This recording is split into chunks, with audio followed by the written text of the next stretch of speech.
Okay, just making sure I have the transcoding options set up right. And hello, this is stream number 377. Hold on. The current title says 376. Oh, I updated after I opened Yada. Let me triple check this.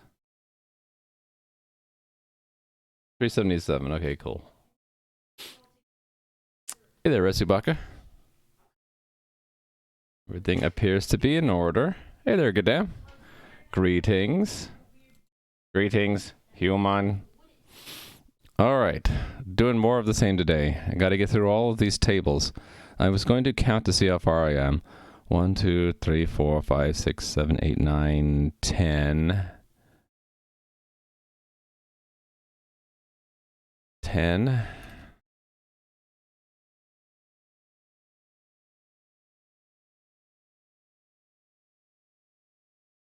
Hold on.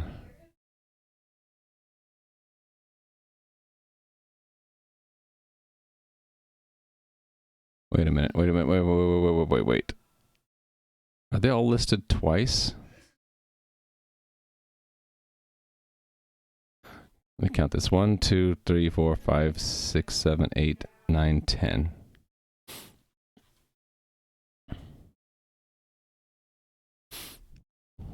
Sorry, there's noise around me. It's distracting me right now. Interact and look. Were they on this list here?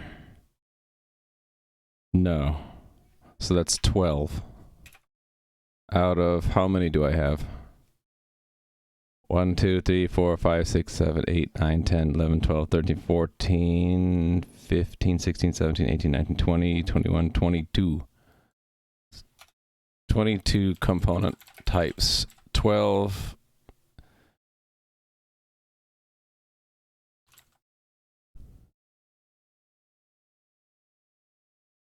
Migrated. Create. Update, delete to MySQL or SQLite. That means there are 10 left to go. All right, so we're past the halfway point. I think what I wanted to start with was fixing one of these that actually isn't, that I have tests for, but I haven't implemented it yet. Let's find this. It was use, right? Yeah, these ones. That's not in my list, right? Yeah, so there's no use table yet, but there are tests here to check for it. Right, so this one was peculiar in that it's not a JSON object, it's a string. I need to look to see if the code I've already written can handle that. Construct create statement.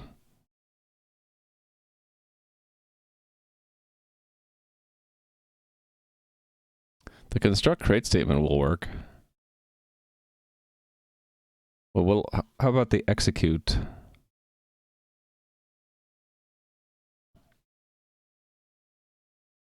Yeah, this should all go in a separate file, I think.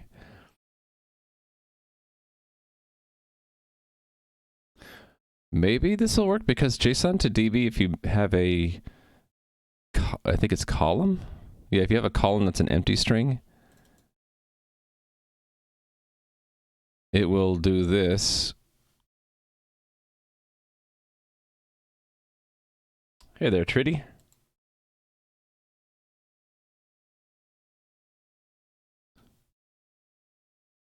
Okay, this would just be empty string, right?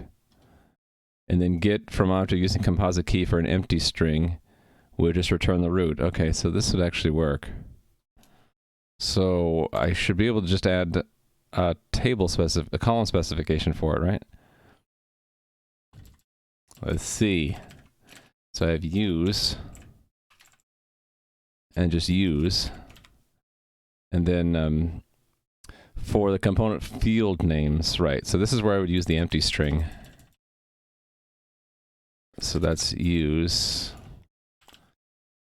And for use, just have an empty string. Let me see if that works. Build that and see if it actually works. What? Can an open algorithm on...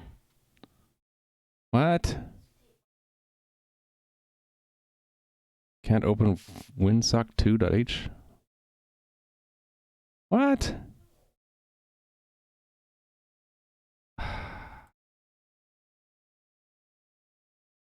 It can't find system header files today?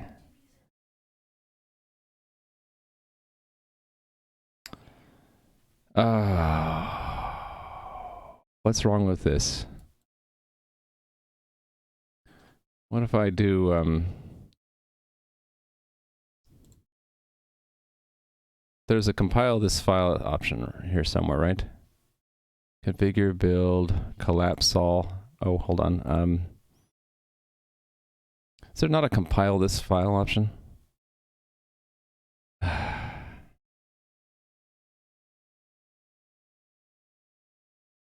Why would I be getting that? Hold on.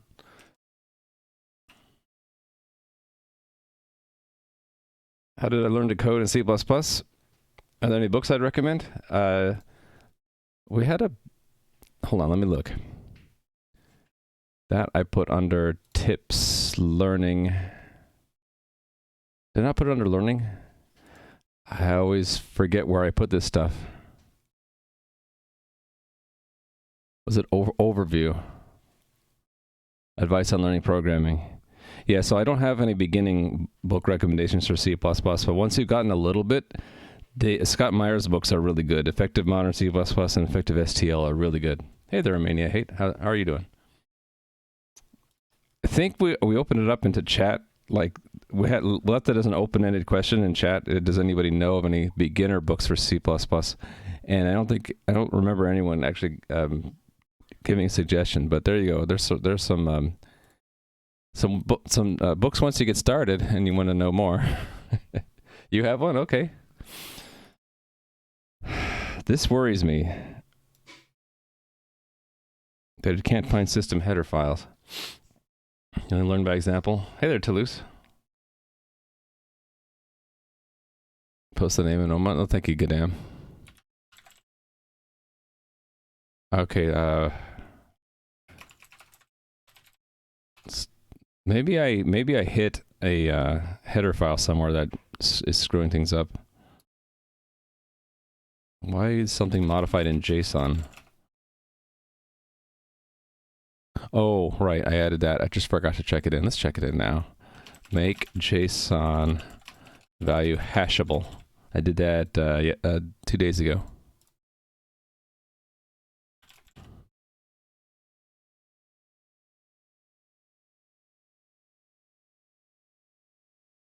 Okay, yeah, that... Let me stash that change. And so this should go away. Not the use isn't there anymore. Can I still build? No, it can't find system header files. Okay, maybe I need to rebuild the build system. I guess we can do that. Clean all projects. And then build. Nope, it can't find the compiler's header files. I think I might need to select the kit all over again. So let's do that.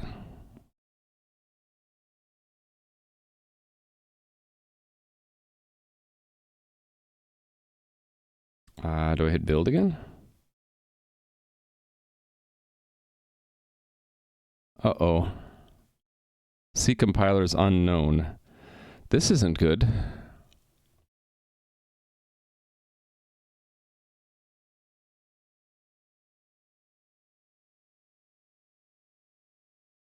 Let me blow away the entire build folder. Let me close this. rm-rf build vs code. And then try it all over again. Beginning C++ through game programming 4th edition. Oh, there we go. Let me take that book recommendation, just plop it right into that. It was overview, advice on learning programming, right? There we go. Thank you, Gadam.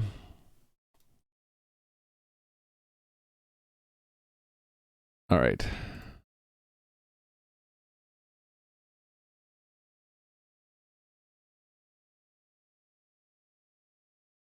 Wait a minute, why can't it find the C compiler anymore? Is Visual Studio broken?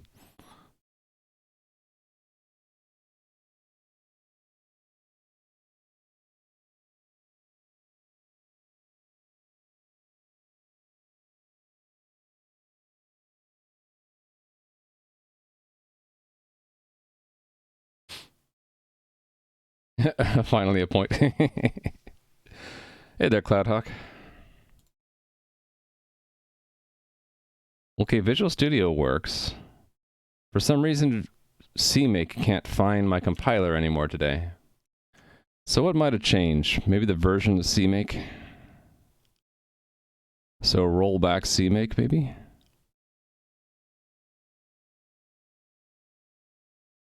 What if I switch to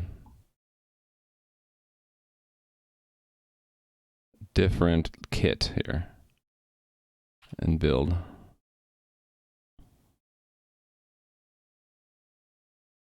Oh, that's interesting. It found it that time.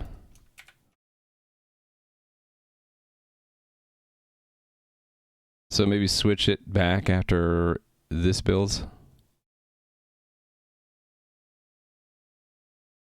It didn't run through all this before. I couldn't find the compiler before. That's weird.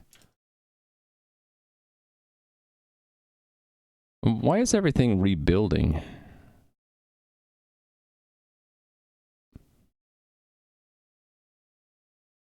Makes me suspicious that Windows updated even though I told it not to. No, it hasn't updated yet. You were an ARM kit, was I? Maybe. I picked the wrong thing, maybe.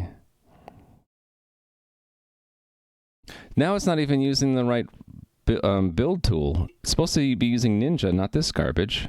What is it? Let's cancel this stuff. Let's pick... Oh yeah, you're right, I did pick ARM. Thank you. Icky Wicks. That's your first point, so I'll give you a second one. All right, so what do I really want? I want this one. And let's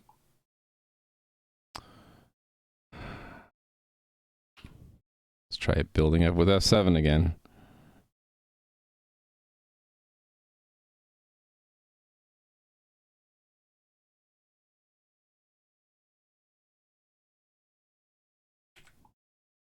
Yeah, it's not using the Ninja build system for some reason. This annoys me. I don't like this build system because it's so gross. I forgot what I had to do to fix this. I might have had to make the build system myself on the command line, which I am going to just do because I'm annoyed. Remove the build system, make the build system, and then go into the build system and say cmake-g Visual Studio 15/2017. And then there was a way to pick Ninja also, right? Oh, no, wait a minute. If I do it, yeah, I can't do it this way. I think, okay. I think what I did was I changed the CMake cache after I made the build system here. You know, when I compile a Windows application on a Mac? I don't know. Don't know how to do that. I forgot to say hi to IckyWix, who gave me that tip there. And Invasion of Small Cubes, hello. Alright, today is not starting off very well. My build system got corrupted somehow. I hate it when like things work and then you go a couple days without working on it and you come back and like it doesn't work anymore. Oh, good damn, you didn't have to do that. But thank you for the gift sub to Invasion of Small Cubes, whose name I really like. Path to the compiler for one or more files is not found in the cache. Well, yeah, because we haven't cached it. Yeah, this is running the wrong build system. I don't want this build system. Okay, so we're going to open CMake cache and try to figure this out. This is not even the right path.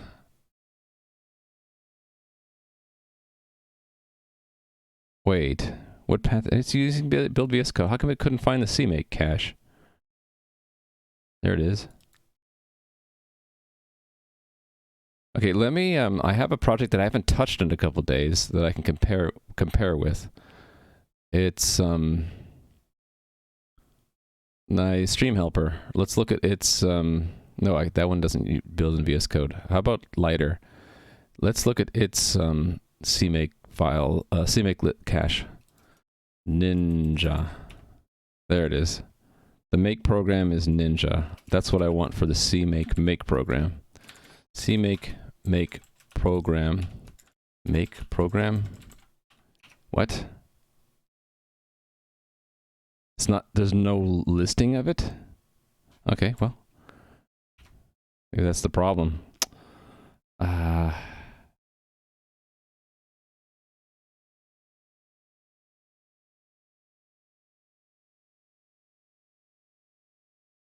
I forgot what I had to do to fix this. But somehow I need to have this list Ninja. And it's not.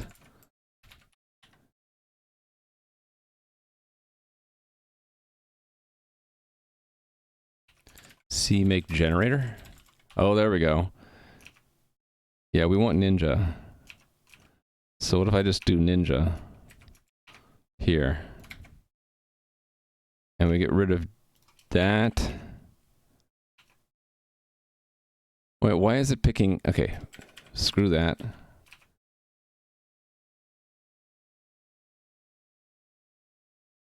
I shouldn't have to do all this crap. This is pissing me off. Where's CMake linker? Yeah, it's like missing this make program. It's what it's missing, this make program line.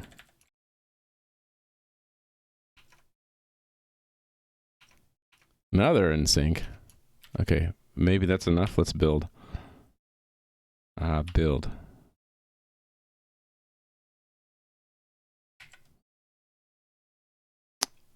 It cannot find libraries. Why the hell not? Okay, can I just do a diff between these ones? Select or compare. Compare with selected. Here we go. Close that.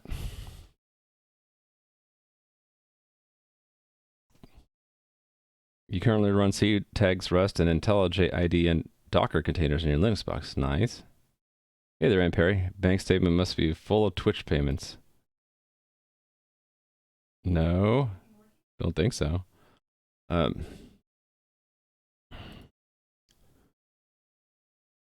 think this is the problem here, right? The compiler is missing. Instead, we have this I don't know what it did. Good thing I have other caches to compare it with. Can I just say copy to the left? Shouldn't there be an option to just copy to the left? Stage selected ranges. That didn't work. Oh, that's only for Git. Okay, so I have to do this manually copying it myself. There we go. Okay, those will be different. Okay, linker is different. What changed here?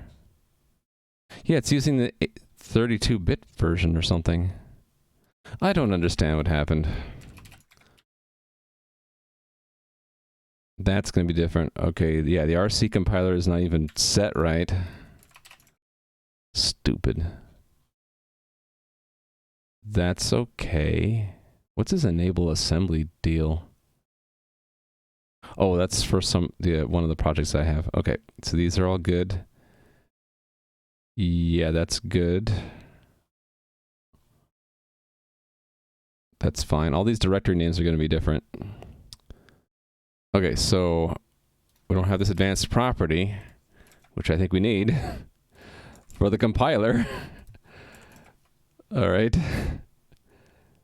Okay, that's going to be different. Another, the make program variable is not right. That isn't going to be different, yes. Okay.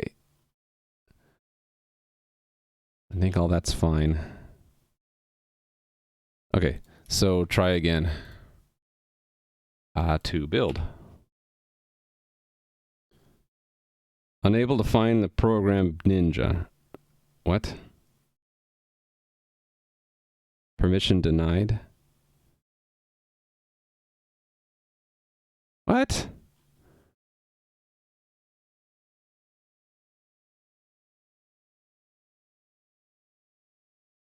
Permission denied.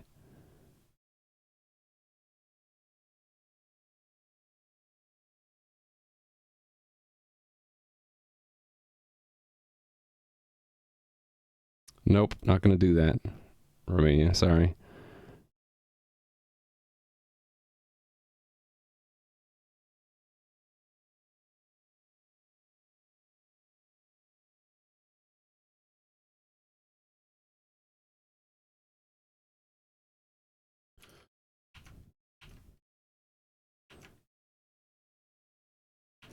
CMake files.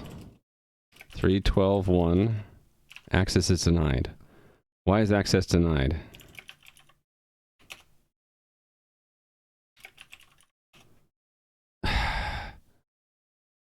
Why? I don't like this. In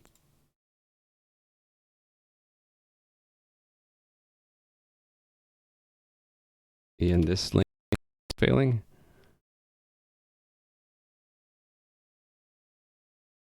It's building in a different folder for sure. Build-vs instead of VS code. So that shouldn't be why. Now the file can't be found? What? What do I need to revert here to get it to work?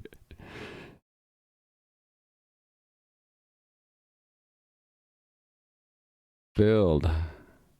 Unable to find Ninja. Is that the problem? Ninja got removed?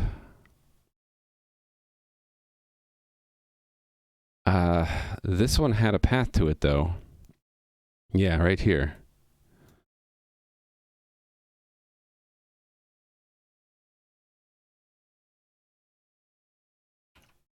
Start that.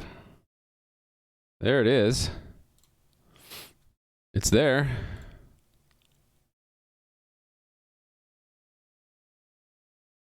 Oh, it's there. Right? Okay, this should show up in the difference then, right? Where did my difference go? It got closed. Okay, fine.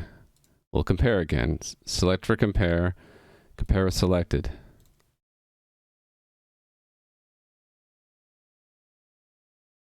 Yeah, why did all of these things get removed? You know...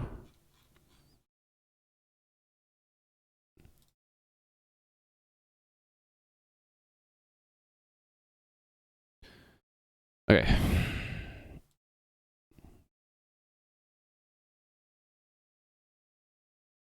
Try to... Let me just blow it away again.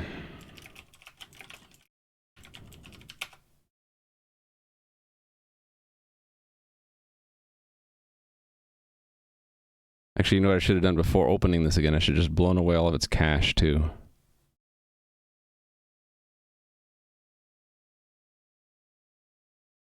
Yeah, it's not using the right generator for some reason. Just close the thing. Remove it again. I know it's busy. Just going to hit it until it's not busy. There we go. And then I'm going to blow away all of its files. All these workspace files. Goodbye. And then I also want to hit the ones in my D drive VS Code CPP tools. Blow away all that. All right, and then start this up again. So frustrating. No, it's using the wrong damn thing again.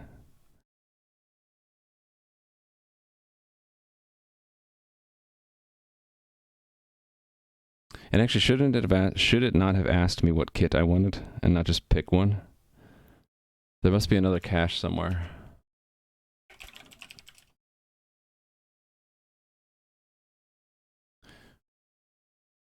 Settings.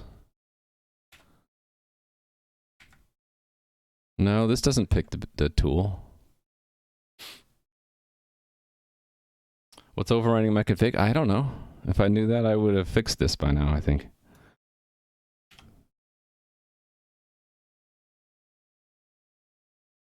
What the hell? Hey, let me just see if it builds. Even though it's not using the make system at once, using this gross MS build thing. Monstrosity. Look at this. Look at all this trash it's putting in my output.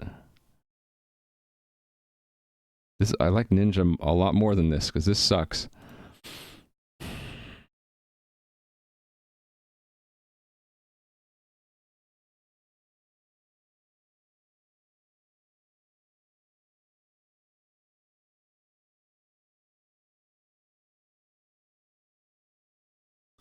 While it's doing that thing, maybe I can see if something changed recently.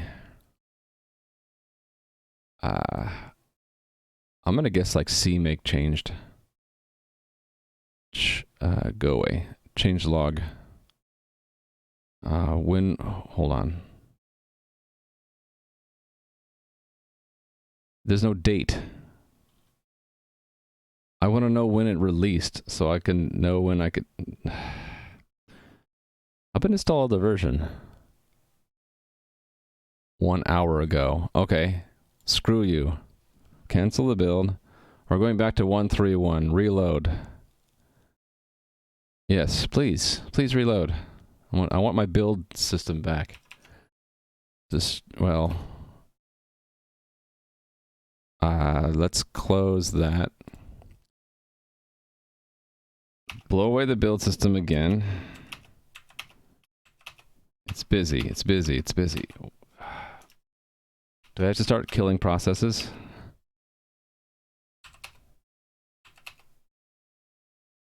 Not happy. Not a happy Raimu. Okay, so I'm gonna go kill processes. Whatever process has this folder open, it's gonna die. Find handle or via build-vs code. It better quit before I find it, because if I find it before it quits, it's gonna die.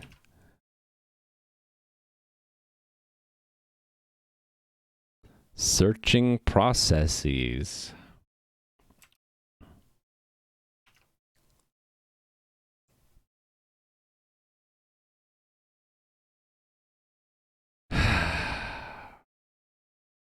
Patience. I must have patience. Ooh, found it.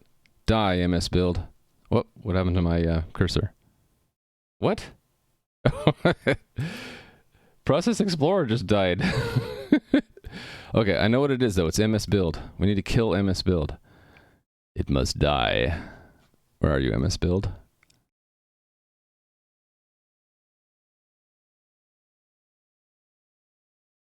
Sort by alphabetical. There it is. Kill process. Take that, MS build. What? You're still alive? Hold on. Something else? Build VS Code. So why we use Linux?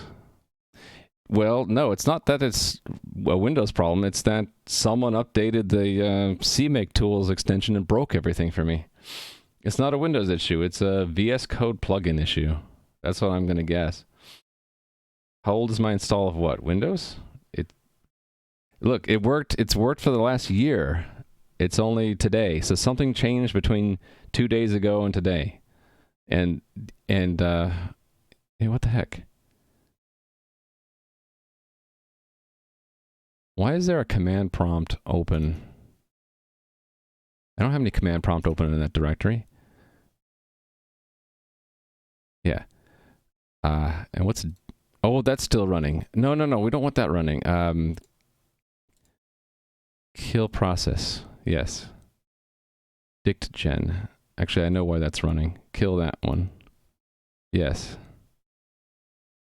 Yes, finally. All right.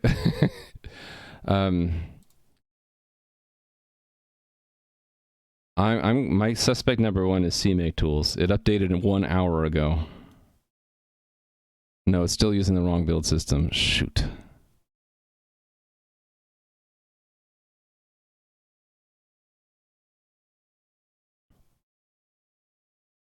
No, I don't want to update. I want 131. Not the one that was installed 1 hour ago, but the one that's been working. I would like the one that works, please. Hey, it's going to use the wrong generator.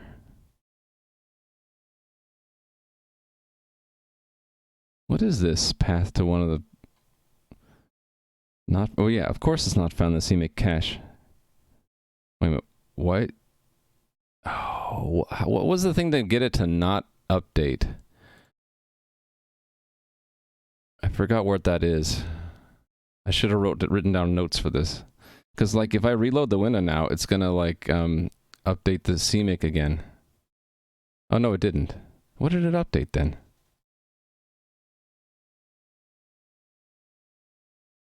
Okay, that doesn't make sense to me. Okay, I'm gonna blow away the cache again. And I'm gonna destroy the workspace folder, too. The workspace storage. Goodbye. Start this again. Yeah, of course the uptime is blinking. Everything's gonna go wrong right now.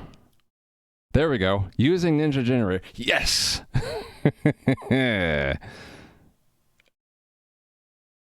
Alright, so how do I blacklist a version of something? 140 broke everything in CMake tools.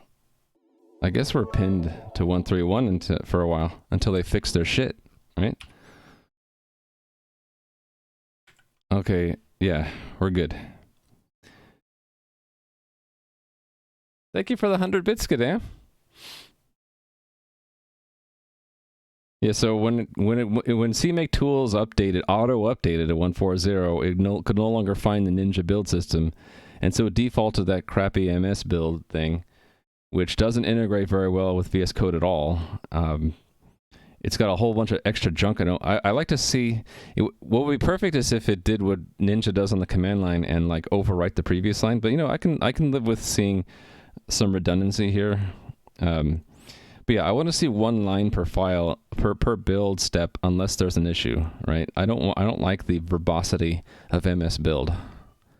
Now it's okay when I use MS Build inside of Visual Studio because Visual Studio, see what it does? It hides much of the verbosity and shows me again one line per thing, right? That's what I want to see. And this one is okay, right? Yeah. So that's fine. So the build step here that's going to take a long time is running the password strength calculators dictionary. That's going to take, what, 5 minutes or something? Yeah, this is not a family-friendly stream. I removed that tag months and months ago. This is a PG-13 stream, so when I'm really frustrated, I'm going to use some words. I tell my kids the same thing, because they've heard all these words in school, right? We can't shield them from ever knowing what the words are. So they know all the naughty words. So what I try to teach my kids is when you should be using the naughty words. And I say, if you have a legitimate grievance against something, in my case, it's my own tools, that I am going to start cussing at my tools to vent my frustration. And I consider that an appropriate use of language. Now, if they start to say the F word every other sentence just casually, I'm going to say, well, now you're using that word where you're losing the power of that word because you're just throwing it in there, and it's like adding nothing. If they've heard, of course, yeah, they tell us that they've heard worse than what we would object to. So rather than tell them not never use the words, I tell them learn the correct context and usage of the words. So you know, if someone does something dangerous and almost kills you, you say, fuck you, you just almost killed me. You know, that's an appropriate use of the word. But if it's like they're just bored and they're hanging out, what do we effing do? I'm like, don't use the F word there. Please. The words have power. Use them in the right context. I need to like kill some time while I'm waiting for this. It's one of these, it does several things at once, and one of these is taking a long time, and I believe it's the password strength indicator thing. I think this might be the issue. So they've already found it? Yeah, there we go. That's exactly what I ran into just now, right? And when I tried to rebuild it, couldn't even find the build system. Yeah, exactly. So I should See, one thing I hate about software is that people will just update and break things. It's like they don't test. So how do I vote for this one? Can I vote? Or am I thinking of the wrong system? I thought in GitHub you could vote for issues. The critical bug, yeah, and it just happened hours ago. Thumbs up. Where's the thumbs up thing? Oh, I guess I could thumbs up the original one. How do I do that? Oh, the smiley face. Thank you. Thumbs up. Am I the only one to +1 this? I'm the only one to +1 it. Looks like it's related to another issue. VS environment not set correctly, yeah.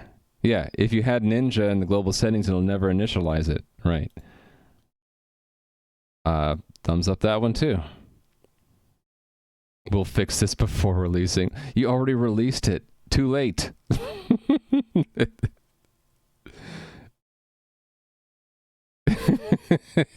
Isn't that funny? 6 days ago. We'll fix this before releasing it. They release it. It's still broken. Oh, goodness. All right. You thumbed up as well? Okay. Yeah, very few things irritate me more than my own tools breaking. And when I'm not even doing anything, when someone else breaks my tools. Really annoying. Okay.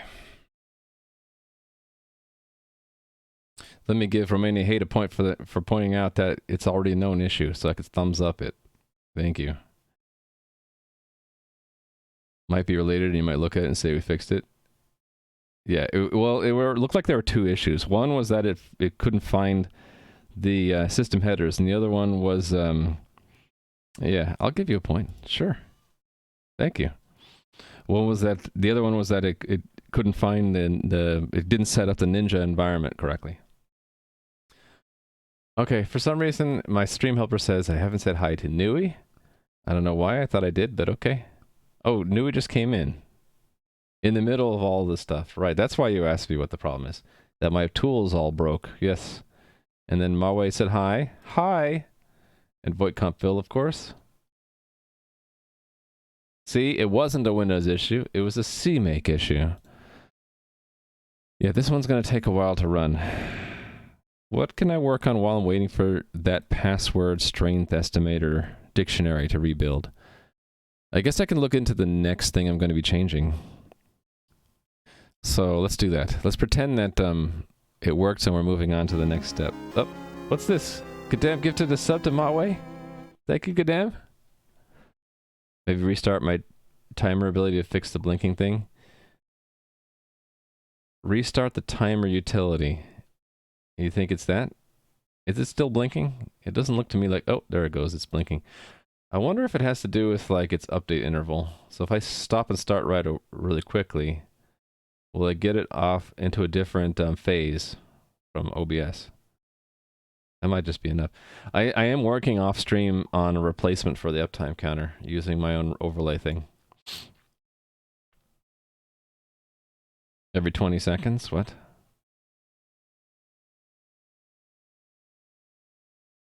What's every 20 seconds? I don't know. I think my guess is that when it updates every second and OBS updates every second, and if they're looking at the file almost at the same time, there's a potential for a race there. So if I like offset one of them by a half second, then they won't race each other.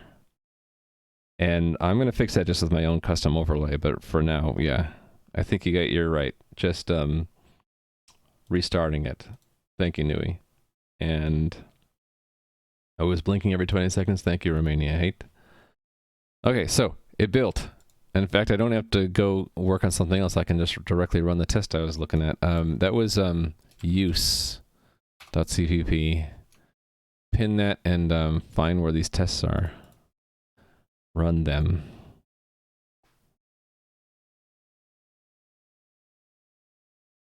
Okay, so it didn't work. Oh, because I stashed the change. Because I thought maybe I always try to do the right thing and suspect my own changes are what break things. So stash pop brings the change back in, right?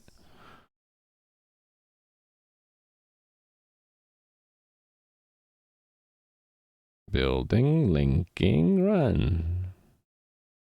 Okay, I should make a note for myself, by the way, that I can search. If CMake stops using Ninja and reverts to using MS Build,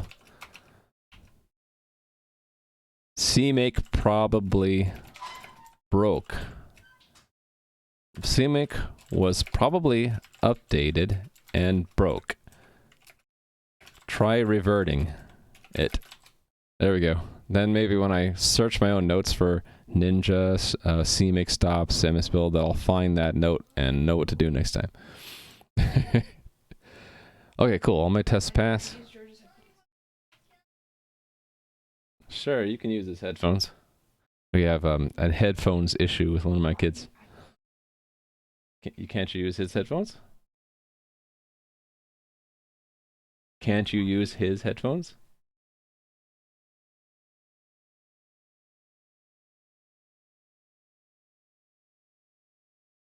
Oh, hold on, I need to go for a few minutes to fix a technical issue with my kid's school stuff. So let me set a 5-minute timer. I'll be right back.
I'm sorry, everybody. We had one of my kids not make sure that their microphone and headphones actually worked before class. They waited until the class started to say, "Oh, now I need a headphones and microphone." All right, what did I miss while I was gone? Hey there, A squared. So today is a day of technical problems. We'll try to overcome them with an occasional swear word to speed things up, to lubricate the process, right? Does anyone know what the width limit of characters in chat is? I have no idea. 500?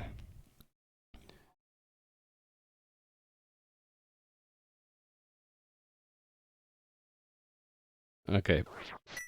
Oh, thank you for the follow. Sorry for the build problems and for the over 5-minute break to fix the kid's technical issue. Let me get back to work now.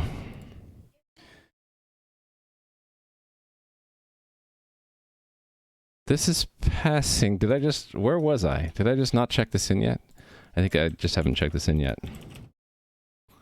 That's all I've done so far today. That's all I've done in almost 49 minutes, is like 2 little changes. So work in progress, migrating JSON to MySQL. Why do I keep doing MySQL? That's the second time today. To SQLite. So add use table.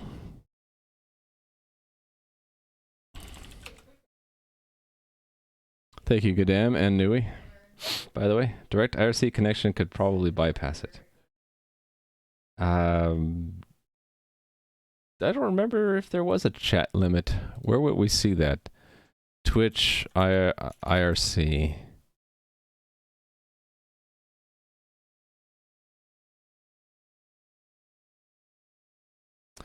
But did it show it in overview? No, probably be under guide. Command and message limits. Oh, that's the frequency.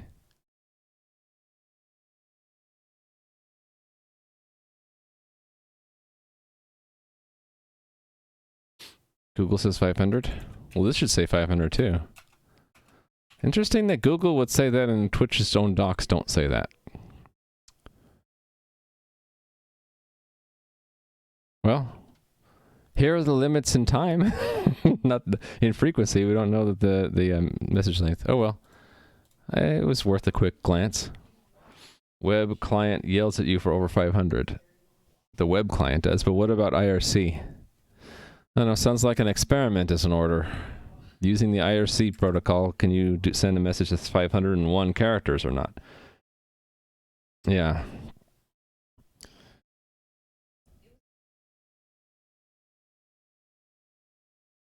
Okay. Collapse this. Let me look through the list now. Caps character container. I haven't done dialogue yet. I feel like doing this one.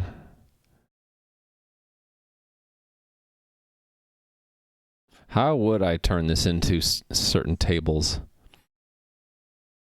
I could capture the name in one table. And then another table would be states. How would I capture states? I'm guessing what I'm going to need is another prepared statement constructed from knowing that if it's for the dialog component type, then the S key is going to be an object whose keys will be state names, which are then the primary key of another table. Let me see if there's any similarity between dialog and something else. So I did door, golden commands, global, input, interact, item, look. I didn't do NPC yet. What's NPC got? And I determined earlier that waypoints is obsolete. Okay, so that the only thing important here that we don't cover yet would be the weapon of an NPC, I think.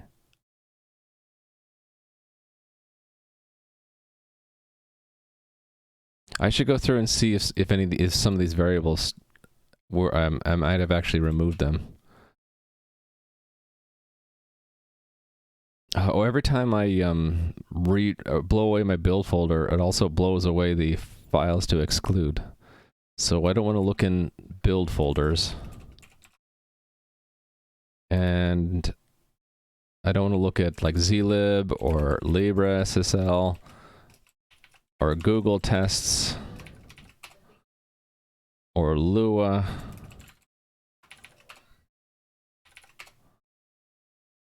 Or that would be the stage. Yeah, okay.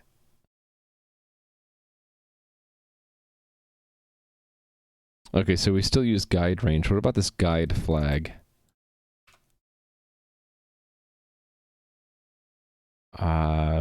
This is looking through stream notes, isn't it?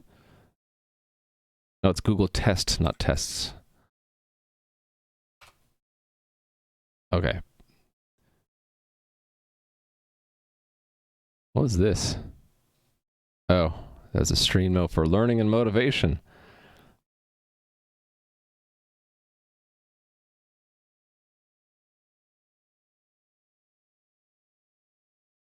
What's that? Oh, that's to name the search results space. Where are we now? Oh, we're in the tests. Okay, so this doesn't really matter. Well, hold on. Maybe...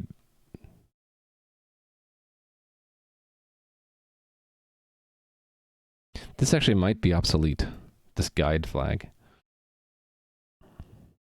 Where would I find that? I would go to the scripts here and go to NPC AI and see if guide shows up here.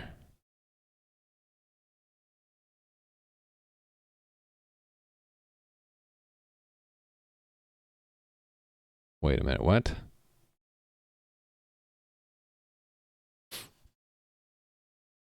There's guiding. So this might actually not be used anymore. Guide range, where was that again? Yeah, it was in here. No, that's actually not where it is. There's no guide range. Guide range. Aha, here it is. Right, NPC guide. Where is this called from? Here, if it's guiding and not pursuing it. So there's the guiding flag, not guide. Okay, so the NPC is going to be complicated because there are flags that I might not remember that I added. Yeah, this might be difficult. And there are ones that I've removed. Like, I don't think that is actually valid anymore. And no waypoints is not. I don't know.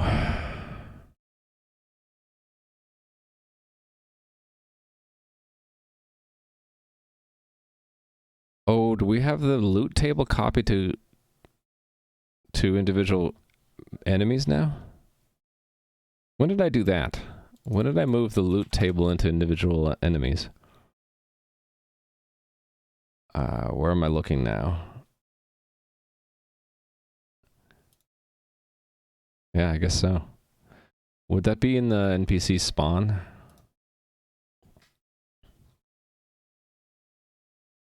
Oh, yeah, we did copy the whole loot table. Okay, interesting. Alright, so an NPC might have a loot table. And that's another inner table, isn't it? Shoot. How am I going to do this? This is going to be difficult. Can I do a simpler... I need a simpler component type first. Collapse all that, please. Don't know why it expanded everything.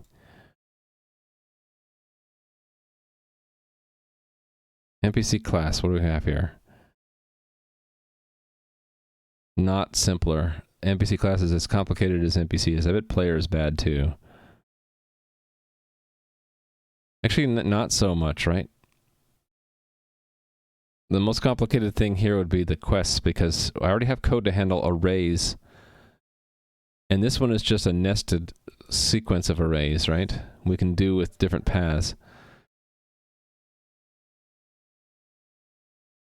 How would I handle quests, though? That's, yeah, I think we need what do I call it? A set of helper functions like the ones for arrays, but the ones that work with objects. And there we would have, there are two keys again. There's the entity number, and then there's the other key. I don't know what to name it, but in here it's going to be the, oh, wait a minute, hold on. Didn't I determine that the actual key is this one? So here are the two keys, and this one was extra, right? We didn't, that's right, because in JSON you can't have a number be a key, so I just picked a string instead. But we can reconstruct that string if we read it from the database, because that will be located in that entity's key right there. Yeah. So this is a copy of the quest entity's key. So the only data we really need are the NPC, or the player, the quest, and then these other variables. I think there are only these two, right? Number of times you completed it and the current progress. I should verify that. That would be in key names, I guess.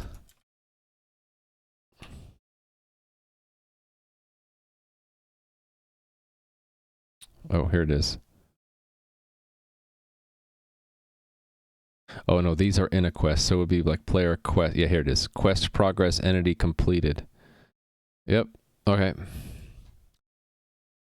So maybe I will handle players next. What's SR?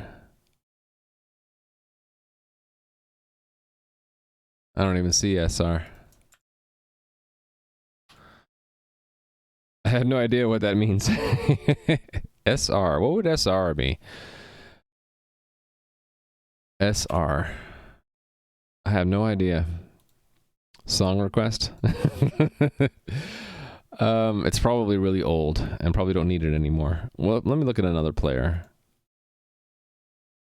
Oh, that's not a player. Oh, right. So we're also using player components to track stream points. So I need to remember that. Skill reset? Yeah, I don't know. This is skill points. Level, experience points. This is, what's TCD?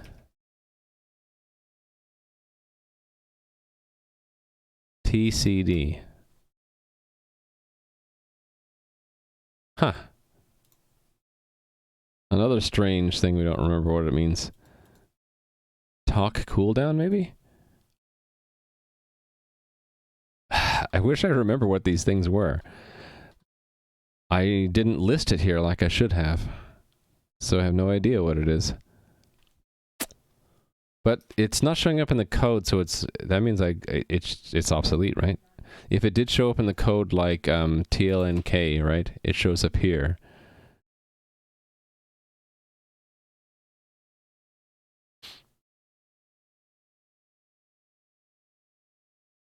I don't actually have a class that maps the constants to JSON keys. I have, it's this sequence of strings.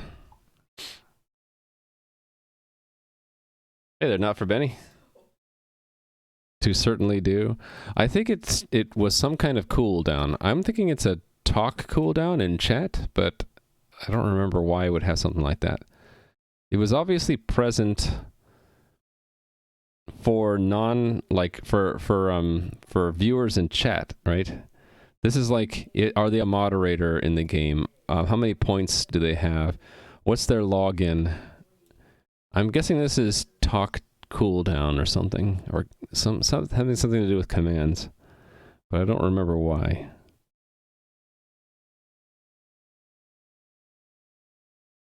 Like it's just not present for some of these other ones. Actually, look at this. They were present up until entity 1000, so I guess if it was there, I removed it at some point. Okay, maybe I shouldn't be so obsessed about these ones that... How come it keeps expanding everything? Collapse, please. Stay collapsed. I just want to look at player.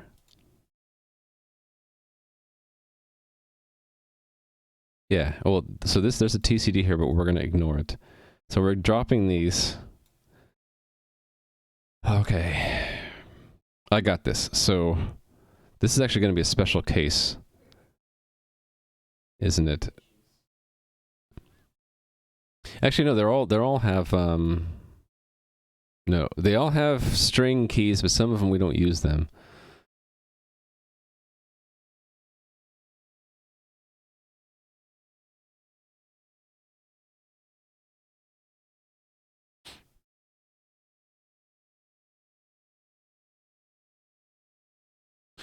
I think I know what I want to do here. So if we have an entity that has an object in it,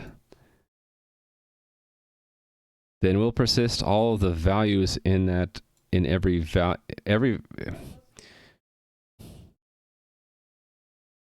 there's an object, then there are keys in always inner objects, right? Well, not necessarily.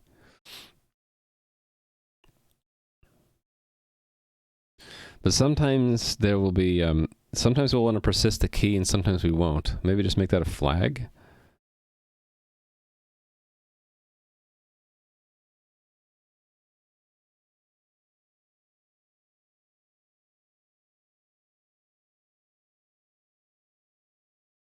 I kind of feel like I want to move on from player. I might go and do player next, but I'm not sure. Did I do quest yet? Oh, this one was more intimidating.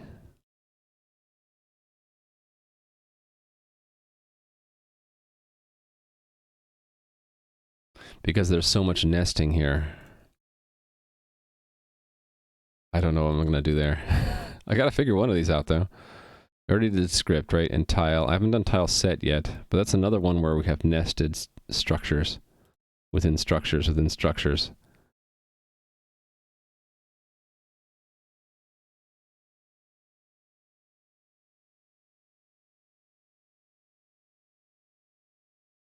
I don't know. What about zone? This one has an array inside. But every element of the array is an object, so that implies more than one column.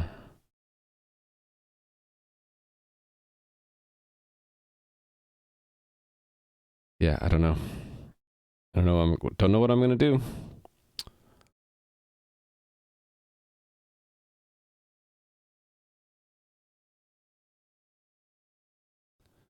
I guess we'll make an attempt to do player.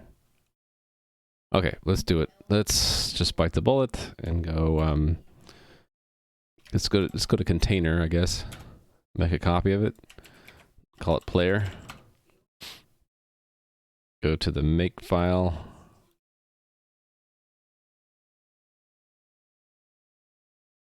Player.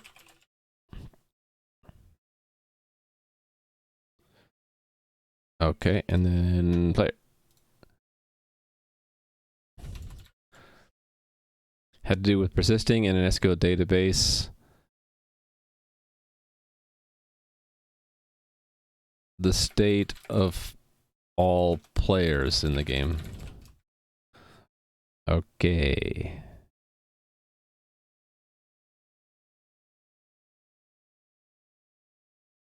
So that's action cooldown.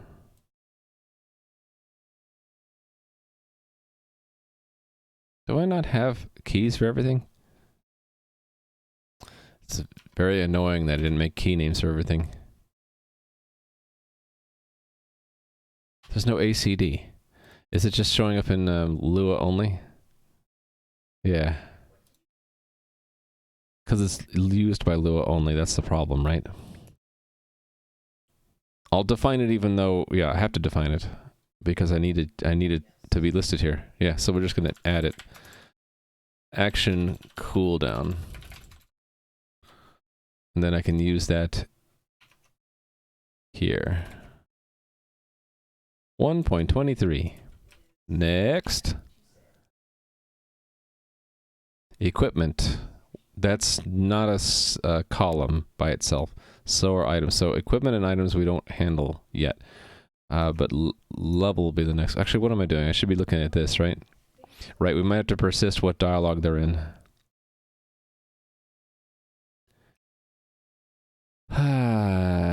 I'm not looking forward to all of these variables we're going to need.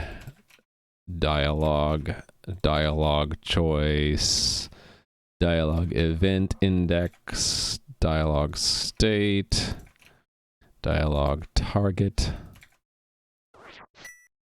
Thank you for the follow. I appreciate it. I guess we'll fit the whole thing in there so there's equipment now, right? And that is an object. And why don't I just copy straight from here? Why not, right? So all of these are individual entries in the JSON object. Let's not include that one.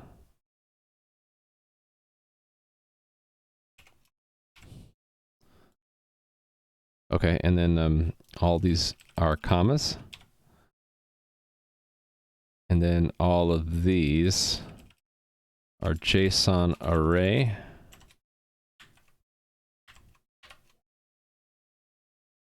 And null becomes null pointer. Okay, there we go. That's translated into that syntax. Next. Experience.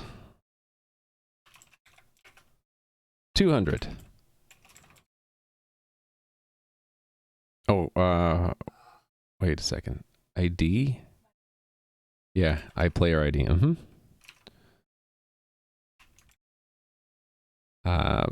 7. He's listed in the right order. What about... Okay, oh, because that's inventory. And ID is PID. Okay, so the order is slightly different. Inventory is next, though. Right, so that's just a simple array. JSON array 1, 2, 3, 5, 8.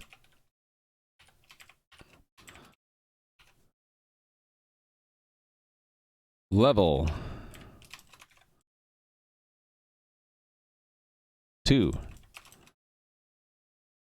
Mod false.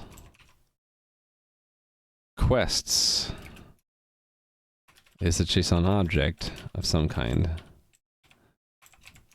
So, for example, if you skip writing the test, you'll be faster. That's okay. Right, so then there'll be keys, slimes, and that's in an inner object, which has, do I have keys for that? I do. Completed, false. No, this is a completed count, right? 0.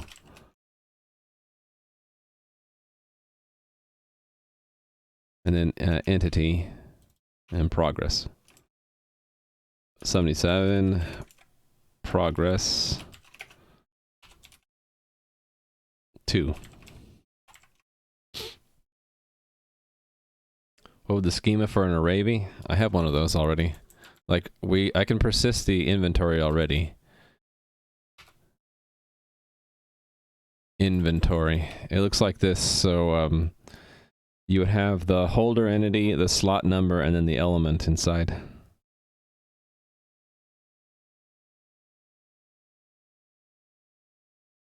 So that's what I did for container. There's the main table for container, and then there's the association table for the things inside the container, right? Because we need to know what the entity of the container is, which slot number we're talking about, and then what's inside there on that slot.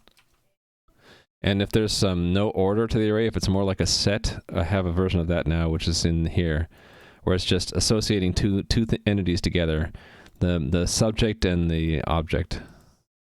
Yeah. So I can deal with the inventory the same way for the array, and then if we had a set, we would do.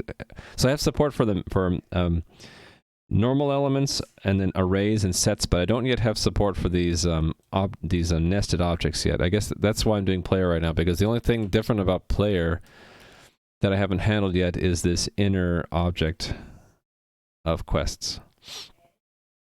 Yeah, you have to treat the slot number as a key because otherwise your arrangement of your items in your inventory will get randomized.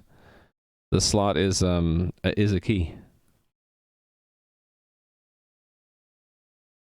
Now, I didn't tell the database that it's a key because I'm not sure actually how to do that. I know how to do primary key. I don't know how to do like non-primary key, and also this one is the main thing we're going to be searching for a lot. And it can't be a key because there are going to be many entries of it. I don't know enough about database schema to say what the proper SQL is, but this is good enough. This will work. It just might not be the most efficient in the database. All right, so then after quests, what do we have? Skill points. Let's say I have 1 skill point. Hey there, Rally Monkey. You missed the drama about my tools breaking. And then one of my kids wasn't set up for their class, and at the last moment asked me to help them set up a microphone and headphones. But we get past that, you know. Okay, what am I missing here? Already got experience points, right? These two don't exist anymore. We had skill points. Oh, the Twitch stuff, right? It's not listed. Oh, it's right here. Twitch points. Yeah, of course. I should just look. 80. Give myself 80 Twitch points. Twitch link. Let me in. Twitch ID. 1, 2, 3, 4, 5. Twitch login. Rally. Twitch name. Capital Rally. Twitch login or name. Rally again. Okay, that's it, right? Those are all the things that are in a player row that are not obsolete. Okay, there's a lot there. That's quite a lot. Okay, so we're gonna have player inventory. What else we're gonna have? We're gonna have player belt, player feet, player head, player main hand, player. We're gonna have a table for each of these, right?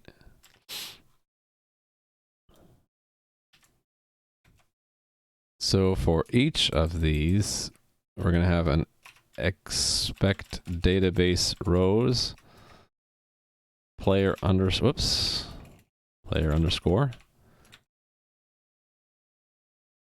where E is 523 0.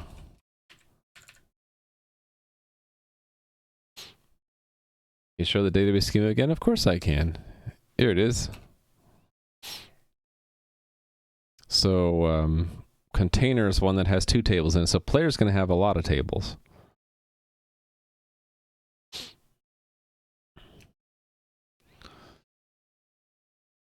So that covers inventory and equipment, right? So then I'm also going to envision there to be a quest table. So that would be player quests. And I think that's it, right? I could combine a lot of these tables together if I encoded the equipment slot type as a column, right? Is that worth it? It actually might be. It might be worth it. But I would need to have, again, some special code to handle that. Is that what I want now, or do I want to just get it to work?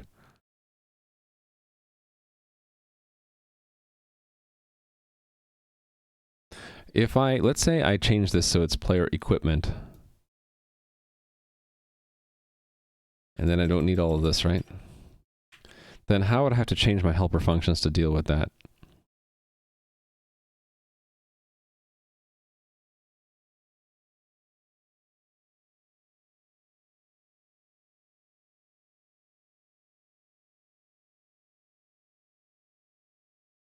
I don't know yet, but let's try to do that. So then there would be 4 tables for a player. The player's simple attributes, then everything in their inventory, and then everything in their equipment slots, and then every quest that they're on, or ever did. Okay, Let's just go with that. And then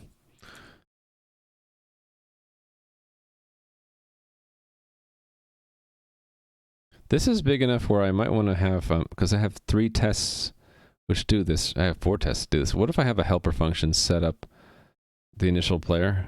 In fact, what if I just have it done in the setup here? Testing, test, right?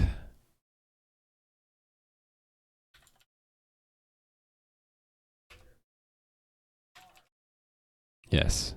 Yeah. What if I do that and I say, I don't need to override teardown actually. First we would do common setup, but then I would do, just create this initial player.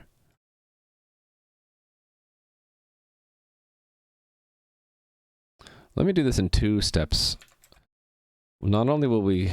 Actually, no, I don't need to do it in 2 steps. I don't even need a setup here. I only need a property. We're going to have a JSON value, which is test player. And we'll just put this entire object in there. Like that. Yeah. And I don't need that. And then this is just test player. There we go. How come that didn't work? Okay, it did work. It just took it a moment.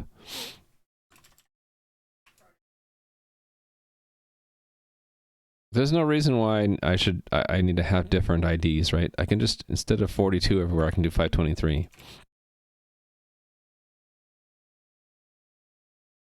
All the other tests have 523, right? Yes, okay.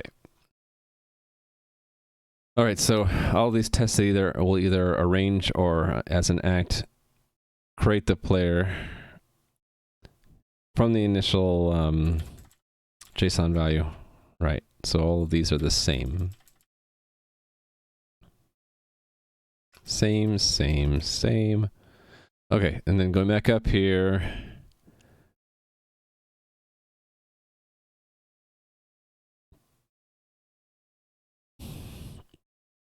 I got to pick from 4 different tables, so, and there are going to be a lot of columns, aren't there? So what I'll do is I'll just take this and I'll make a copy down here. Comment it all out, and then let's pick column names. So this would be an action cooldown, dialogue, dialogue choice, dialogue event index, dialogue state, dialogue target, and then equipment's a different table. So skip equipment, experience points,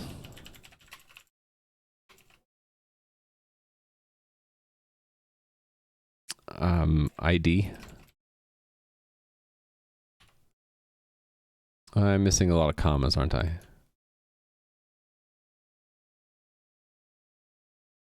From what you see, from what I can see, you can set E and slot both to be primary key for the container inventory. But then it won't meet the uniqueness constraint, Nui. Or you can set them both together to be a primary key? I don't know how to do that. I can do that later. That's not important in the mechanics here. That's only important in the schema. And it doesn't affect the selects or updates or inserts, right? Or if it did, I can go back and fix those. Okay, so no commas here. That's the problem I had. Let me take what you have and put that in my stream notes. And give you a point. Thank you, Nui. All right. Level will be next, right? Level. And then moderator. Quest will skip. Skill points. Twitch points. Twitch link. Twitch ID. Twitch login. Twitch name. Twitch login or name. There's a weird reason why I need to have that, and just and I've messed this up again. The commas go inside. Just trust me that I need that. I'm not going to explain exactly why, but that's it, right? ID, login, log. Yeah, okay. There we go. So those are all the columns in the primary table. Oh, goodness. So I need to actually compare the values. So really, I need this list again. And I need this down here. And there's going to be a whole bunch of comparisons. Most of them are going to be... Oh, why did I have 1.23 for all of these? Dang it. These can't be 1.23. They have to be integers. 12. And actually, that's not an integer. Those are strings, right? I won't have any example code of that, will I? Actually, if I search for it, I might. In another test. In a test, I said. No, not these tests. Yeah, so this is a string. Entity, entity, string, string, integer. Okay. So choice is a string. Eat.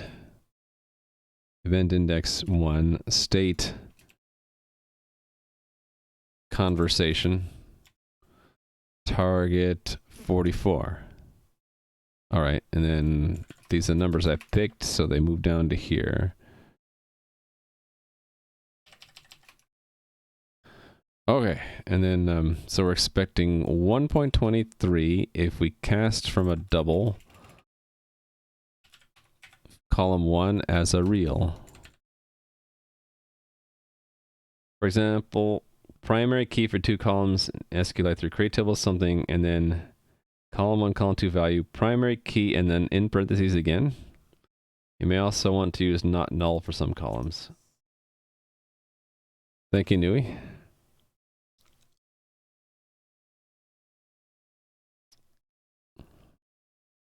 But what's the use of making a combination of two things like that a primary key?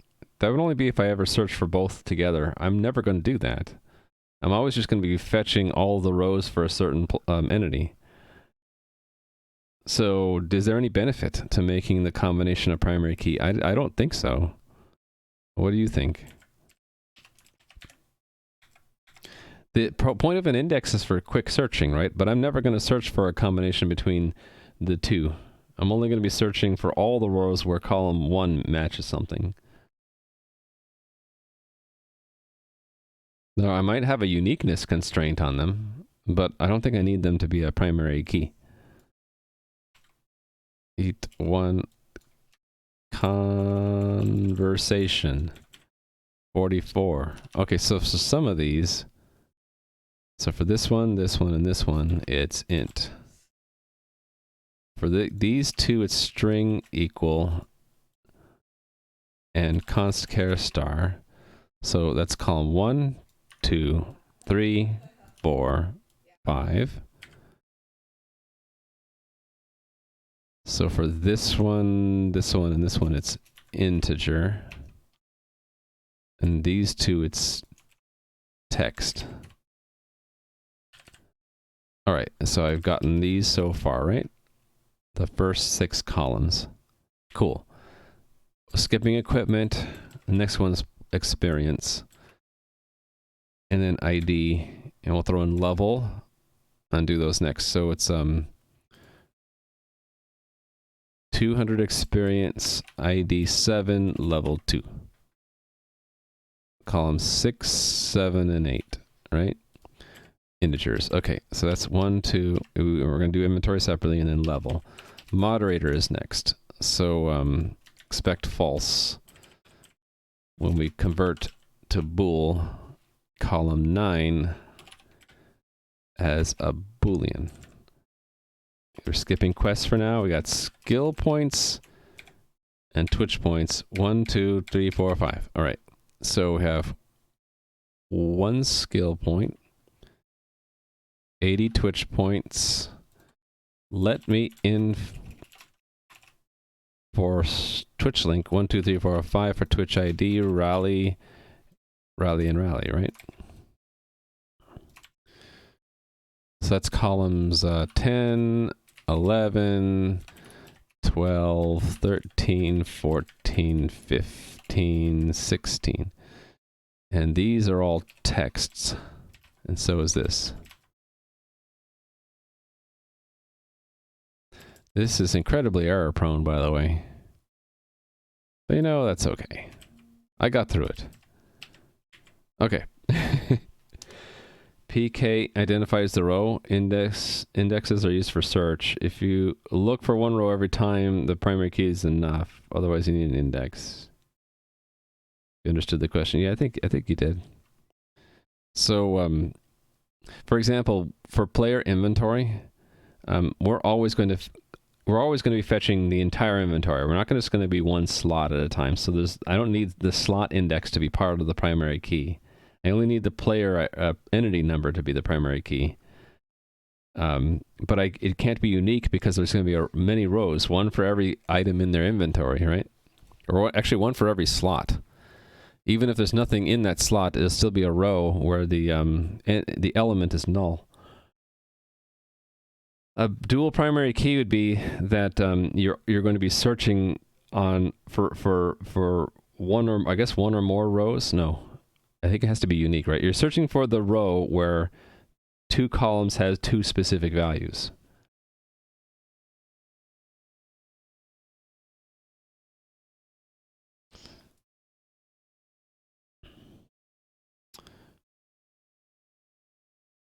That already said player inventory. I never typed that. Is that because I did search for place and it found it?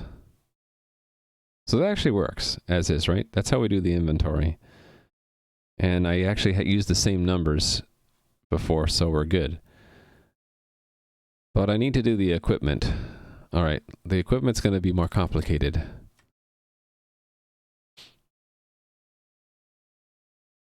What did they do to the web client? I heard that it was being updated. It's like I've said before, Twitch probably hired some new employees, and the older employees, or the more seasoned employees, said, what are we going to have the new guys do? Oh, let's have them redesign the Twitch UI. That's what we do for all the new hires, right? Every round of new hires, their first task is to redesign the UI. That's my guess. Okay, so then, do we want to do it before equipment? In fact, let's put it in, well, it can go anywhere. Let's put it here. And it's going to be like this, only for equipment. So select, in addition to slot, it's going to be type, right? Slot and element from player equipment. Order by, can I say order by type and then slot? Can I say that? Or do I have to say then by? Then by? This I don't quite remember. Select. Order by. Oh, it's just a comma. There's no then by. Type slot. All right, and then I can't just use a database value here. There are 2 things I need, right? Make a little structure, I guess. Equipment element. Const char star type. And int element, or yeah, int element.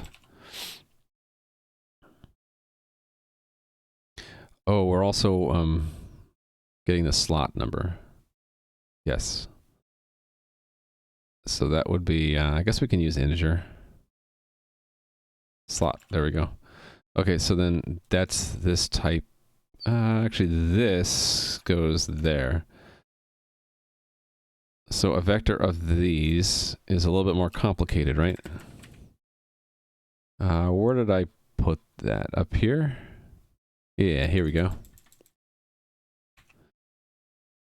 Okay, so right now there's only one of each. Maybe I can modify this so we can give them 2 rings, maybe? Yeah, let's have like 7 and 8 be rings. There we go. So then 7 and 8. Okay, so then how would I do this? It has to be belt and then 0 null pointer. So a lot of these are going to be 0 null pointer, right? That will be, actually both of these will be. This one's going to be 0, 4787. This is going to be 2 rows, one with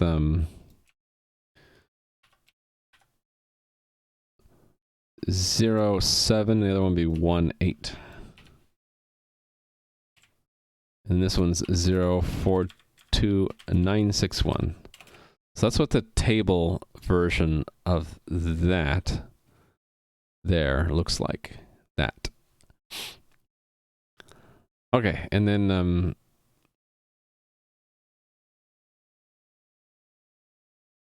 I don't need this slot number anymore because I've coded it in there directly. So expect the type. That's a string equal type for const char star as a text. All right, and then 1 and then 2.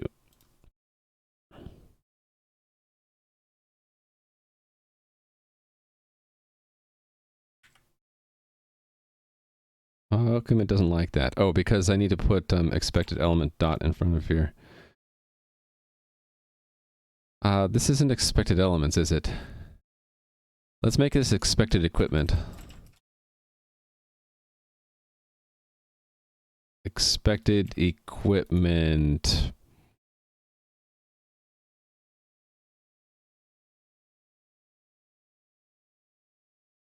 Slot. Dot element. There we go. Hey there, Cthulhu. How are you doing today? Chat limits imposed server side too? Oh, really? You can send a 500 character message, but not a 501. I see.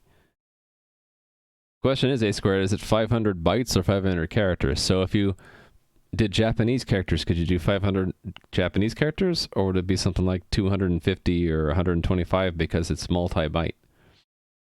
Progress is frustrating today, Cthulhu, because my tools broke. And then one of my kids needed help setting up microphone and headset, and now so it was like 45 minutes to get started with the stream. And then I'm handling the more difficult, complicated tables like the player table. The player tables, there are actually going to be 3 tables. The players, what do you call them? Scalar properties, and then their inventory, and then their equipment slots, and then their quests. It's not a byte check either. Using some Unicode still sends 500 characters. Using some Unicode still sends 500 characters. So you can do more bytes if you use Unicode then? So the most difficult message would be 500 Unicode characters of the, what is it? The Unicode page that you need 4 bytes to encode. So it'd be 200 bytes, 2,000 bytes. So 2,000 bytes is the maximum, right? Is that what we're saying?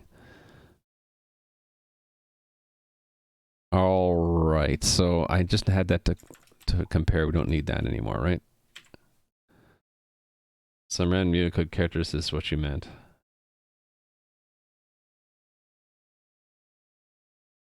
I don't understand, A-squared. I'm just curious, is it 500 byte limit or a 500 character limit? Okay, so you think it's a character limit. So 2 kilobytes would be the max, which is interesting. You would expect that they really only care at the transport layer, so it ought to be a byte limit. How does it count combiners?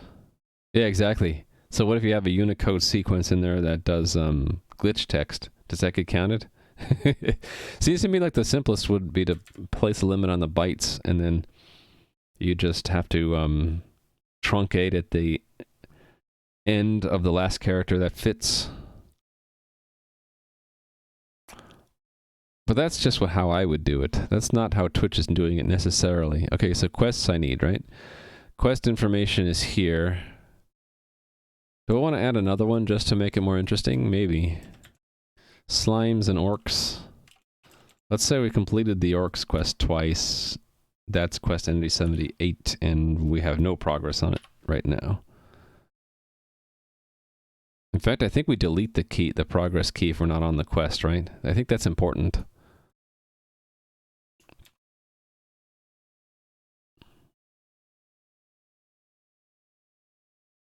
Yeah.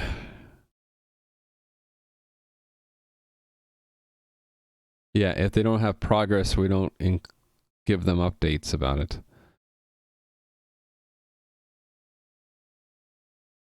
So we should have it like it's a quest they've completed and they're no longer on the quest, which is the lack of key.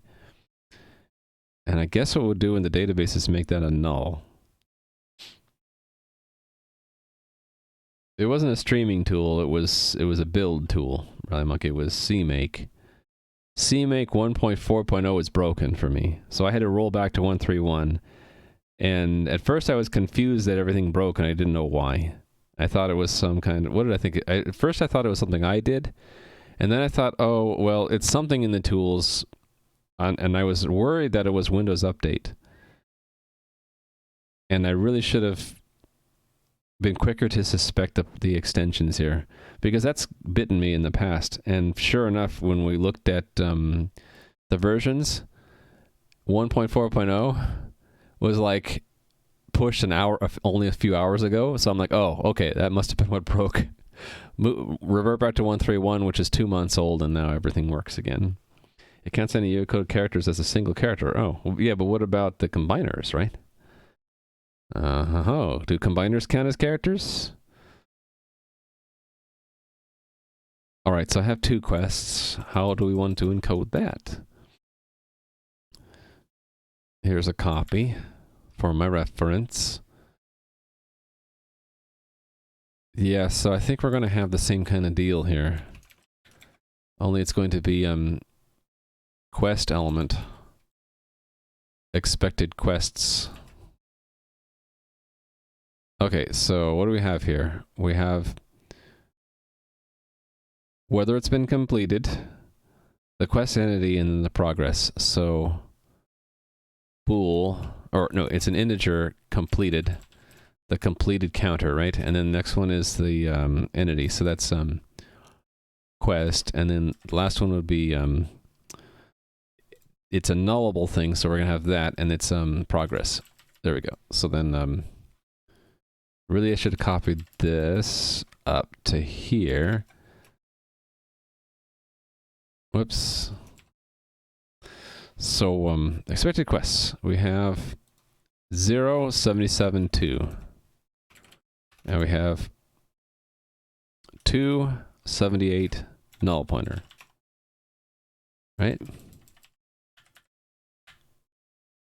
Exactly. Okay. Got it. All right, so that's it. So then expected quests.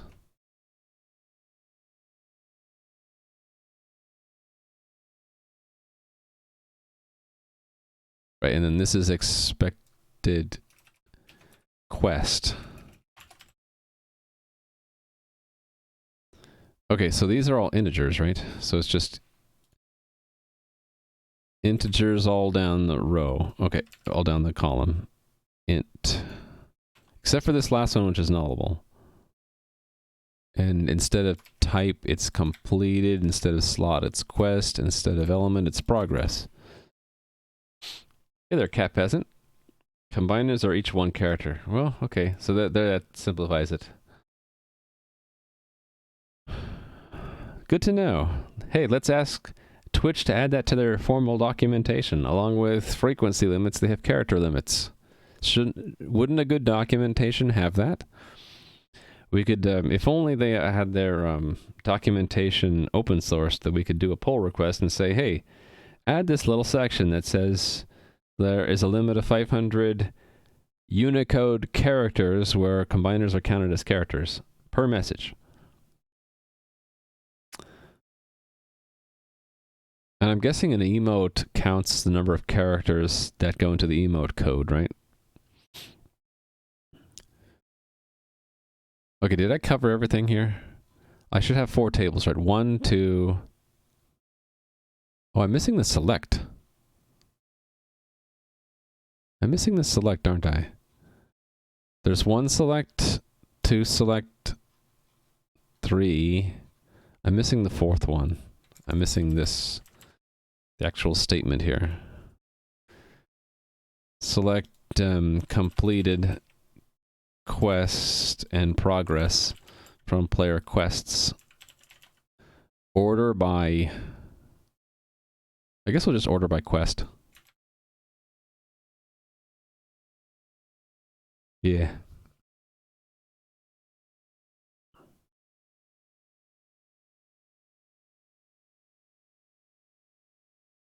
Yep.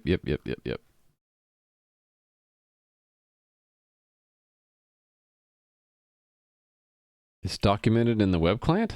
Well, you mean like if you try to go over, it says, oh, you're over the limit. Twitch just sends some partial data that tells the client whether to replace this given string. Right, yeah, it's in the tags. I remember that.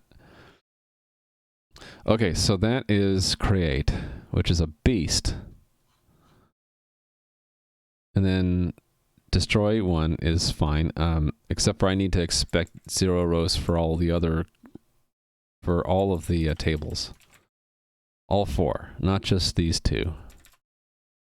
Okay, and then add slot. What I wanted to do here was reuse the test player thing here after making some changes. So test player, what do we want to change? Let's pick some things to change. Let's have them leave the dialogue. Or, no, let's have them stay in the dialogue, but they're no longer executing a choice. So we'd remove choice and event index, right? So let's have it remove these 2 keys. Remove choice and event index. Okay, now what else? What else to change? It doesn't really matter what I change, as long as I change something. Let's give him more experience points. Test player, that is 300 instead of 200. Unicode only ranges to that. Well, but it depends on how it's encoded, A squared. Is it encoded in UTF-8 or is it encoded as a variable length code point number, like you're implying there with the 3 bytes? Is it encoded as, basically that would be UTF-24, right? 3 bytes per character, even if you don't need all 3 bytes? It depends on the encoding. UTF-8, it would be 4 because of the extra bits you need to encode the fact that there are more bits and more bytes. The way I do it in my game is UTF-8, so for me it would be 4 bytes. Okay. Testing and removing a column, changing... we could have it remove a ring and add...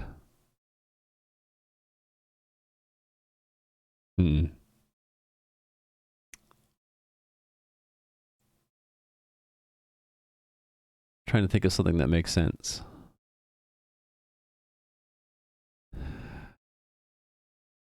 Let's imagine that we can have more than 1 offhand slot.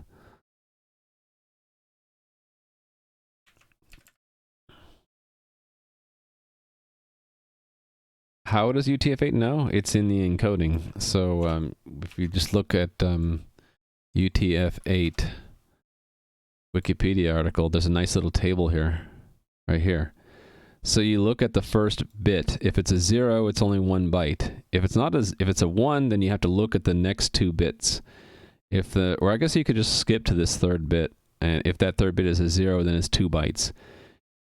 If the third bit is a 1, then you have to look at the fourth bit. If that's a 0, then it's 3 bytes. If it's a 1, then it's 4 bytes.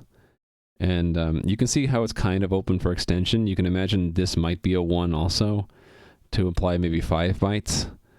But yeah, that's how it's encoded. The encoding is nice and cleanly represented by this table. So that's why in this range you need 4 bytes, because all of these bits are reserved. I don't know why they reserved these top 2 bits.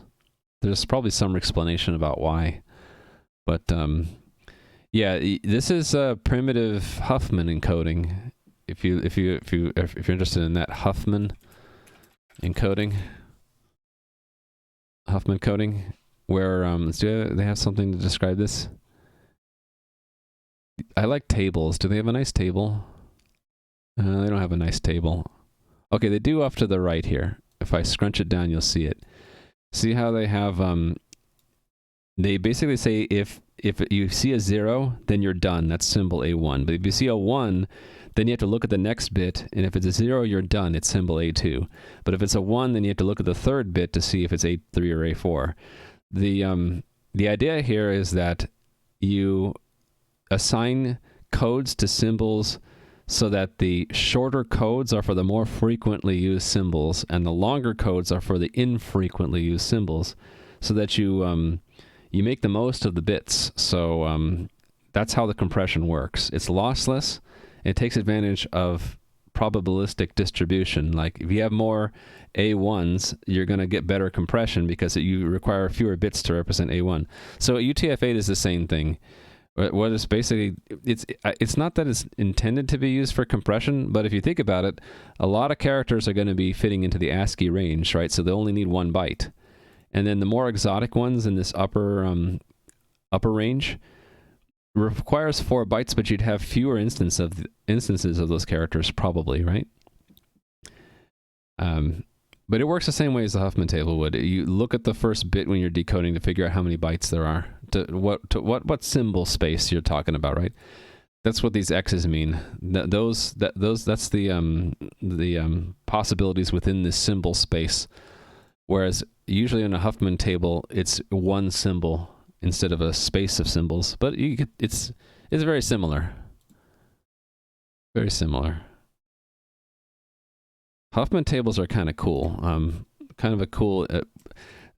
If you're going to learn compression, the very first compression algorithm you should learn is Huffman tables, because I think they're really easy to understand.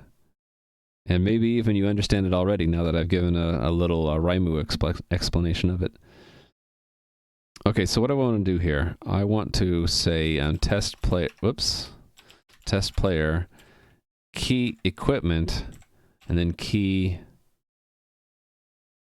I don't think I copied enough here. But anyway, let's say we're adding an offhand. And then that has to be in a string. And then let's have add. I don't know, 99. And then we will change an existing one. Let's change the main hand to 88. And then we'll change so let's change the existing one. So assignment.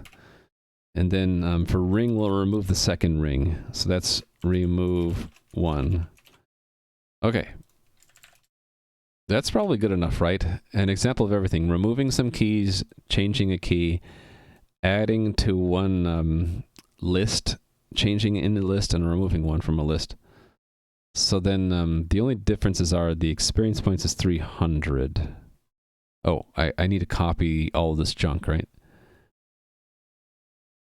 The entire assert needs to be copied, essentially. Down to here. Where? Oh, I have a distinction between... Okay, we don't need that. We don't need that. Just replace this as certain, and then I'll delete the other test because we don't need it. There. All right. Okay. So experience points was 300, right? Where did I put that? Where did I put it? Here. 300 experience, right? That's 6, 0, 1, 2, 3, 4, 5. Yeah, so experience points is 6. Okay, and then I also deleted choice and event index. That's 0. That's 2 and 3, right? So 2 and 3, these are going to both be nulls. So I can do database extractions value type null. If I try to fetch it as a text, but then I say get type. And so I want the same thing for column 3. There we go. So expect 2 nulls there. All right, and then I didn't change player inventory. I should probably do that, actually. Let's change something from the player's inventory. I don't know. Test player key player inventory. I don't know. Let's change the second item in the inventory to 333 or something like that.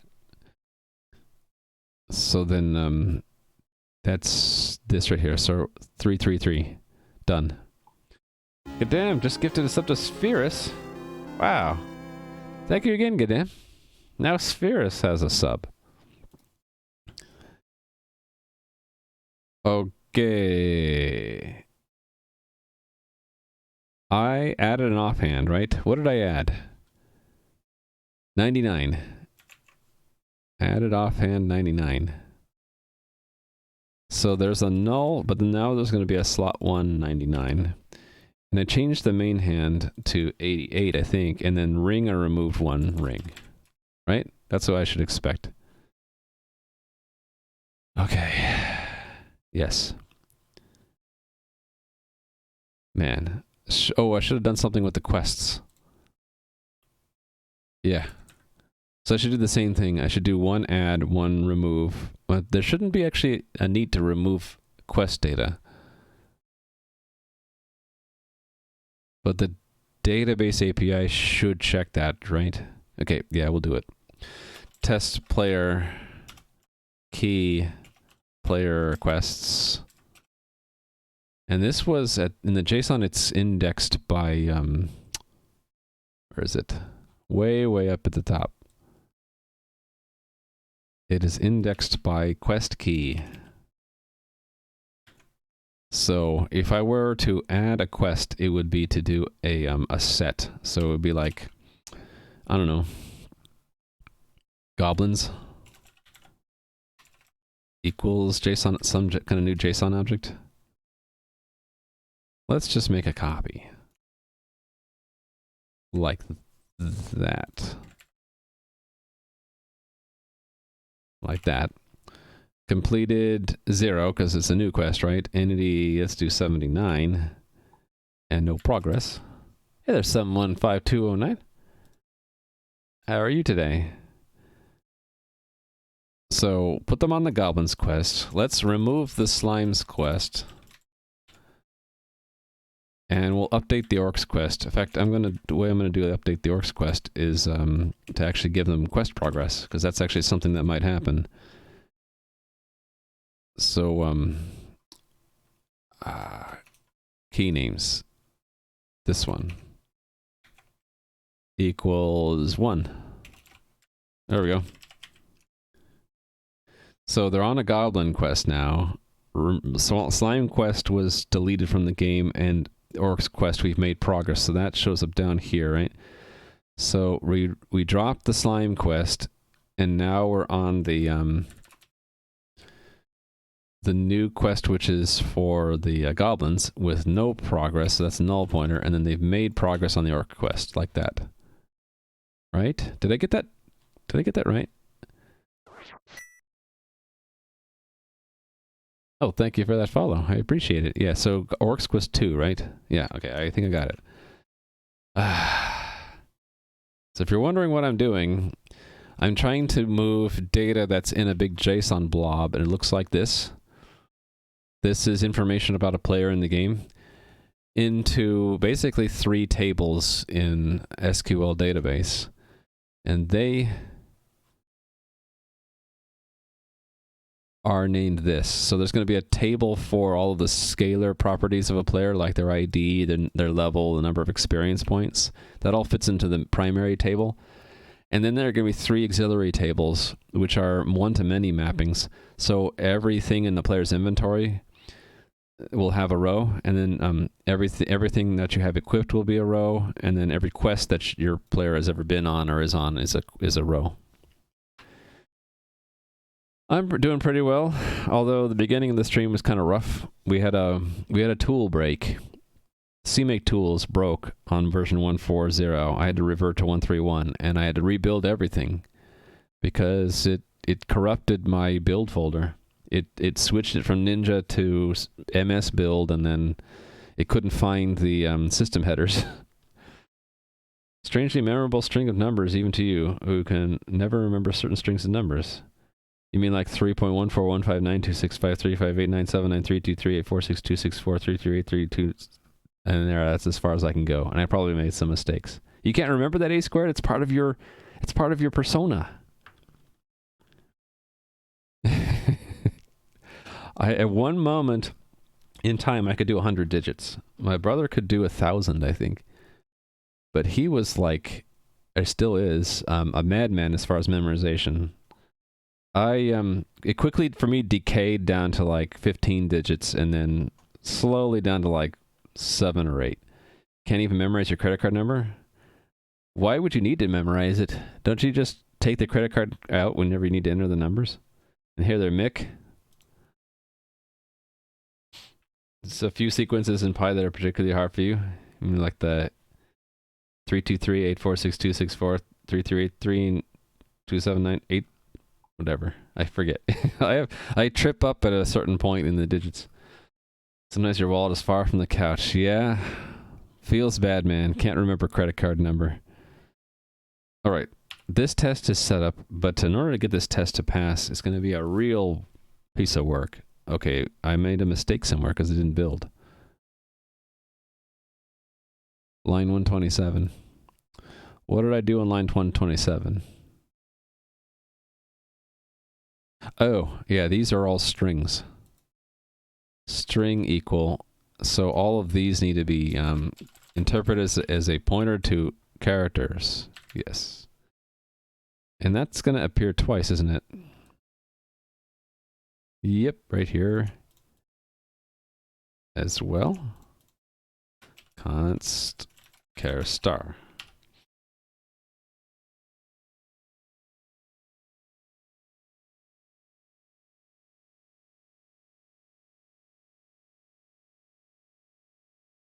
Anything with a permutation of 857 doesn't work well for you.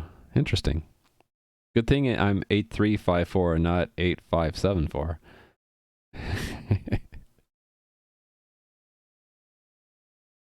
All right, let's run the tests. I expect them. Actually, they're all going to crash because I didn't set up the schema in here at all. Let's set it up. I'm going to use the select as a guide. This.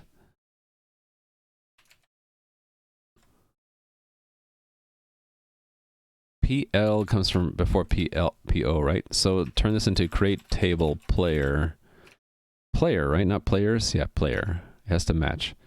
And then a parentheses, and then a whole bunch of stuff, including the E, which is a primary key. And then this has an end parentheses. Okay, and then a lot of these are going to be integers, right? Or actually, that's a real. Let me pick out the integers. These are integers here. Integer. These, oh, this is an integer also. These are strings, choice, state, Twitch link, login name. These are all text. Moderator's a Boolean. Did I get them all? I think I did. Okay, and then we have the three auxiliary tables, right? I can copy from container inventory for that one. So that's player inventory instead. And that is all we need to do. Next one is equipment, and this is the one where it's going to get a little hairy, right?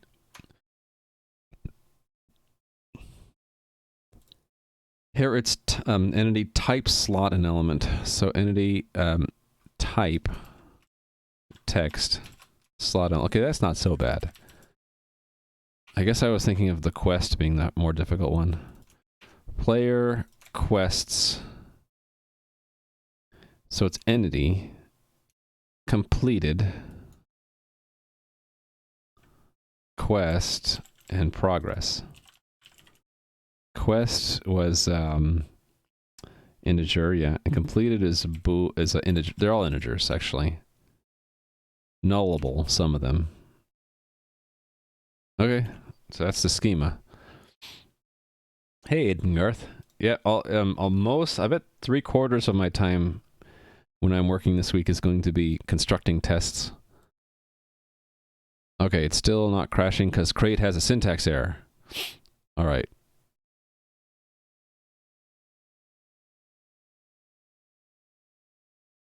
I'm looking for the syntax error here. Oh, probably because I don't have a comma. Yeah, I missed a comma there. Let's try that. Only one SQL statement per element there. Okay, cool. So it passed the schema. Destroy has a problem though. Why does it say table caps already exists? Do I have caps twice? Why would it say table caps already exists?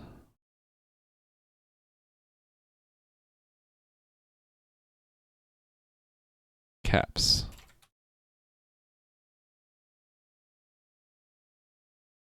Why would it say that? Did I screw everything up? No, just player. Interesting. Why does it say table caps already exists?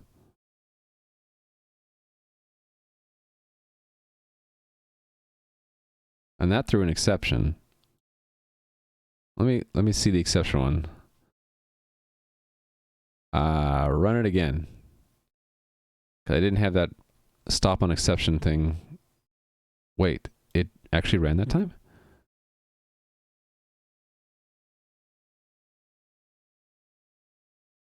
Well, that's a bummer. It actually, I can't get it to break on an exception anymore? Oh, it's thrown in the test fixtures destruct. No, it's also thrown in the body. Is the debugger broken? No, it's not broken.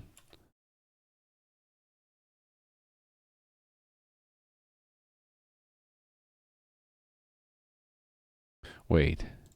It hasn't thrown an exception yet. Why would it throw an exception if I run it here? Okay, oh, it's a race. Sometimes it's an exception and sometimes it's not. Wonderful. So I just have to keep hitting that button until it actually breaks?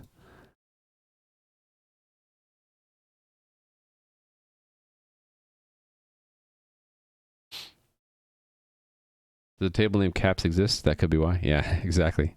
Forehead.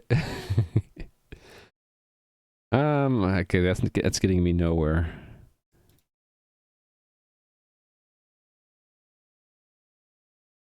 Weird.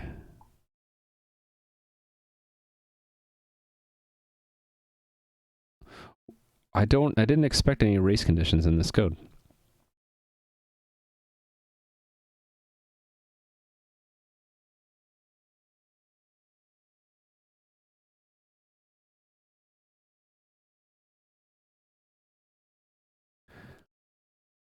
Huh.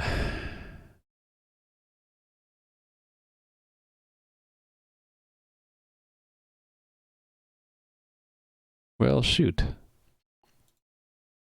If I can't ever get it to happen in the debugger, then what am I going to do? What happens if I hit that? Yeah. You can't, that button doesn't actually work.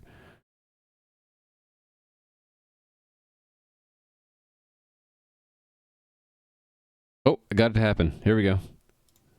We got it, chat. All right. Let's see where this is happening. Destroy all entities. Oh, I see. Okay.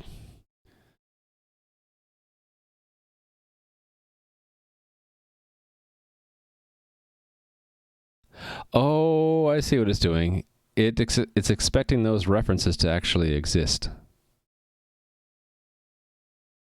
Yeah, okay. This is actually bad.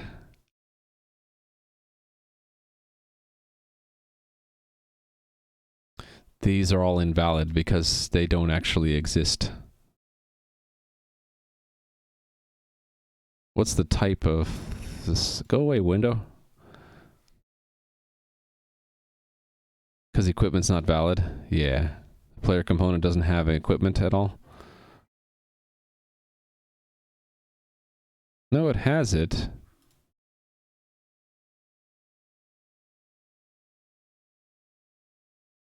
Wait. What's the type? Neck. Okay. Why is holder component invalid?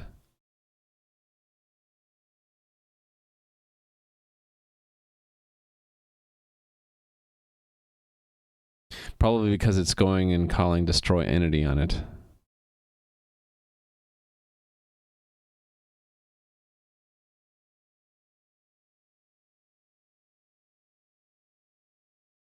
A holder component is broken now. Well, that's weird.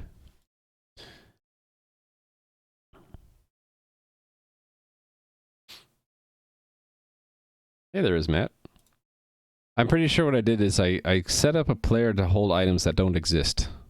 And my code doesn't have checks to make sure that the items actually exist. And destroy player inventories is happening when we destroy the player, right? So what it's programmed to do is when you just destroy a player, it's supposed to destroy the player's items. So it's going in and it's destroying the player's items. It's probably assuming that the items exist. And then it's destroying things that don't... Wait, what happens if you destroy something that doesn't exist?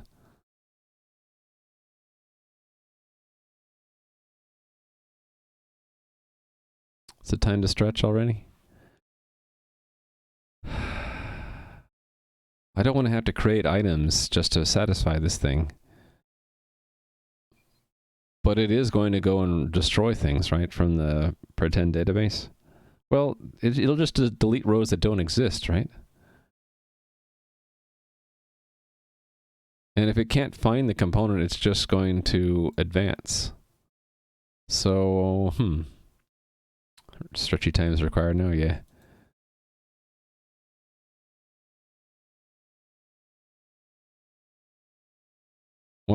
I'll stretch after I figure out what's going on here.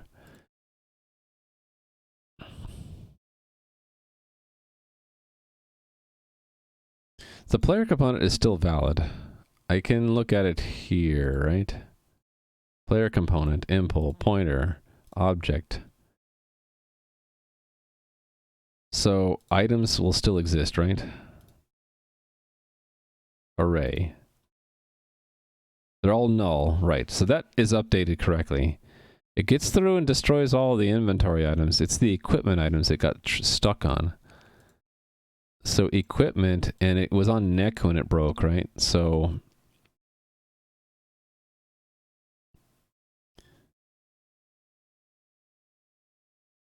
is that because main hand actually pointed to something?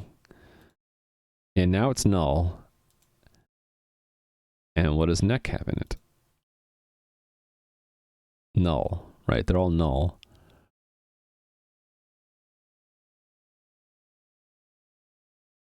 What did the test actually set?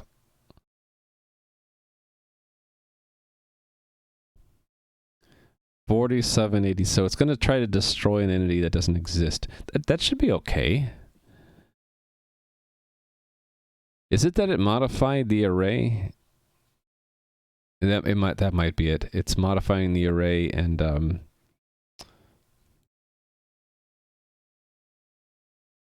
then okay, so it might have changed an iterator of some kind. Let me look.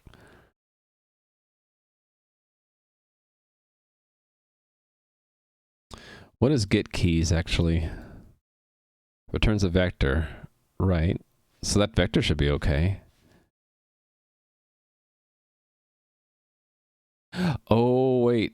It's getting a constant reference to an object that it's then changing. This is bad. Ooh. Bad news.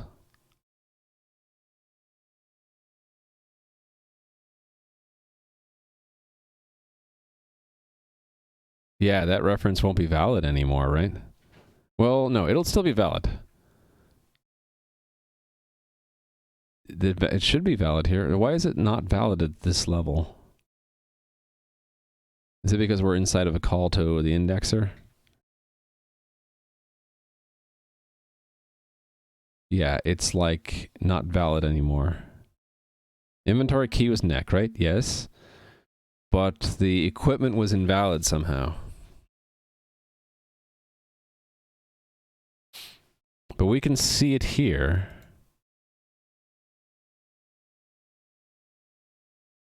It's this one here.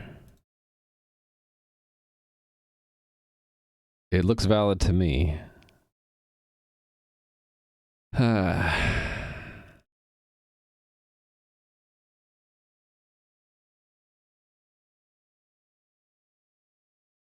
Oh, maybe it does get replaced. Let me think about this. No, if we could see it here, what's the address of this? Can I see an address? Not really. There's this address.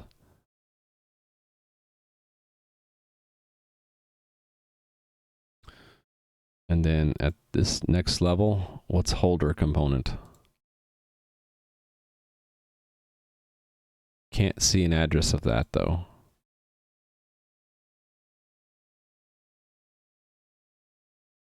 That reference is not valid. It's valid. Oh, wait, it's not valid here. Ooh, is that it? Player component is still valid, but equipment is not anymore because it changed. Yeah, I think that's the bug. This reference is invalidated when we do that. Let me see why. It's going to call destroy entity, which is going to... Does it make modifications directly to the store? It actually does, doesn't it? It'll go into player, right? Go away, box. Go away. Go away. Go away, box. Destroy all player inventories. Well, wait a minute. Hold on.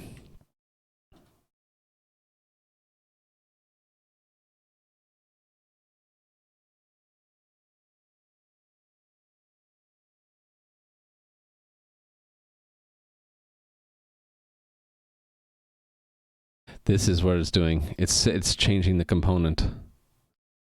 Yep, it's where it sets it to null. Okay, so that's a bug. And that's actually a really bad bug too. That'll happen, so the game can crash actually if I destroy a player. Interesting, okay. To fix that bug, I need to not use that cache, but just look it up anew every time.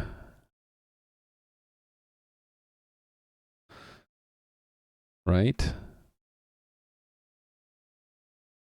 Yeah, that's why I actually make a set here, because I know that this becomes invalid. That's why we form this set and then iterate the set. So yeah, that's the problem. This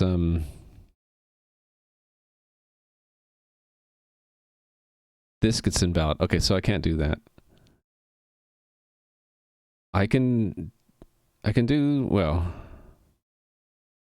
yeah, so I just need to fill that in there. There we go. To do, separate big CPP files. That's always an eternal to-do list item. But it's always on step 2, remember? Order of operations. Making it readable and refactoring is always step 2. I'm still on step 1 right now. Is that due to the reference pointer of the object or how it's being stored and called? It's because the object got replaced. So this is getting a reference to an existing player component, right? But inside of here, when we get down to destroy entity and it finds the object again, it will set a brand new component, which is basically a copy of the old one with one of the slots changed. This replaces that player component completely. And so the moment that we do this set with a new component, the old component that we cached a reference to here is no longer valid. That reference is no longer valid. It points to something that got destroyed. Yeah, so this is how I'm getting the reference back, is every time in the loop we're going to just re-get it from player component. Player component won't change because it's a constant, right? That it's the equipment that was being replaced. At least I think so. Hold on, I might not be right about that. Oh, yeah. That is a reference to a component whose contents change. It itself will remain valid, though. Yeah. When you invalidate a reference, you need to, you can't use, I shouldn't even use that. I should do that, probably. Just to be even more clear what we're doing. Did it not build? Build.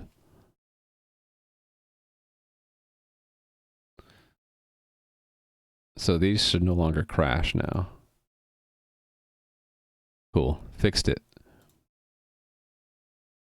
All right, so the hard part now, to actually set things up right here. So I can do the easy part of it, though. Oh, I said I would stretch, though. Let me take a few minutes break. So I've been sitting here for 2 hours, 20 minutes. I need to get up and stretch. If you've been sitting wherever you are, it might be a good opportunity now to get up and stretch, get something to drink, that kind of thing. Yeah, what I did was the easy part. The hard part is still to remain. That's true. I'm gonna go for 3 minutes, and now's a good time if you've been sitting to also take a break. I'll be right back.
Meow. Meow. Meow. You didn't expect that, did you? Hey there, Atomic Nibble. Meow to you as well.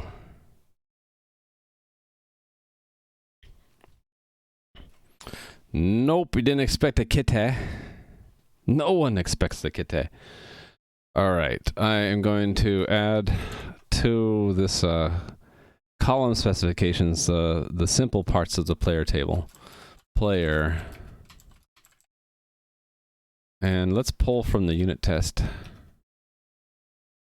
which is here. This list. Down to here. Okay, and then all of these comma double quotes just become double quote comma. Okay, that's column specifications. Now I need to have the field names. So, player. Again, this list. We got to run all the way down this list. Put that, go to the end. Key player something. All right. Key player action cooldown. Dialog. Dialog choice. Dialog event index. Dialog state. Dialog target. Experience. ID. Level. Does your blue screen move with the chair? Yeah, it's attached. It's actually a web around, so I'll show you what it looks like. That's what it looks like. Only mine's not the big one. I think this is the big one that goes even higher and further on. Mine's a smaller one because I wasn't sure if it would fit. And they have like, looks like this one's out of stock, but they have the green and the blue, and they have a I guess they have a white or a gray one too. Okay, mod. It's really convenient because when I'm done, I can just take it off the chair and stow it, so that it's not in the way. Because it's kind of big and kind of gets in the way. If I turn my chair, I thwack my kid sometimes if he's behind me working at his desk. So I have to be careful. And I also, if I turn my chair anyway, you'd be able to see behind me, which Mrs. Rainbow would not want. So it's a little bit of a burden, but also it's kind of cool that I can set up anywhere and have isolation from the environment. I got the idea from Adam C. Eunice, who you should check out sometime. Adam C. Eunice. Awesome pixel artist here on Twitch. He also uses a web around. And he's from down under. He's in Australia. But yeah, I think he's got the larger green one, and I have the smaller blue one. I didn't pick green. Why? I think because I wanted to be able to wear green clothing. And I'm like, well, I have very few blue shirts, so I'll just pick the green one. I'll pick the blue one instead of green. It's either that or they didn't have the green one in stock, which that might have been why. Okay, so that's one table. I can do the inventory table over here, right? That's array elements. So that's player inventory. And that's as far as I'm going to get. So we won't have quests or equipment yet, because that's the more difficult thing that will require not just tables added, but code changes. So this won't pass, but it should get further. And no, it still never gets past. Wait a minute. Oh, it got down to here. Okay, cool. So it got all of the inventory, and it got all of the scalar properties. It's failing now at the equipment slots. Cool. All right, so then, yeah, equipment slots. What am I going to do here? It's like an array, but with an extra column in it, right? So I wonder if I could adjust this to support that. Like, instead of, and actually not this one, but this one. What if in addition to here, we also have like an array of extra columns?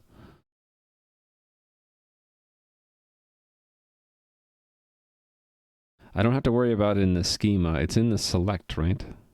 Yeah, what if I do it? What if I make a structure here? Struct array. I'm terrible with names. Array table. Array table what? Array table specification.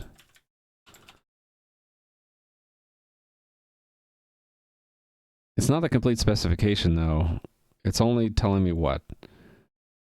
It used to just have where to find it in the JSON. So in addition to, so it'd just be, would it be array table JSON info? Ooh, there we go. You know the feeling with names, yeah. And hello there, Limji. Names are difficult to pick right, because that's not exactly what it is. I have to like consider and talk over like what does that represent? Right now, it represents where to go in the JSON object to find the data needed to fill in the contents of the container inventory table. Right now, I have to take that description and squeeze it down into one word. Array table JSON info is as good as I'm going to get right now. So if that's taking over that string, yeah, let's do this one piece at a time. First, we'll introduce the structure, and then I'll add to the structure. So this is JSON key. So it's actually not just JSON info. How about mapping? I like that. Mapping. Schema, mapping, yeah. Yeah. I don't know how to say your name, but I'll call you a YX. And hello. Yeah, that kind of thing. Let me give you a couple points. Point. There you go. Schema, I'm going to try to avoid using that exact word because I'm trying to make sure that word means something very specific. It means like the create table. This is not the create part, but the creating of the table itself, but this is creating and updating individual rows. It's really the mapping between the database schema and where we store it in the JSON. So I could make the complete name would be like JSON schema mapping. And to shorten it, I would just drop those two words, I think. Yeah, so that's what I'm going to go with right now. So that goes there. And then the consequences here, we have to add an extra set of braces, I think. I also might have trouble building this on Linux. Linux sometimes has trouble, depending on the tools, to take an initializer list construction without having a constructor. But we'll see what I can do here. How come it doesn't like that? Oh, because I'm missing that. There we go. All right, so then where this is used, we need to change things, right?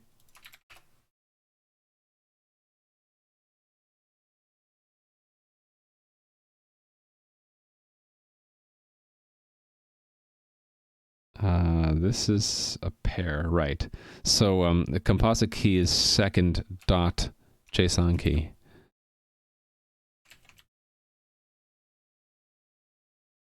And this one doesn't actually use it, so we can skip that. This one has the composite key there. Cool, so that's all I need to change, right?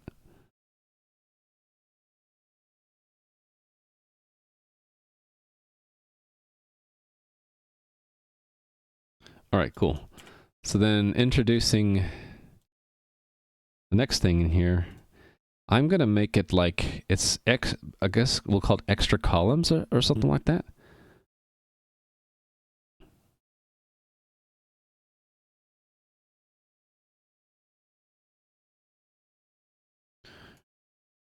I'm thinking it has to go into the SQL as this type. But where we get that type from?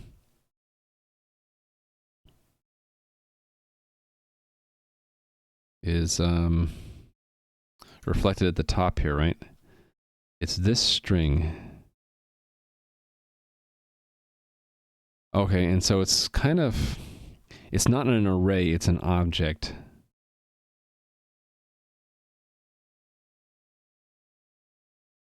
I actually don't need to have anything else in the structure right now because I can just say if it's an array, then it's the current code. But if it's an object, then add a type column where the keys are the types. Right? Actually, no, hold on. Wait a minute. I got this wrong. It's deeper than that. The values are nested. Actually, that's not too much different.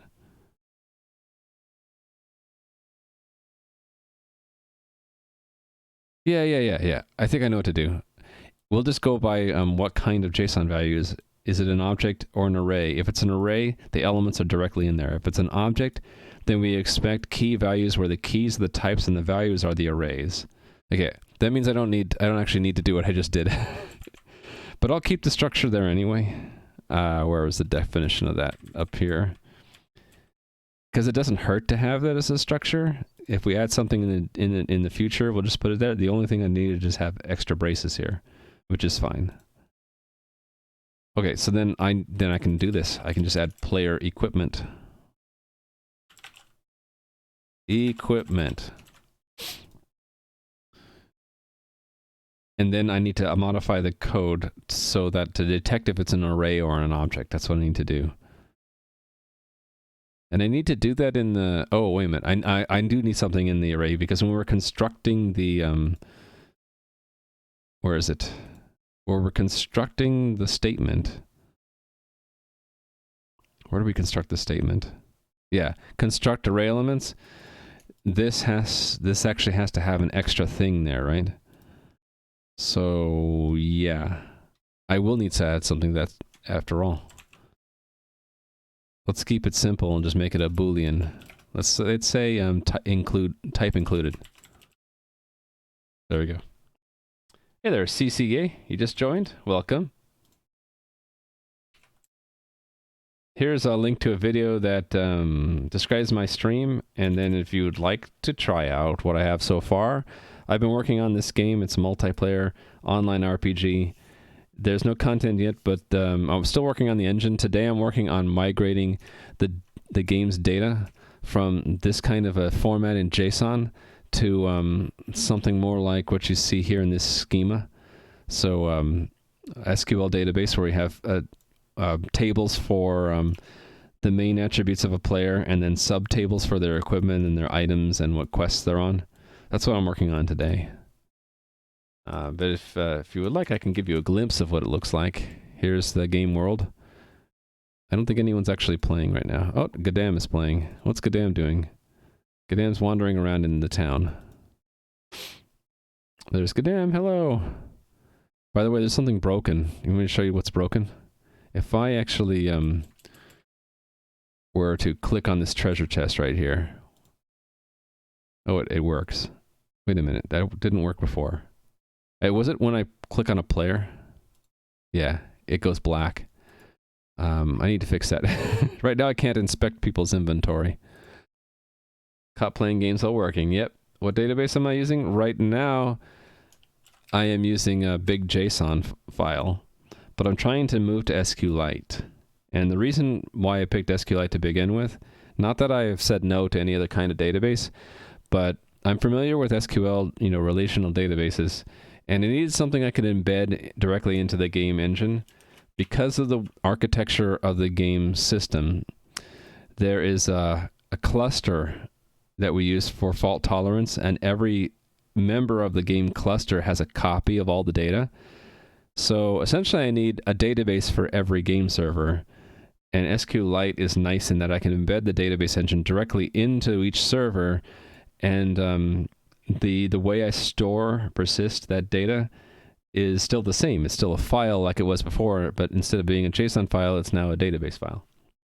It'll be easier to move from SQLite to another database.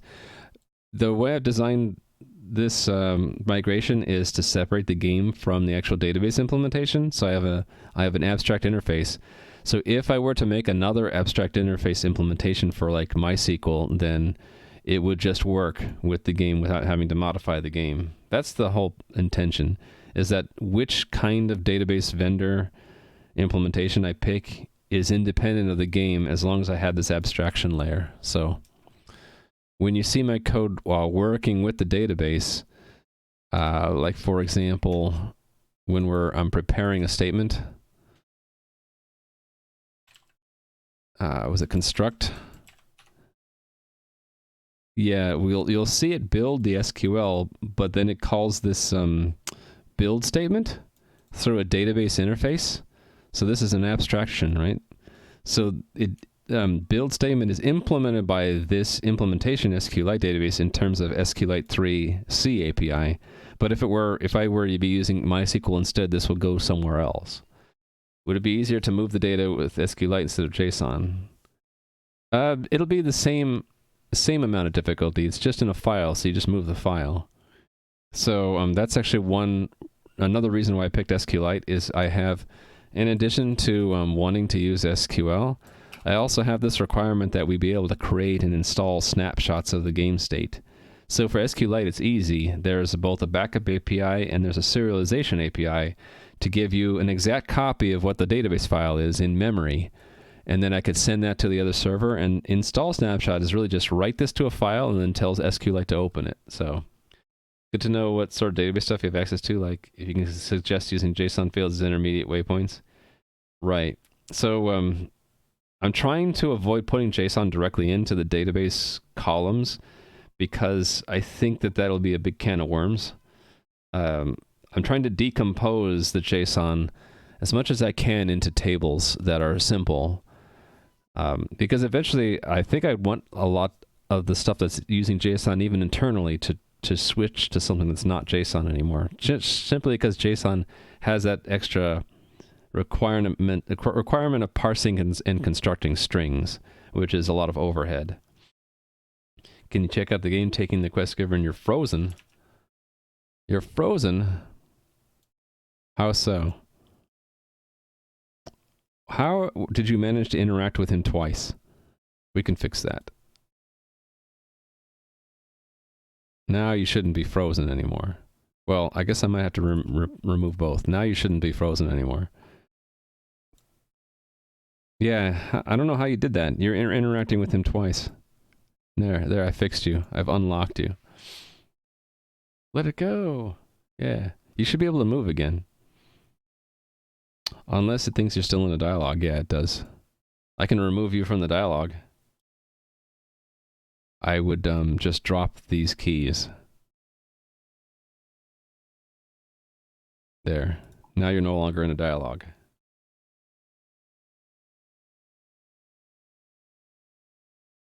You see, Jill's moving around now because Jill's like, I'm not talking to Gadam anymore. I can move. You still stuck? Oh, there, I see you moving. So, yeah, that's a weird. I've seen that in my test environment too. Remember we were looking at the interact lists, and I saw that I was in there 5 times. I think there's a bug floating around in the code where you can get stuck with multiple entries in the interact lists, and then I don't know how to recreate that. If you figure out how to make that happen reliably, I will be able to investigate it a little bit easier. Okay, so what I was working on here was, yeah, I added a flag, right? Type included. So for container and player inventory, it's false. For player equipment, it's true. And then I need to actually start to use that.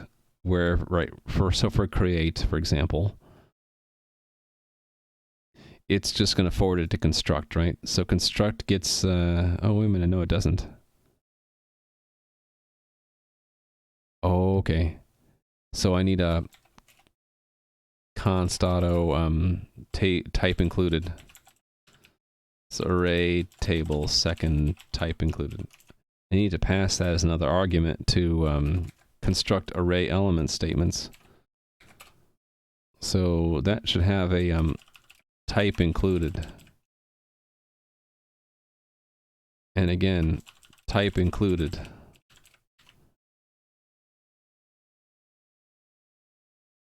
Okay, and then this as well, right?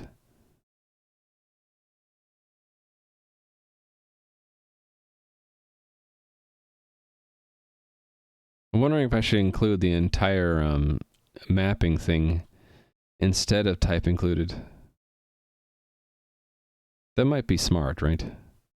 So instead of the type included, we'll just grab the structure, the whole thing, and make so const that table mapping, array table mapping. Just grab the whole thing there. And so it's just this whole thing there. And I don't need that in both places. So that goes there, and I don't need anything else. Right? Cool. See above. See above what? You're stuck? Try it out. Q, then T.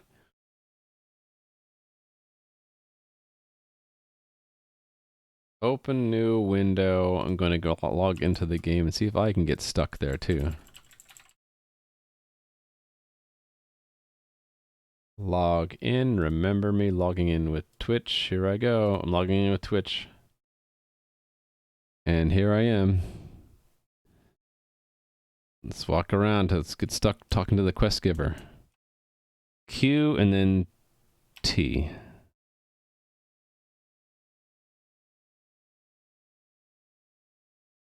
T doesn't do anything if I hit Q. So you hit Q before the T by mistake.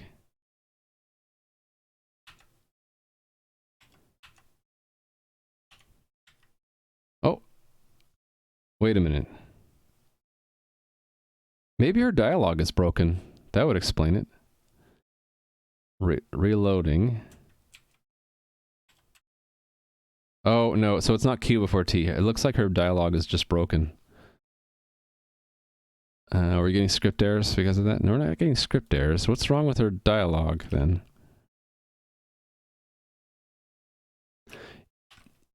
Wait a minute. Is it worse? Is it that all dialogues are broken somehow now? What about the trainer?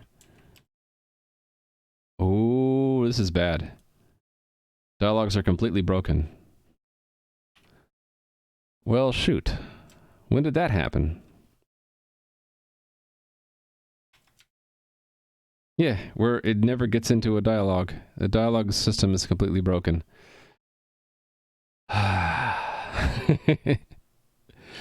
how did I screw that up? All right, well, I guess we can't talk to NPCs right now. That's a big bug. Triage it, right? Talking to NPCs is completely broken right now. The front end never enters the dialogue state.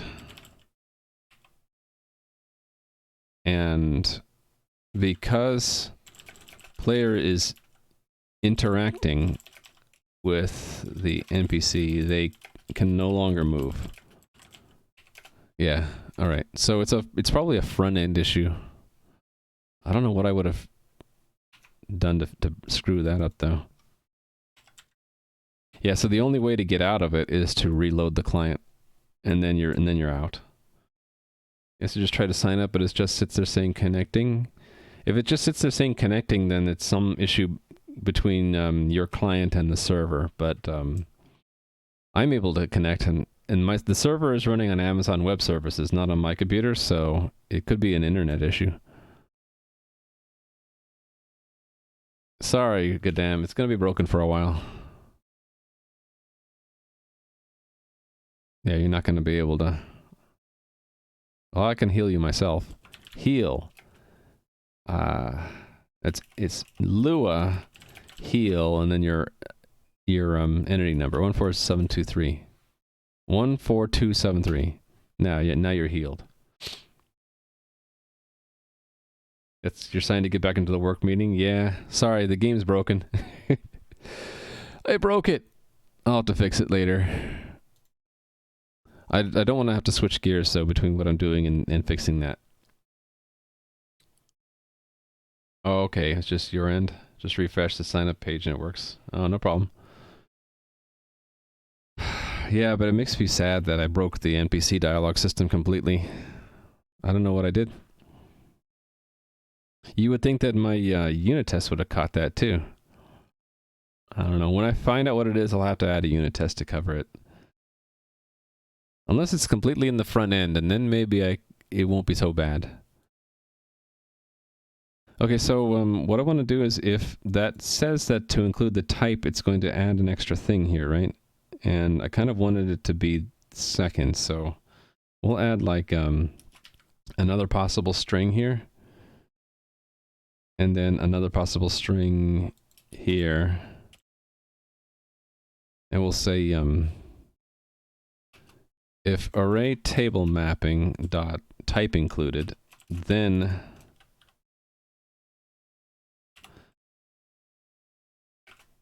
it's type comma, otherwise it's empty string, right?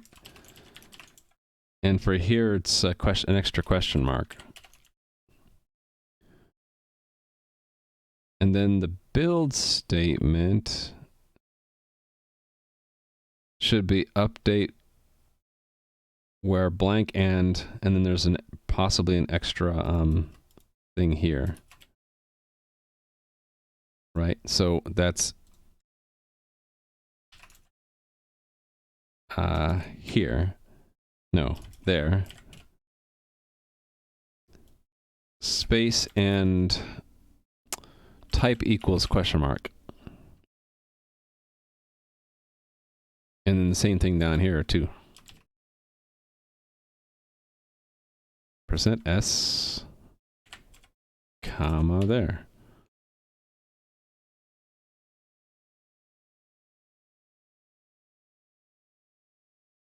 The delete all is for the entire entity, so that's fine.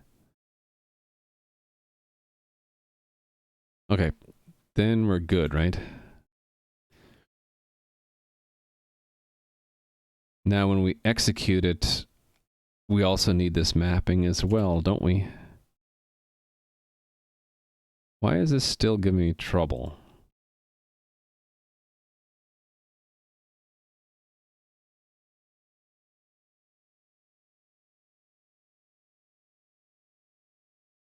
I don't know.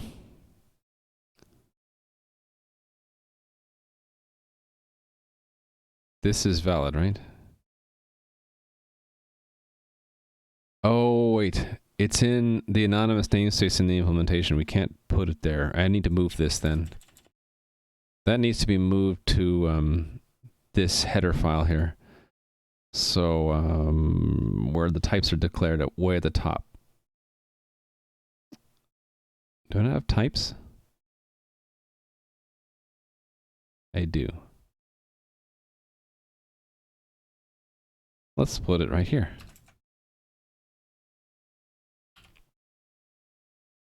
Possible alternative OneNote uses GitHub flavored Markdown. Huh.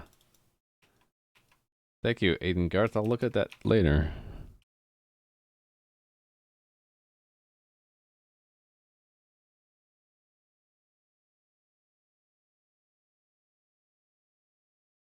Okay, it passed linking, compiling and linking.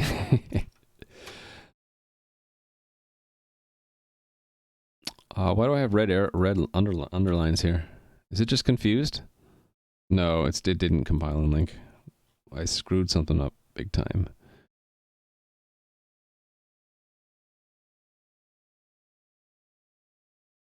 Is it because I didn't do a using namespace? Oh no, it's because I have this inside of another type. I need to move this outside of that type. Let's move it, let's put it here.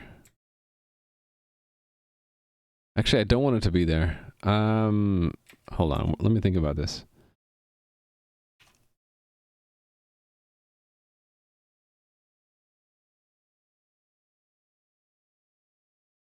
F8's supposed to help me. There we go. Wrong place. There we go. I think if I just use impl. It'll be good enough.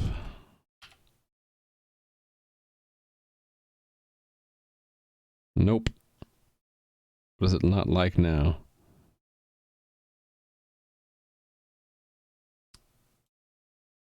Right. It's got to be... It's probably going to complain about the visibility, too.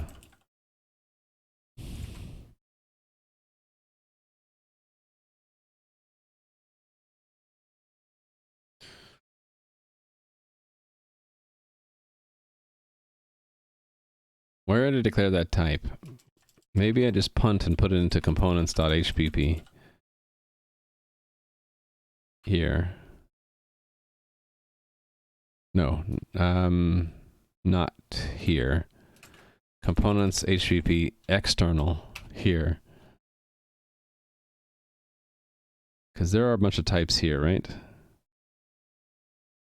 Yeah, there's a ton of types. We're just adding in yet another one.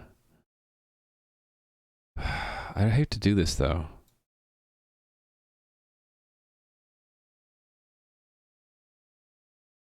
That's okay. It's not too bad. It's just a type definition, and we're using it only internally. But I shouldn't need to declare it here. Separation of interface from implementation says I shouldn't need to do this. Oh, wait, hold on. I can put it where I had it a moment ago. I can put it there. Because it is... This is all public, right? Yeah, it's just a struct. I just need to put this prefix in front. Yeah. The whole prefix. And that should work.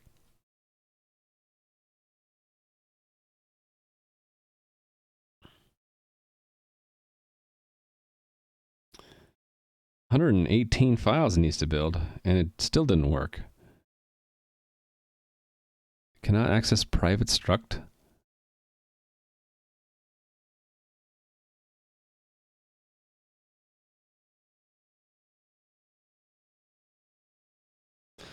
Oh, yes. So should I just move the table then?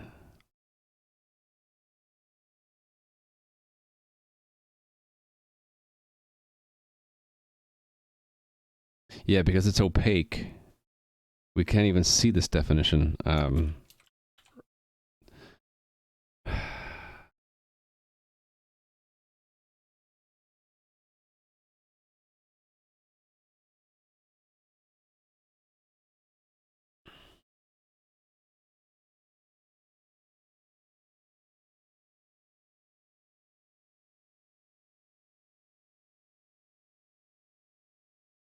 I think I know what to do. I would move this to here.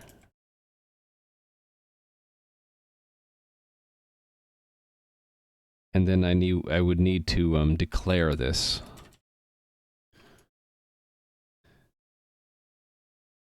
Actually, I shouldn't have put the word static here anyway. That doesn't really make sense because it's not a member of any class. And we're all the whole point of putting static there outside of a class is to make it anonymous, which we're already doing with the anonymous namespace. Okay, so then this one would need to keep... Actually, I don't even remember if I need to keep that static. If it's a member of the class, I just need to declare it here somewhere. I guess it's a property, right? It's a static property.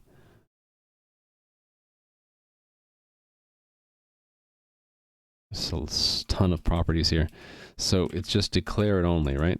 And then remove that. I just don't remember if I need to say static or not. It didn't like something about it.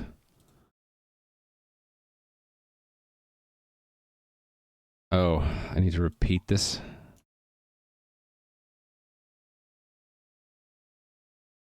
Hello, Rig of Regins. How are you doing? And NS George never said hi to. Hi. Oh yeah, it doesn't like the word static there. It actually makes sense to me.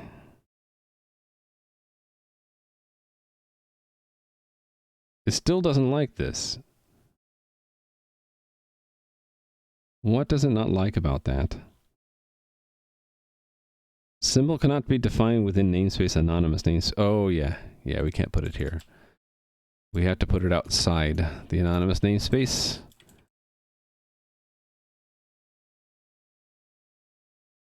Can we skip out the anonymous namespace? Yeah. Man, this file is friggin' huge. Okay, so we go here, I guess. Well, technically it belongs with component simple. Yeah. So like, right, yeah, this really needs to be cleaned up.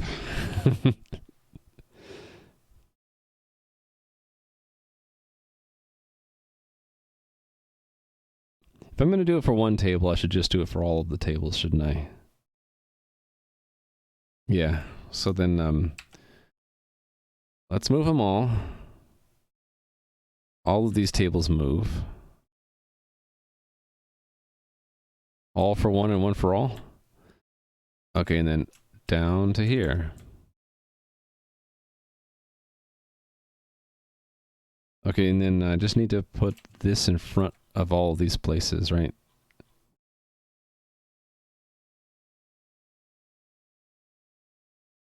And then I need to declare them.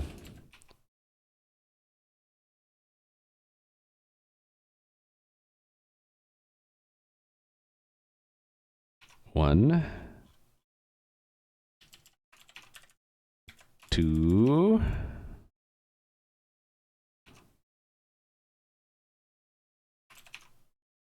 3.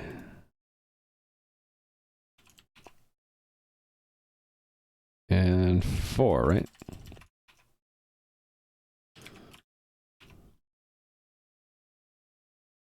And I need to say static in front of them all. Because they're not associated with any particular instance. There we go.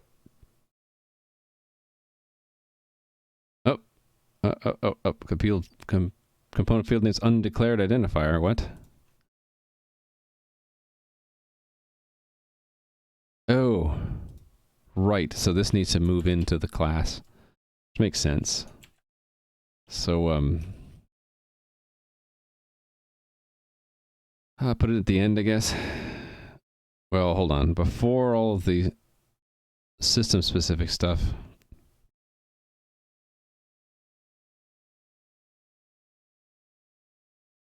Yeah, the entity component system is pretty complicated. Oh, actually, it kind of goes with these, right? Yeah. So it starts with the G, right? So it would go right here then. That's where its declaration would go.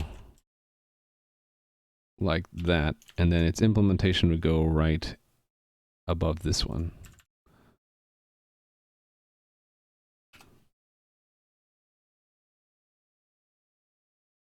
And then get rid of this one. And then we're done. Ah, more? What now? Oh, this needs to move too. Okay, fine. Fine. Put it there.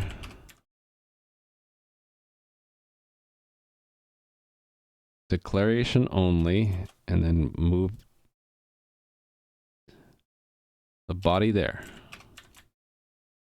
Body only, no declaration, so I can get rid of the comment here. Put that in front and get rid of the original. This one. Oh, wait, I had 2 of them. That one's a generic one, though, right? So this is the non-generic. Yeah. More?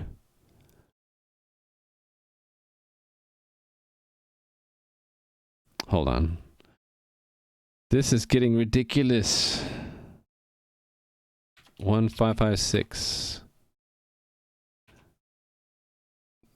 Did I not declare that correctly? Oh, because, okay, so it would be : Let's just move both of them in there. They don't need to do the colon nonsense. So that could, whoa, too many, there. Put that here in declaration only. This one can be marked static though, because it doesn't actually use any instance state like that. And then the implementation would go right here. Implementation only.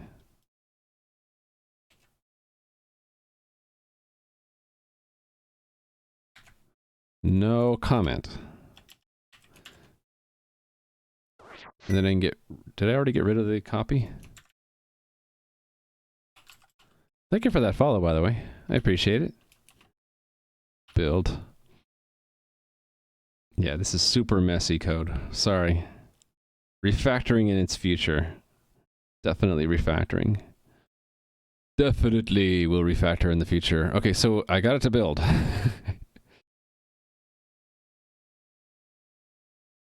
Back to the implementation here. So it gets the construction should work, but the so it's going to add an extra column if the type is supposed to be included. I need to add this now to the actual execution of the statement. So execute create array. Yeah, this one. So table name, entity, index. Do we need the type too? I don't know what I'm going to do here. Hey there, Mr. Halsey.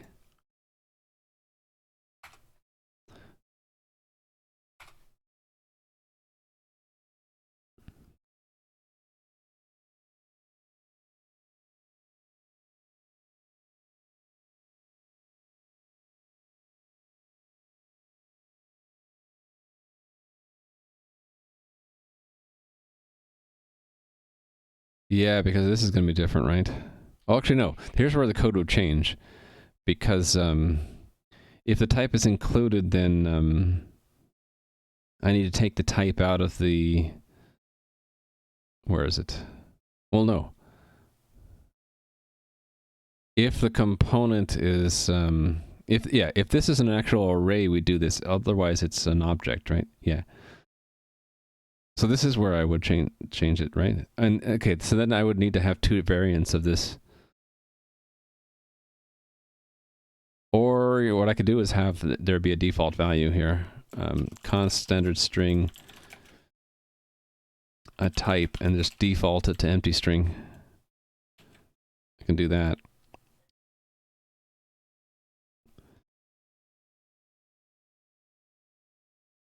I should probably have it be the last parameter, not inserted in the middle, otherwise this is complicated, right?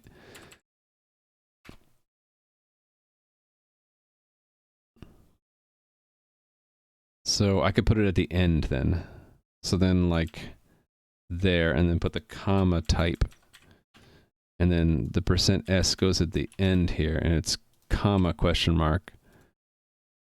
So the column would be at the end if it's there. It doesn't really matter the order anyway. Right. Okay. That makes the create doable.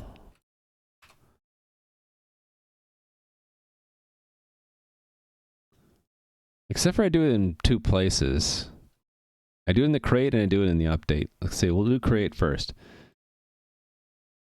So yeah, it's if array table second type included, then it's an object. Otherwise, it's an array, right?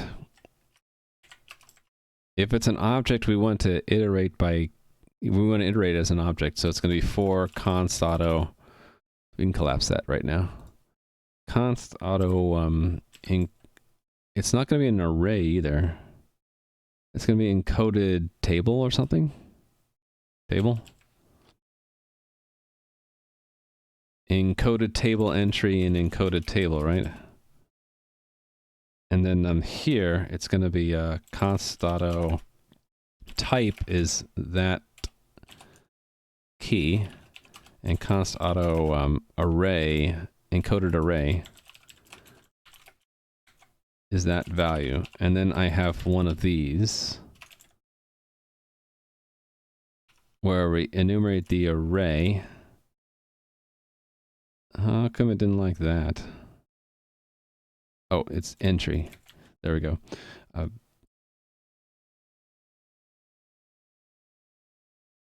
Encoded, so that should go there. So it's encoded, it's still encoded array, but I need to include the type, which is type. There. Cool. So now the insert should work. So my test should get further. And I still need to do the update. See if I got it right this time. Oh wait, this didn't actually look at the type. It has to bind it if it's not empty. So if not type empty, you need to bind it. Bind parameter 3 type.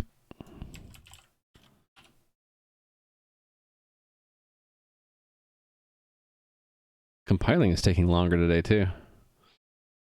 All right, let's see if the test gets further.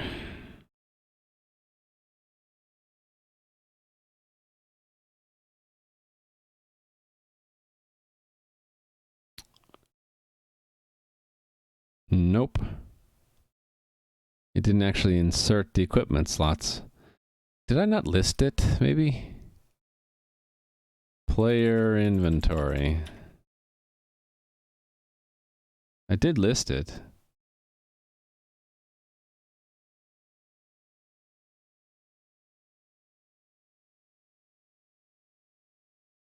I guess I'll use a breakpoint then. So this should be in execute array create. Yeah, this one right here. We should get to this line if I hit this button. And we didn't hit that line, so that's a problem. We hit that line. Good damn, just gifted a sub to Mr. Halsey. Thank you, good game, good damn. So generous. You enjoy doing that, don't you? If you didn't, you wouldn't do it. Okay, so this is the items table. So it's never doing the equipment table? Hold on. Why is it not doing the equipment table?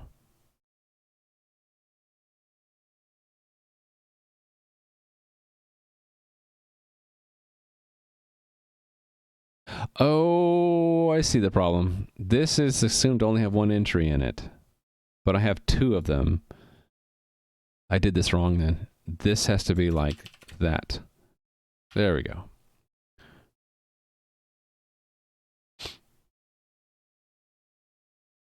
I'm surprised no one asked me, why do you have two entries for player?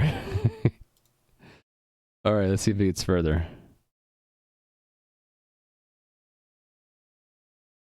Oh, cool. It got further. Now it's on to quests. Okay. So I have to do creating of quest table entries. I need to do the update will still be broken, right? Ooh, updates. Where did update fail? 274. Oh, interesting. That's not fixed at all. Why do you have two entries for player? Yeah, exactly. See, you were just lagged, right? Good damn. Yeah, that's it. So update actually didn't work at all. It didn't work even a little bit. Oh, do I not have null checks here? But this one also failed. It didn't update at all. Weird. Oh, I know why. I dropped the line that was the important line here.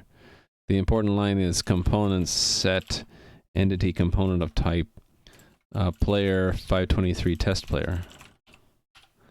That would be important. I set up what I want to set, but I didn't actually do the set. All right, I think it got further. How far did it get? Yeah, it got all the way down to equipment. Right, so I don't have any updating equipment slots yet. Should I do that next? So I did execute create array element statement. Right, execute create array element. I did create array elements, but I didn't do update array elements. So it's going to be similar, right? in similar to create, update. Where's update? Update array elements. Here. Yeah, so it's this place right here, right? Yeah, and it's more complicated because we have to do create, delete, and update. Yes. I'm probably going to want to refactor this later. Yeah, so if it's an array, there's one array. Otherwise, it's an object of arrays in it. Yeah, so let's make this encoded table, right? No. It's more complicated.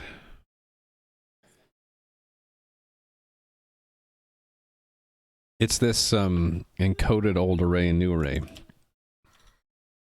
It's this stuff here. So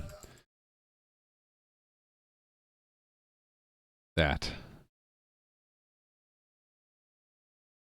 We're going to assume that we're not actually adding a type or removing a type or we're only updating types. Otherwise, it gets really messy. Actually, no, I shouldn't assume that at all, should I? So there's two levels of create and delete. You could create an entire new kind of slot, or you can create a new slot within an existing type. Your for loop makes a copy? No, these are references. These are all references. Where's the other for loop?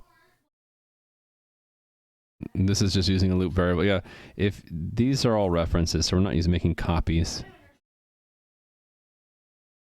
Yeah, so this is going to be a little bit more complicated, right? So these aren't arrays. These are objects. Const auto encoded table entry.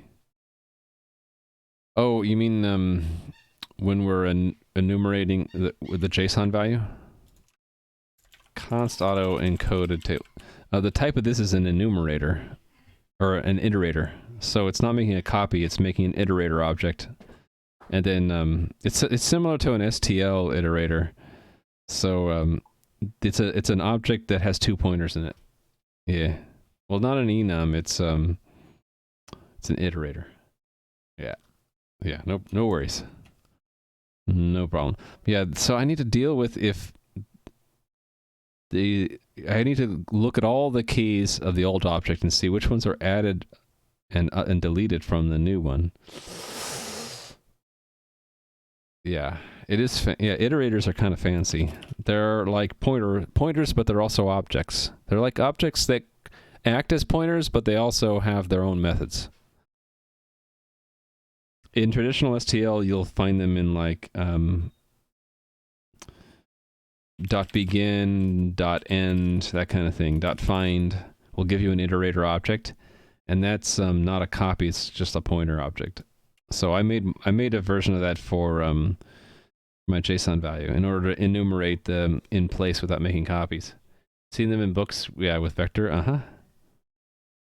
So in basically the whenever you have a for loop with a colon in it, then the thing has to have a begin and end method. So if the way I declared it here is begin and end work. They don't modify. This const at the end here means it doesn't mutate, doesn't modify the JSON value itself. It just creates a new iterator object. And that iterator object, how come I can't click on that? It doesn't know where my iterator object is. Okay, here it is. Lets you do ++, it lets you compare, and lets you dereference, but the things you can do are basically get the key and the value out, and internally it's just it internally has iterators into the actual JSON value storage of its elements, whether it's an array or an object, right? And which one is valid depends on whether you constructed it with an array or an object. And that's all done internal.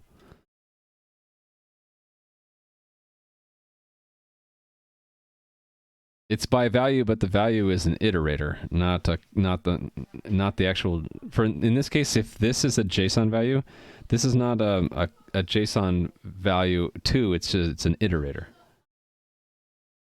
But yeah, it is by value unless you have a reference. So here it wouldn't really make sense because the iterator, if you're using the iterator pattern, it's a temporary anyway. So what does it matter if you make a reference or not, right? Actually, I don't even know if it'll work with the reference if it's a temporary. Anyway, and you go through the keys, don't I? Depends on the type is not an iterator by default. Yeah, I think it's open-ended, right? So the definition of begin and end is that something just follow the iterator protocol. It might not be an iterator. It might be a pair or something like that, right? I forget how exactly that works. My knowledge is a little bit gray on that. I just got it to work with JSON value. And it works for me. These are iterators. In fact, I want to do this, don't I? This should be that entry. Encoded old array. So it'll depend on whether it's in the new object or not, right? So if encoded new object has type, then we're doing this. And we're not doing a create, we're doing one of these things, which is going to be a mess. But if it doesn't have it, then they're all deletes, right? If the old had it and the new doesn't, we're doing a delete. And I'm going to need to enumerate the new as well, aren't I?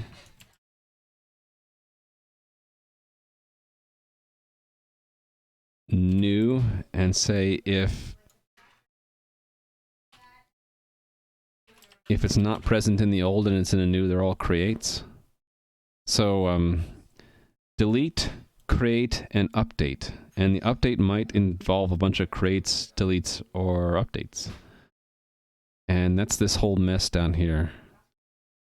All right, let's bite the bullet. This is going to be a huge, horrendous mess. But that's okay. I'm used to huge, horrendous messes. So if the type is in both, then that gets pasted there, this mess. Oh, I already regret doing this.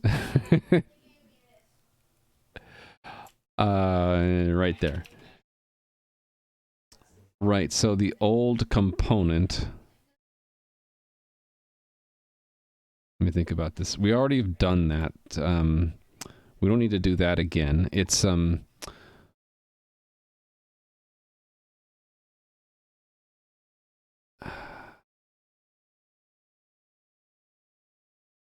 encoded old object type.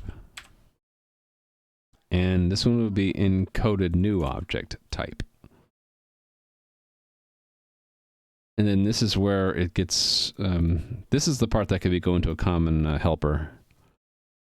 I don't like, no, at the end of the day, I don't like the messes. I'm just not very good at thinking far enough ahead to know how to decompose, how to break this up into smaller functions.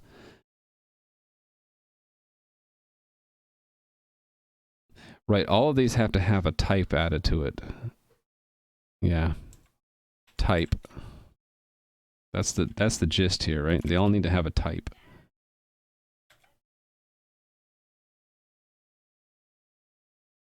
Okay, that's if they're create, update, delete. Now, let's do the delete only. These we would always delete, so I don't need, it's, I'll collapse to keep my sanity. No, the collapse, oh, it does work. It's just hard to see. If the new object doesn't have the type, then we're not doing that or that. And we're going through and deleting all of them from the old array. So from 0 to old array size, we're deleting.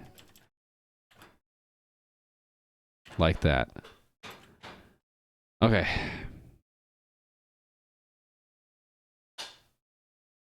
For auto v in container dereferences the iterator, so it's actually for auto it equals c begin, it is not equal to end.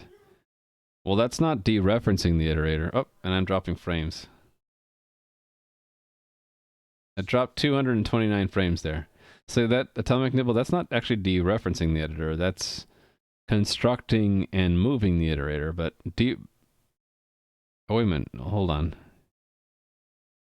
Maybe you're right. Auto v equals dereference iterator. So we'll make a copy without referring. But that's not how it actually works for me. Where do I show that? This just tells me it's a constant iterator. It's not the... oh, what? You're right. You're right. I did a trick. I remember doing this trick. Iterator defines operator dereference to return itself. So the dereference is a no-op for my kind of iterator. Yeah, that was I did that on purpose. Maybe this is bad. I don't know. So you're right. It dereferences it, but my types my iterator types dereference just returns the iterator again. Rewrite it in Rust, please. Okay. Hey there, GG Betsy. Okay, we're just gonna close the whole thing and rewrite it in Rust. All right. Don't save that. Okay, let's rewrite it in Rust.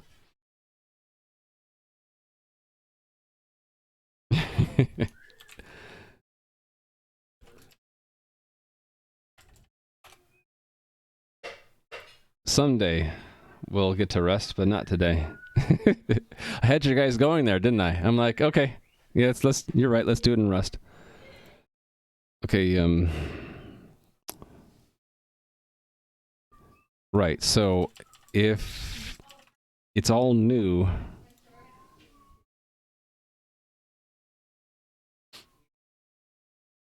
you weren't fooled by that? Oh, well, I guess I'm not convincing enough. Right, so it goes into here, right? Encoded new array.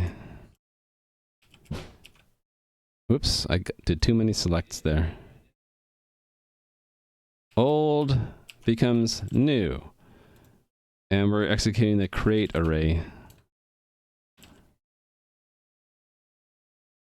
Create array element statement with the type. There we go.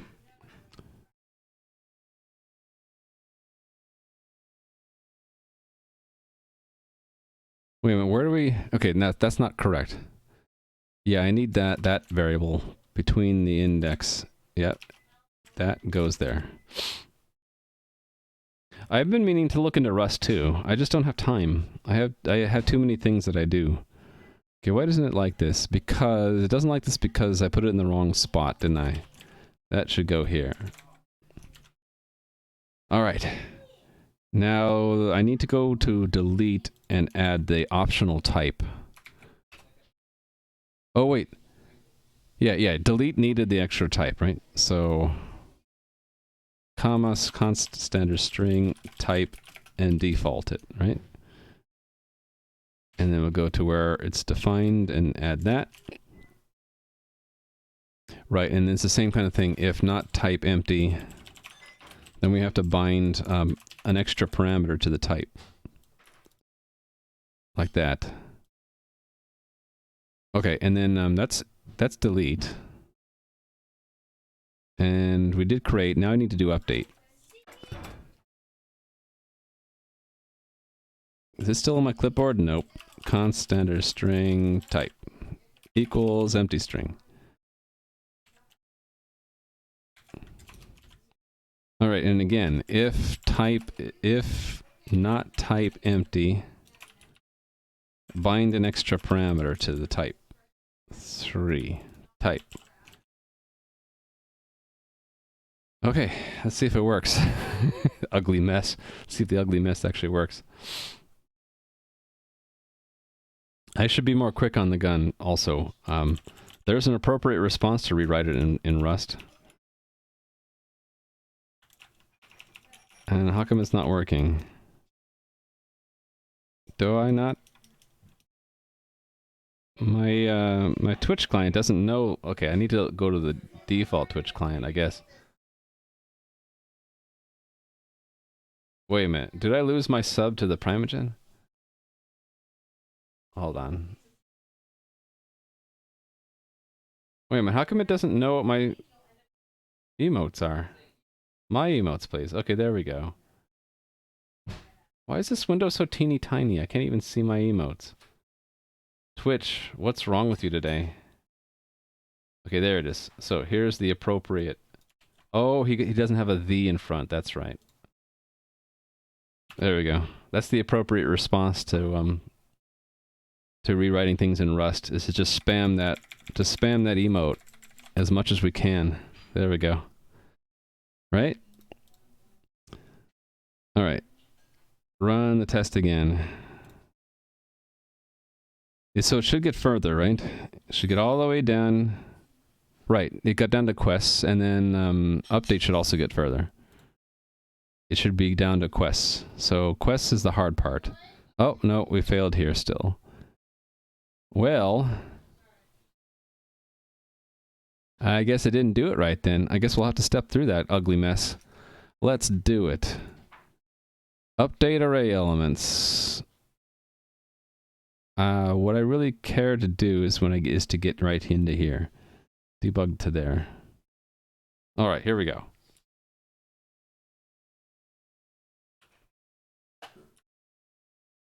Right.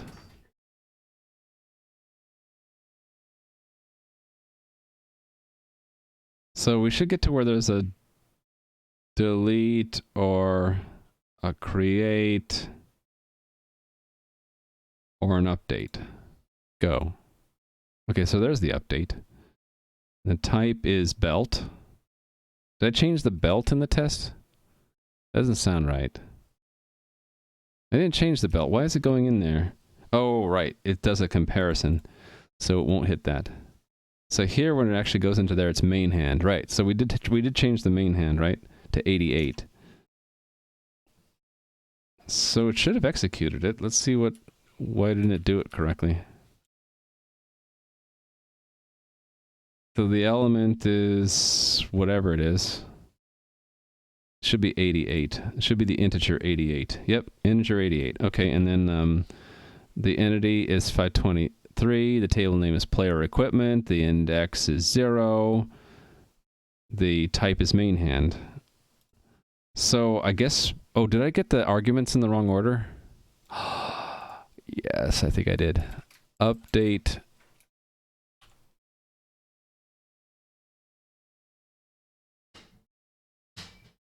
Yeah, I have them in the wrong order. It should be at the end, shouldn't it? This that S should be at the end. Like that. Must go deeper. Yeah, a lot of nesting, a lot of ugly code. Oh, there's also the delete from needs to be at the end, right? %S. There, let's try that. To fully exercise the code, I should also try to destroy a equipment type and then add a new one. Okay, cool. I think it got further. I think it got down into the quests now. Yeah. Okay, so it updates equipment slots now correctly. Let's hack this completely. Let's have it remove. Let's chop off the player's main hand. Actually, no, we're already updating the player's main hand, right? Let's chop off the player's head. Why not, right? One of my kids just yelled, "Whoa!" Let's remove the player's head equipment slot, so you can no longer equip helmets at all, right? That's the name, right? Head. So we'll remove the head, and what should we add in its place? How about tentacle? We'll add a tentacle. So it would look like this. Tentacle is a JSON array. We're gonna give the player 2 tentacles, 666 and 667, and remove their head. So we're just playing around. I need to exercise the code that what do we do with the database if we remove a type of equipment, and what happens to the database if we add a new type of equipment? Right? So that should show up at the bottom here as there is no more head. Instead, there are tentacles. And 666 and 667 are the two tentacles the player gets, right? And I need to order these. It's order by type and then slot. So this needs to be down here, right? It's going to order it, expect it to be in order by equipment type and then slot. And it passed. Nice. Oh, thank you for the 100 bits, Gadam. We cannot think. We can only slap and stick to objects. Yeah, sorry about that. Have you ever used libfmt? It's a modern format library for C++, even faster than sprintf. How is it faster than sprintf? Since type-aware can pull out strings length. Oh, I see. I didn't even know about it, Atomic Nibble. Let me give you a point. I just took the lazy approach. I can show you what I did. But first, let me put your note here. For my sprintf, which was here, I did the lazy approach of just forwarding it on to vsprintf. Actually, no, that's not true. That is my own function. I use this vsnprintf, so I call it twice. So here's where it's inefficient, right? It first has to calculate the number of characters we need to create, and then create it, and then do the real formatting, and then finally convert that to a string. So there are at least two points of inefficiency here. First, we had to call the formatter twice. The other point of inefficiency is that I allocated memory twice. I allocated memory for a vector, and then I put it into a string. So, but I just did this because it was easy. I think you're probably right. I should do something like, if this is a performance bottleneck, this sprintf, then I'd probably look into something like what libfmt does. Because, yeah, based off of what's in the format string, if we know that the argument is a C++ string, then we would know its length. So because I'm using the C library, that's why whenever I do strings, I need to do C-string. Gadam just gifted live coding a sub. Thank you again, Gadam. Wow. You've like blown my sub count out of the water completely. I think before you started gifting subs, I only had like 27, 28 sub points. Now it's like 100 and something. So it's just incredible. And I don't know what to say other than thank you. So yeah, because I use the C underlying C vsnprintf, whatever, that's why I have to actually do the C strings. And you're right, it's not as efficient because then vsnprintf has to search for the null character again, where we already knew where it was. C++ strings know their length. So back to the question, have I ever considered it? No. And the reason why I haven't considered something else is because I haven't needed to. This works well enough. Although I do kind of don't like the grossness of having to convert C++ strings to C strings, only to go back into a C++ interface, just because it uses a C interface on its end. I don't like that part of it. Okay, how am I going to handle quests? This is where it gets really difficult. So quests have a format that looks like this, right? It's an object with sub-objects with keys. And we want this to be stored where, in a single table, where these are the columns. And we're going to toss those keys. So let me go back and grab a copy of my game snapshot. And let me look for a similar table to make sure that I am not just doing this for players, but I'm doing it for other things too. How about dialogue? Because this is also a nested object with keys, right? Although this is sort of an extreme case because there are the nesting goes quite deep.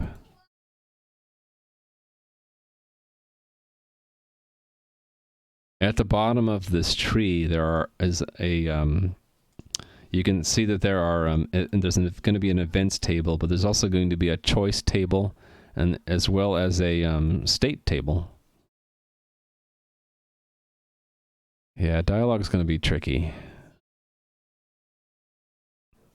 NPC, right? NPC had like a loot. Not this NPC, but another one of these will have a loot table. Yeah, this slime here. But this is an array, not an object.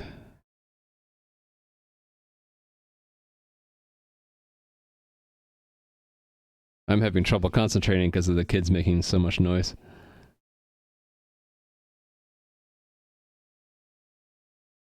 Okay, maybe quest? Again, the shape of this is just different. Maybe I need to just use specialized code for this kind of thing. So fundamentally, we have to support create, update, and delete. Delete is easy because they all look the same. It's always delete from whatever table name where E equals the entity number. So that's easy. Where it gets more complicated is create and update. For create, for example, for quests,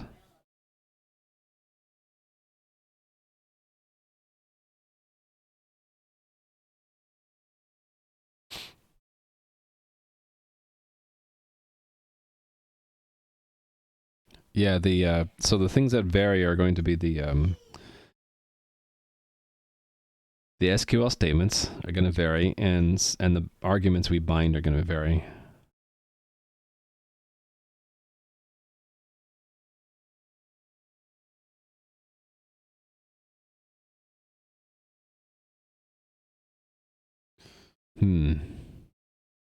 What if I just make a completely open-ended way of doing it? So how would I do this? In the tables that I made, right? Create array, create component array elements. This table, right? What if I had yet another table for, I can call it component complicated elements. What do I do that, right? Let me do something like this. An owner map from string to, yeah, because there might be multiples, a nested one, and then this would be complicated or complex. How about complex table mapping?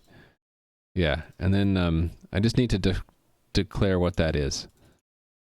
So here's array table mapping. A complex table mapping would, I guess it still has a JSON key.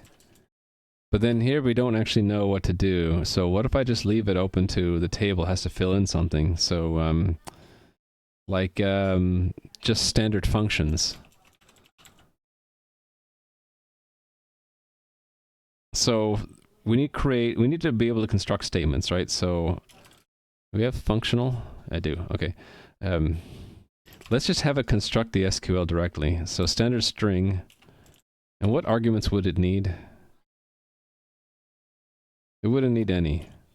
So this is construct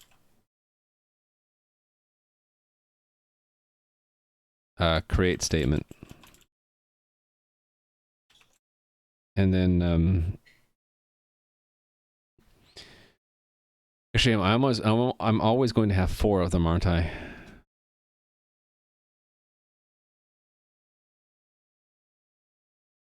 Prepared, yeah.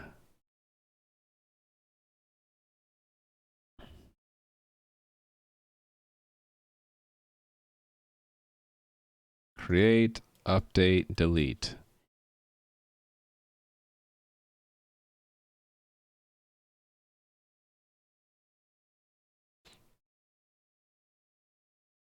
create, update, delete.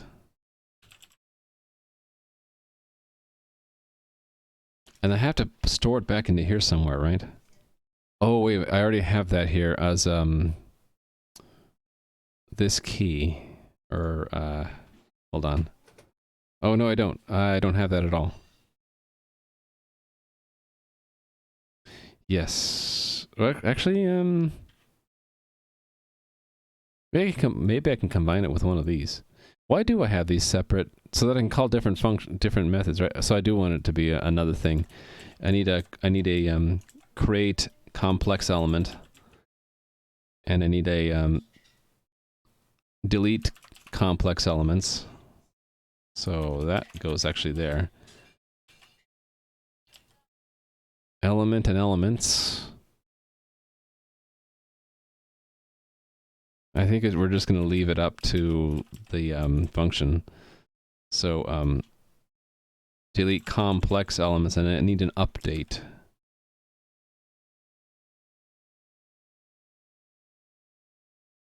How come I don't have an array updates? Oh, right, because we don't update sets. But we might update complex elements. Yeah. I know, Toulouse, isn't that incredible? 85 gift subs. It's amazing.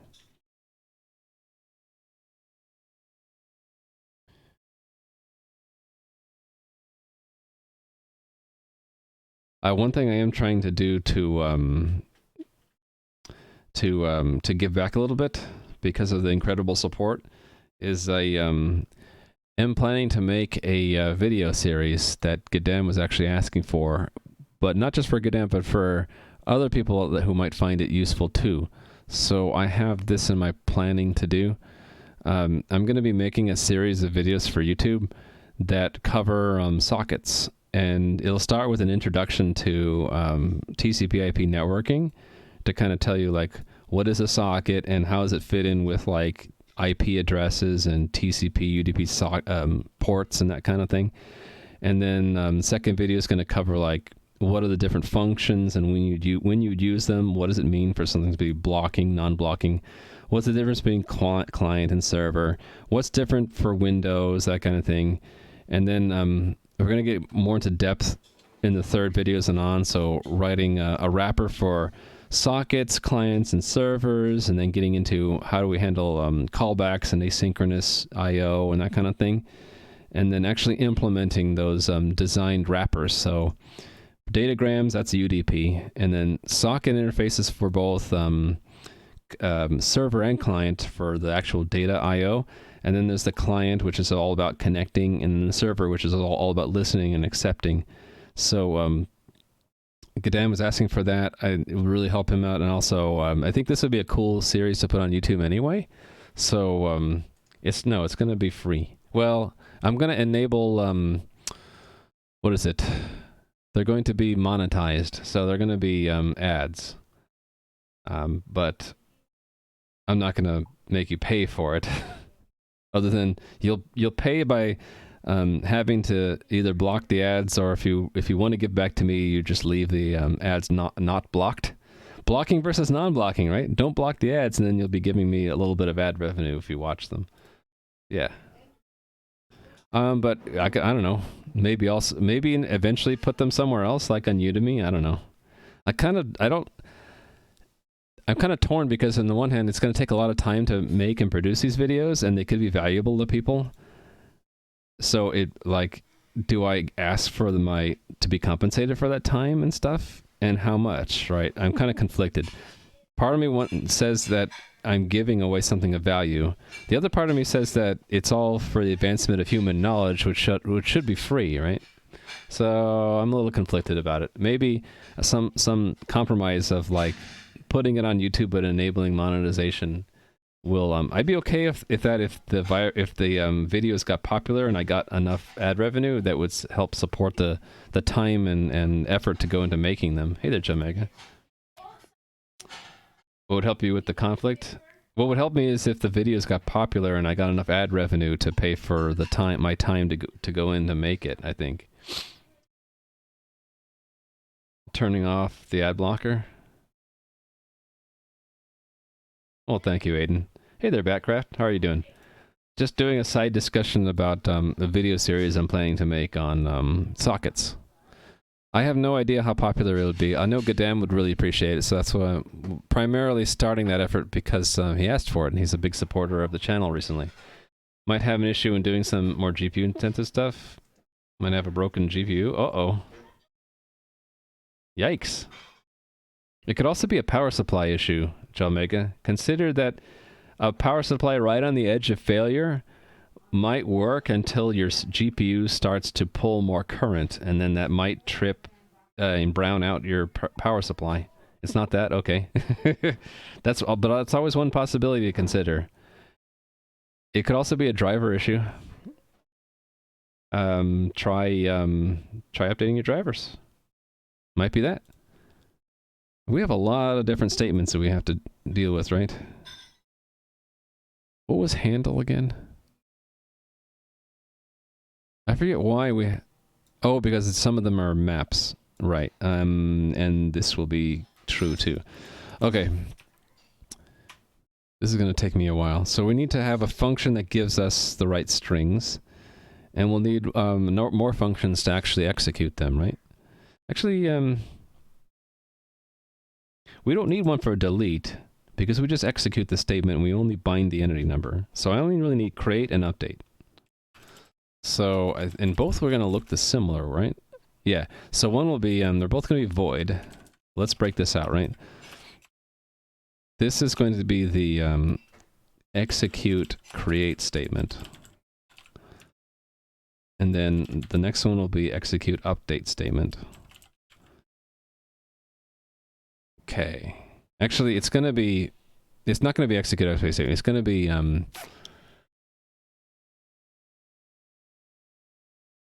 statements, right?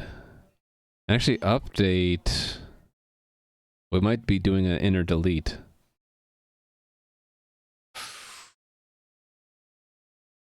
So we should have two forms of delete. We should have delete element statement, and we should have delete all elements statement. And then the update will need both of them, so we'll need to pass them back in as prepared statement handles, right? Where do I do that? Oh, I do that here. I'll have to move this out then. Oh, wait a minute. Oh, no, these are already in the include. Okay, we're fine, we're fine. So, that's we'll only need a specific handle. Yeah. So, both of these actually. Let me start with create. It's easier. Const, that is the create statement.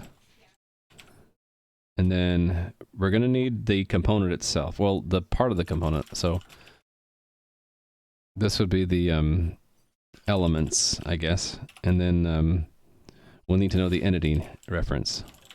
I think that's all I need, right? Let me check. What does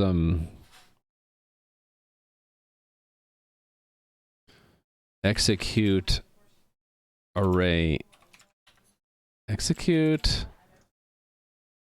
So not in this file? In this file? Execute array. Execute create array. There.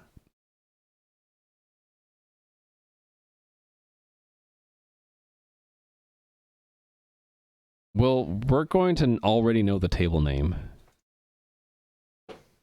We're already okay, so everything we already know, right? Yeah, so that's all I need to know there. For update, I need old elements and new elements. And I need the create statement, and I need the update and the delete.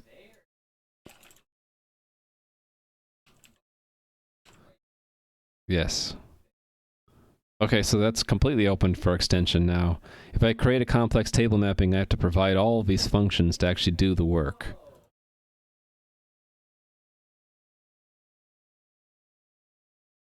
Thought it was gone for a bit, but didn't do that much GPU incentive stuff for us, and now you have the same issue. Could it be heat related?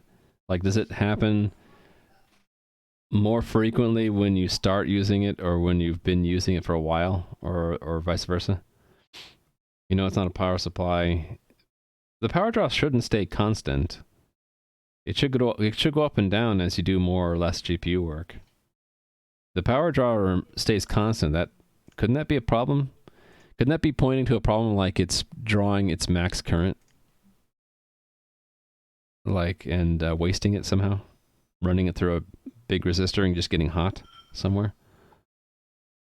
Constant in games during gameplay? Oh.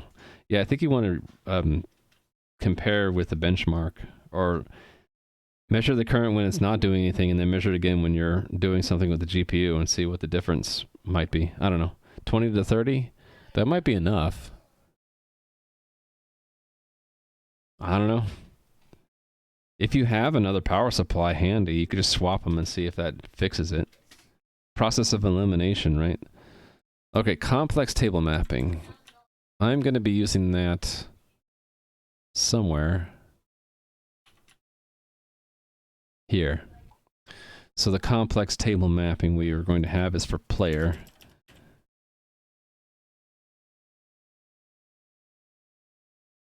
This is a table name, right? So maybe I should just pass the table name to these guys. Yeah, let's do that. So const standard string table name.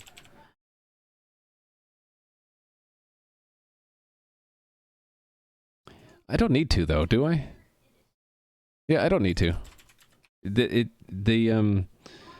delegates we pass in will already know what table they're dealing with because it's a specific mapping. So this is going to be quests. Right? And then the complex mapping we have is complex. It's going to be the JSON key. Do we need that? Or is that left over from before? No, that's not left over from before. This one is key player quests. And then we have the function to construct a create statement. So that's going to be return create or insert into, and here I show my ignorance of SQL. I need to look at the diagram here. Insert into table and then in parentheses columns. So player quests.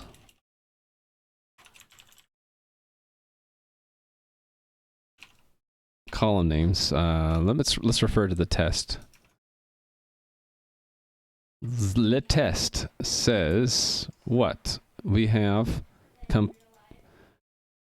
we need an entity, so that's e integer, and then we have completed Boolean. I already want to wrap this, so let's do it this way.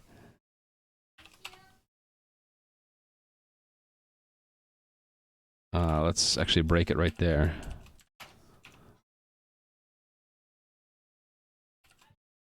Completed Boolean, and then quest integer, progress integer.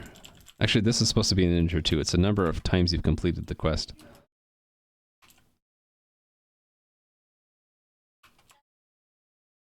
There we go.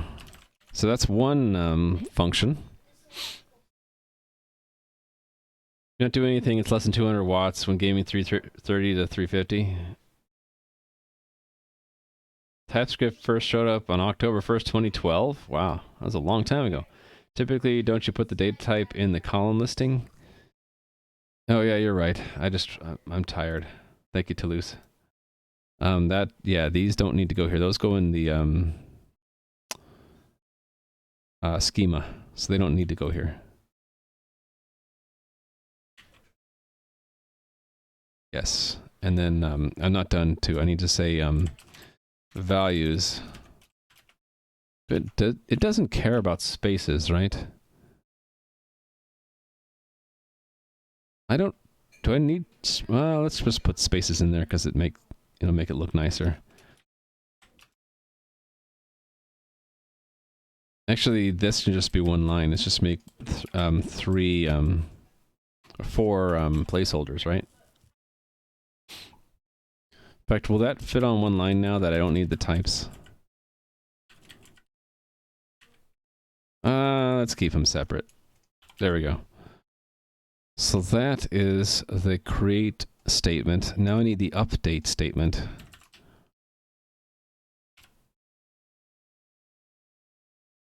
I'm actually surprised that this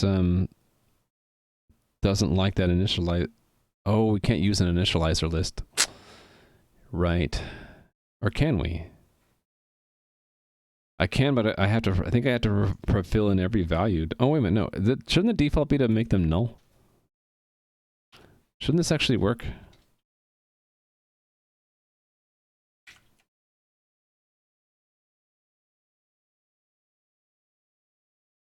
Maybe not. What's its problem? Redefinition. Oh, right. It needs its own name. This is complex elements. And I need to actually declare that. So let's go to where this is declared. That's not where it's declared. Go to come on, computer. Create array. Component array elements. Yeah. Paste. And then remove that end with a semicolon and put the word static in front. And we don't need the type listed there. Okay. Chew on that, compiler.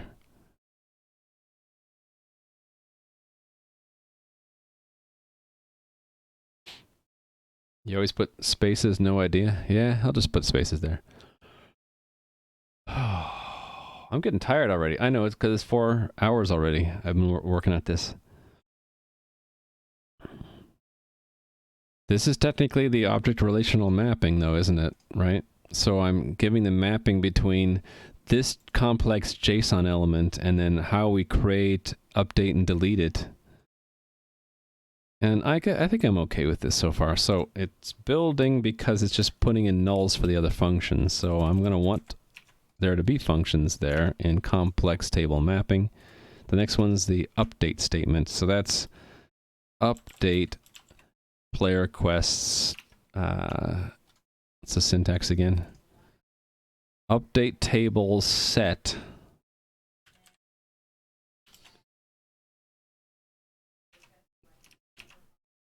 Column name equals column value expression. I mean, and then there's a where at the end. So we can put the where next. Where e equals question mark. Out of curiosity,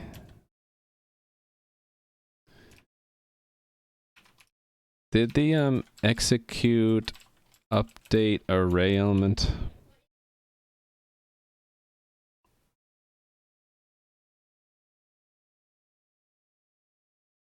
Yeah, it did put the entity. Oh, right. I'm going to have several of them. Okay. This is and quest equals that, right? Yep. So we're not setting E or quest. It's setting completed. And is there commas? There are commas. Progress equals there. Where entity and quest equals something. Cool. How much do we have left to finish? Quite a bit. There's just a lot of data with complex shapes in my game. Player is a big, huge thing. So the other ones will be simpler in terms of the size of the shape, but there's a bit of complexity in some of the components I have. So, for example, well, quest is one that's complex. I need to figure out how to fit this into a table schema, right? Some of these are easy. These are columns. These are nice columns. But this is not a column, right? This is more of that we have maybe a table with several different keys in it.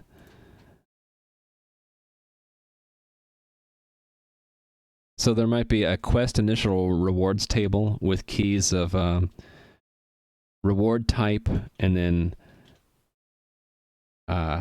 component type and then field, and that would fit items. But then yeah, so how does How do you mix an item reward with an experience point reward?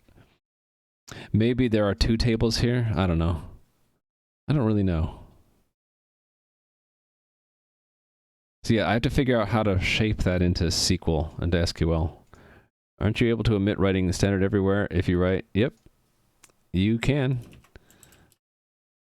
And I don't have a command to explain that, do I? Do I have one for using? Nope. I should probably make a command for this. But typically I don't do using namespaces if they are not my own namespaces. And the reason is I want to avoid a name clash.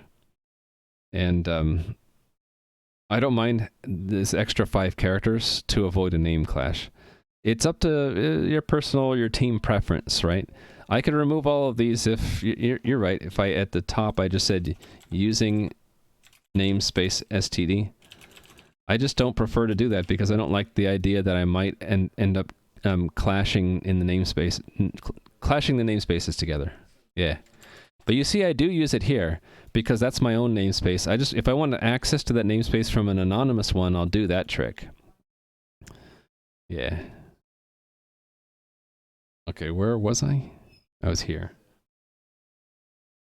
All right, have fun, John Mega. And good luck trying to find what's wrong with your rig.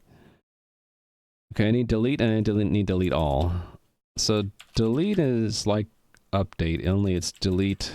Is it delete from? These little esoteric differences, yeah. Who knows why it's delete from and not just delete? Delete from table where? Okay, we already have that where clause.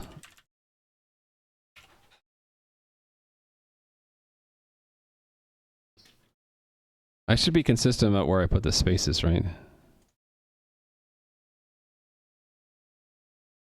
Oh, what happened here? Did update have parentheses in it? And I just dropped a parentheses?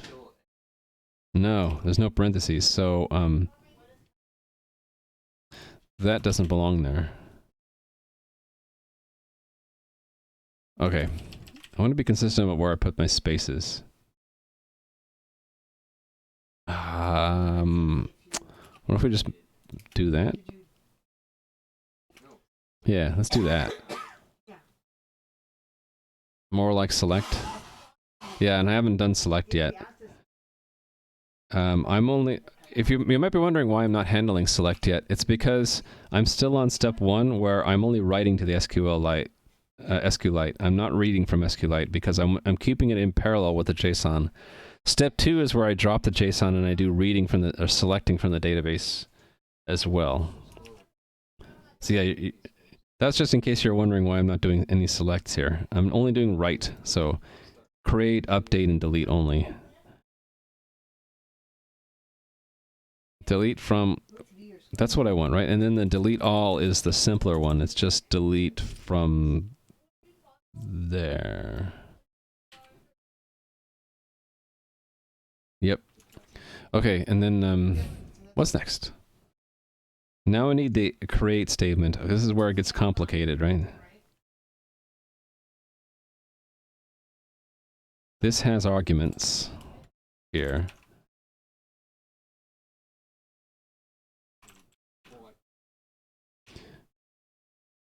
What if I, like, just for my own sanity, copy these names?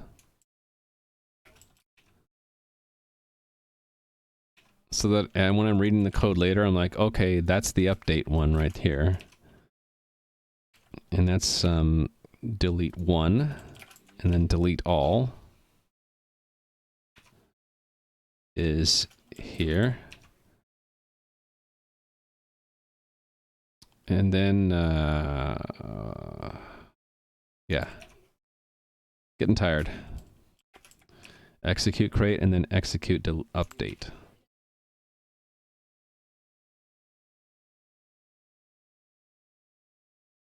Getting slow, making mistakes. That's okay. Why don't I have an execute delete, actually? I should have an execute delete because this is custom, isn't it? Yeah, I do need... Oh, wait, I know why I didn't. Because update does the deletes internally. That's why we're passing in a delete statement. That's why, yes. All right, I needed to say that again to reinforce why I'm doing that. Okay, put a bookmark here, and can I find? Yeah, this is where I was looking for. This is the update. I want to see the create one.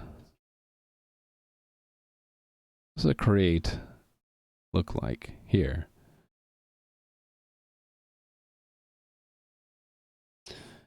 We can assume that this is done for us, I suppose. Right? Well, this is really the wrong one. I want to see a create element. This one. Yeah, we can assume that that's done for us, so this is the body of what we want, really, right? Okay, I should probably handle the diagnostic sender thing too. So if, whoops. If that's an example body we're going to copy from, and that's the statement.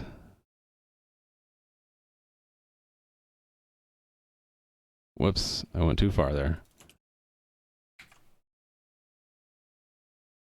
If I want that diagnostic sender, then I need to modify this definition here to include that. So that's const system abstractions. How come IntelliSense isn't working for me right now? It's loading. There we go. Diagnostic sender. And give me one there too, please.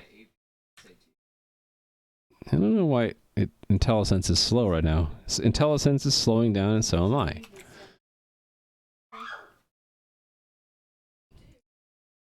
Why not make them named functions as opposed to anonymous lambdas and bind them for future me's readability's sake?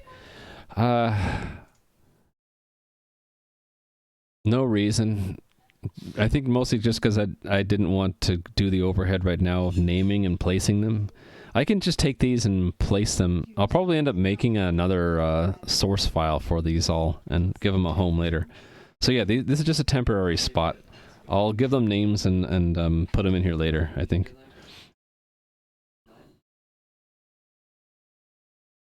I think the other reason is I'm not exactly sure how to do that. Oh, you're saying with standard bind? Yeah, I think you're right. I'd use standard bind. Oh, I forgot to say hi to a few people. Probably because I'm getting tired. Savage Cities, hello. And Aura Driven, hi. How are you doing? I'm looking to see where Aura Driven said something. Oh, there we go. Hello. Yeah, doing it later. Okay.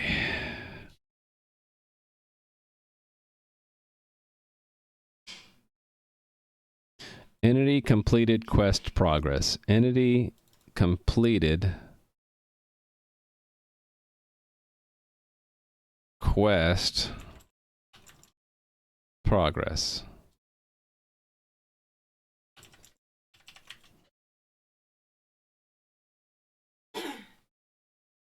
Actually, this is all boilerplate. I could have the calling function do that. So instead of being execute, it could be prepare. It could also handle the reset for me. Yeah, what if I call it bind? Or, yeah, bind create statement? Yeah. I call it bind instead of execute. Bind. And then I don't need to worry about resetting or stepping. Bind. And then I don't need a diagnostic sender because that's not something I need. Simplicity is better. There we go. Although the update... Actually, no, the update, we're going to have to do several different runs of that. So actually, this does need to be execute. And actually, it's not execute update statements, is it? It's update elements.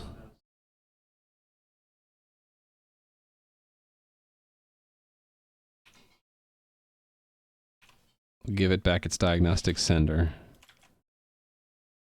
Okay, and then so elements. Can I just type that in directly here? JSON to. Oh, do I have access to that function from here? I don't.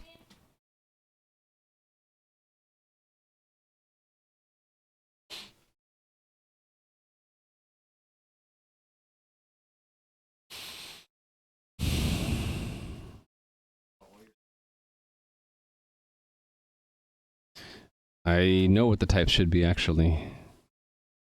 So I just do elements that, right? Oh wait, I have actual keys for that in key names. Key names. There we go.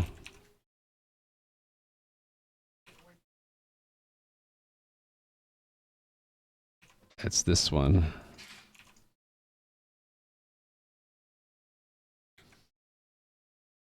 Okay, and I need to cast them. So actually they're all ints, right?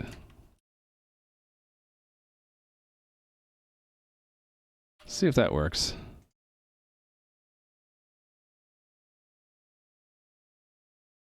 Works as far as compiling and linking, that is.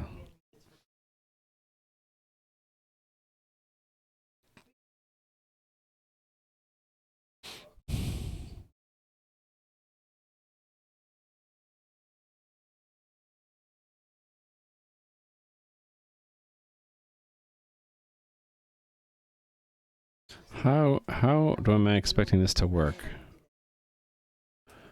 And did I map this correctly?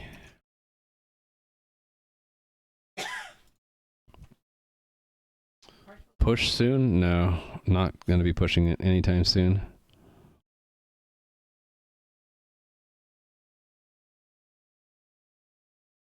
Okay, that code would have worked if we knew to get to that object, but we actually don't know that.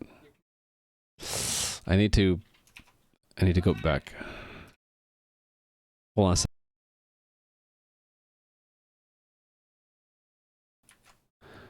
Kids are starting to fight and yell. All right. Well, thank you for that follow. I appreciate it.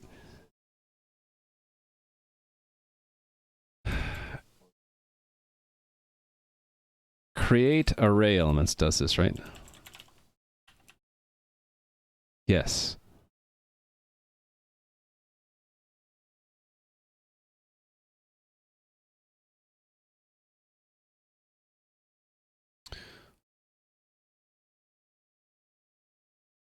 So it's this that I actually need, isn't it?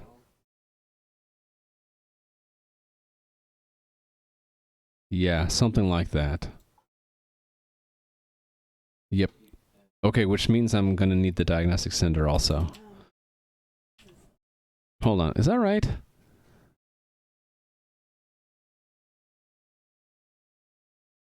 Actually, it is, yeah. This is when we're creating a player. Yeah. Okay. Yeah, I've convinced myself what I need.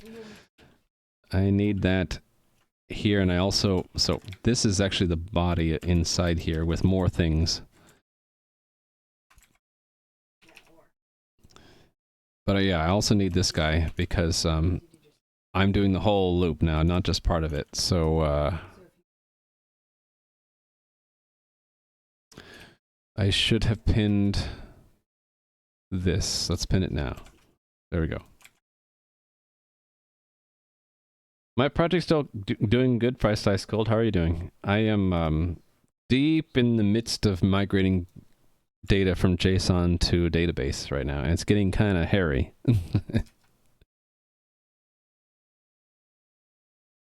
Okay, so...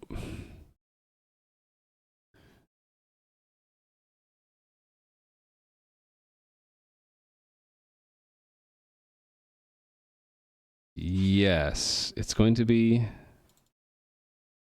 elements here, because the shape looks like this. For every element, we don't care about the key. We're going to look at the value inside. And that is going to be the encoded quest. Is the element. Well, element. Yep, and then it's not an internal array.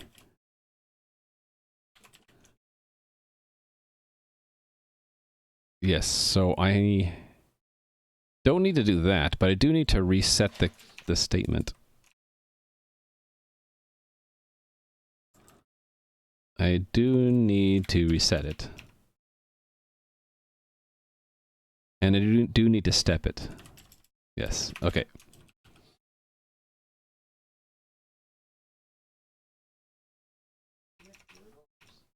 All right. Error stepping, player quest.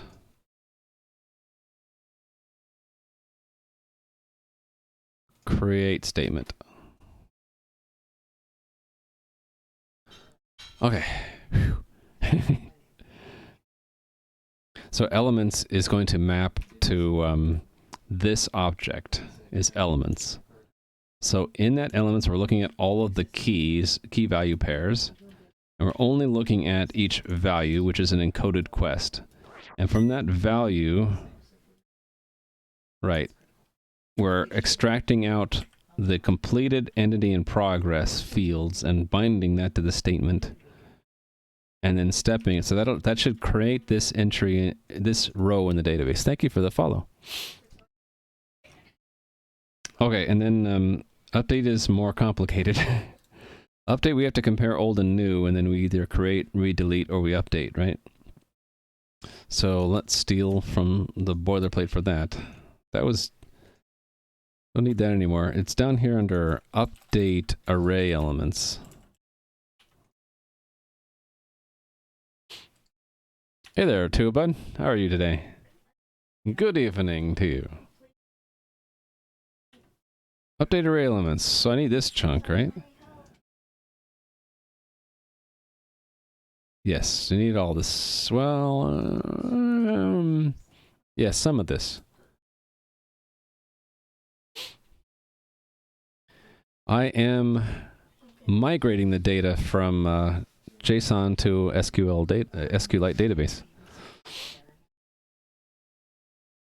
Don't know how it works in ECS. So right now in my entity component system, the data is split up by category or component type. So for example, an item in the game will have an entry here for like what item specific things it has, but elsewhere there will be a tile for the same entity to show how to draw it in the game.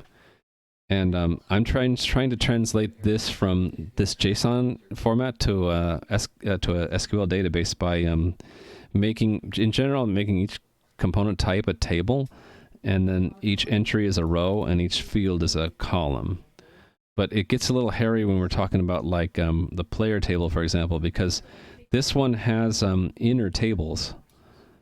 So, for example, the items list, each of these is a row in a different table.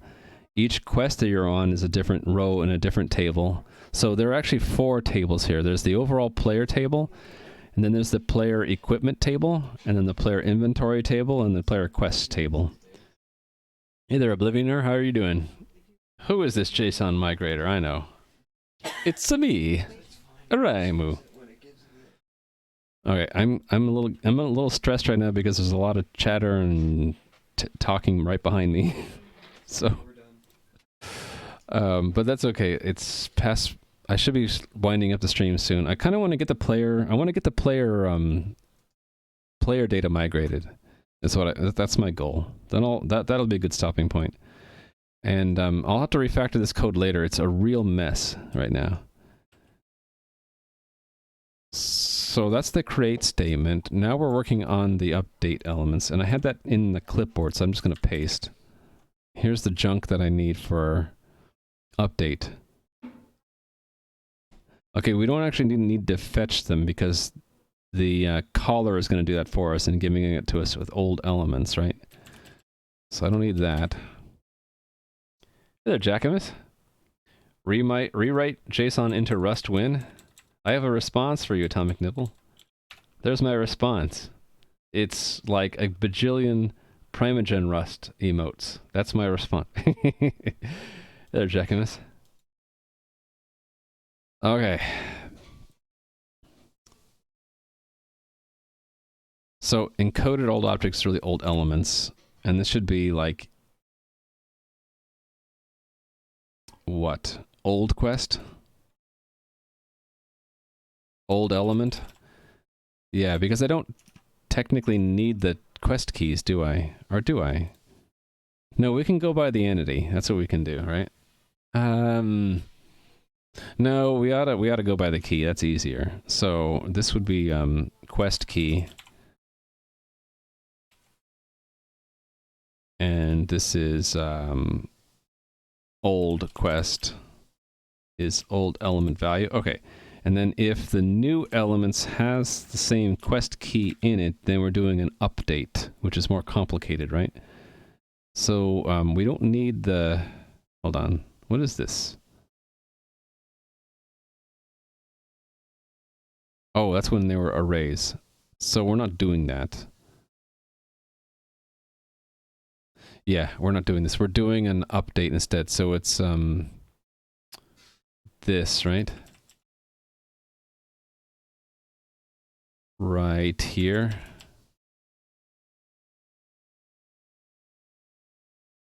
Yeah, it's just an update. We're not doing an array. Yeah, it's simpler.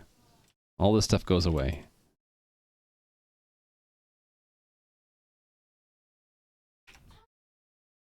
And this is not create statement, it's update statement.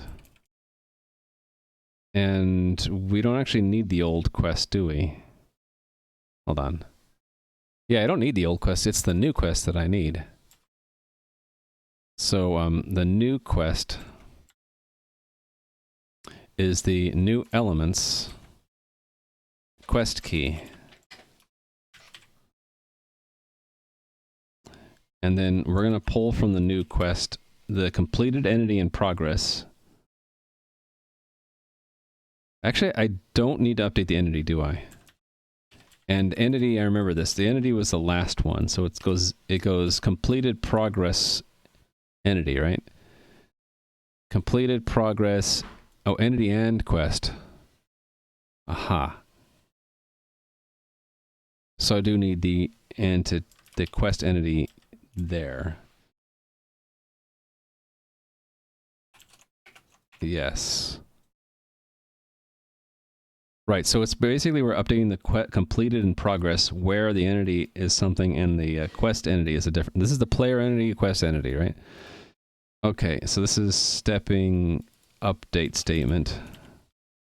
All right. If the new element doesn't have it, we're doing a delete. So it's similar to this, only there's no data involved. So it's a delete statement. And we don't need to bind these two. We're only binding those two. Oh, but I need that number. So we can get that from old quest, which I need to grab here. Old quest is old element value. We need the old quest to get the entity number. I think that's what the delete statement looked like. Yeah. Entity and quest, got it. Okay, that's how we delete. That's if, that's for everything that was in the old quest list. So all the things that are in the new quest list, right? So that's one of these for new element and new elements. And then we'll repeat this process again, the quest key. Quest key is new element key. If old elements doesn't have the quest key in it, then we're doing a delete. Or no, we're doing a create. So that's similar to an update. So that goes here, only it's a create. So in here, it's new element.value. And then it's not update statement, it's create statement. Completed progress entity, quest entity, step, and this is a create. completed, this might be in a different order. Let me see. No, it's in a different order. It's entity, then completed quest progress. Entity, completed quest progress. 0, 1, 2, 3. Okay. Have I played any games recently? Lately, yeah, I've been playing Minecraft, Project Ozone 3 mine pack, or mod pack. Project Ozone 3. This one. I've been playing that. I was inspired to get into modded Minecraft by Failed to Survive,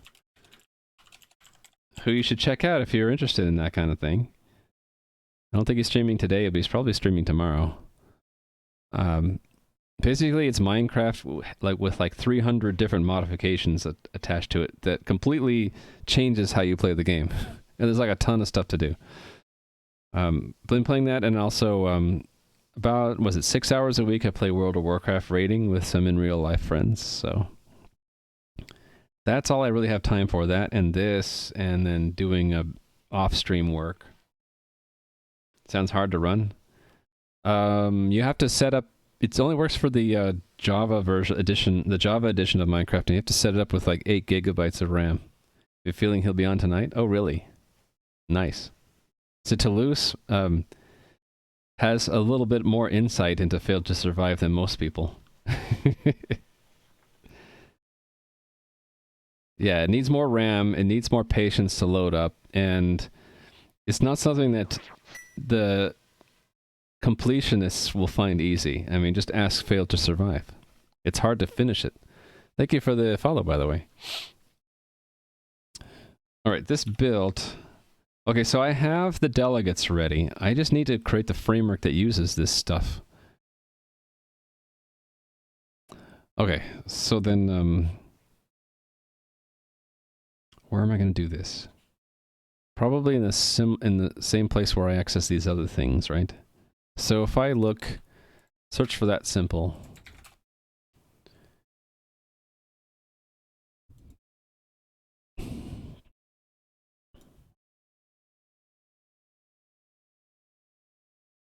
Right, create set elements. Where is that called from? Here. Right, so I'm going to want an impl create complex elements. I think I just want all the same information, right? And then delete as well. And that's in 2 places, so delete complex elements. There and there. And then update. Where's update? Update set elements. We're going to want a update complex elements. All right. On a laptop with 4 gigabytes? Yeah, that's not going to work. Yep, sorry.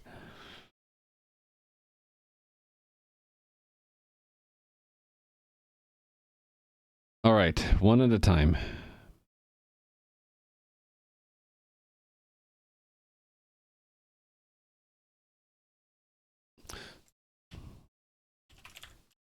Update complex elements. Let's set that up with a bookmark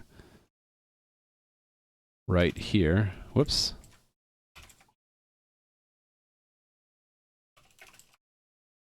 Just add more swap. Imagine trying to play Project Ozone 3 with 4 gigabytes of RAM and I don't know, 20 gigabytes swap. I mean, it would technically work, except it would be crawlingly slow, right? Actually, would it be so slow that it would just break? I misspelled update, didn't I?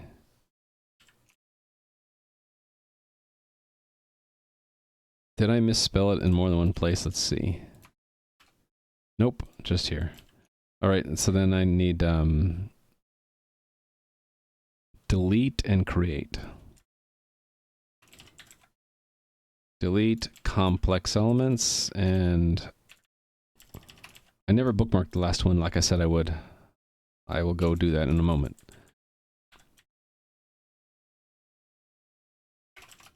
So bookmark that, and then update complex, bookmark that. All right, did it. And then I need create complex elements.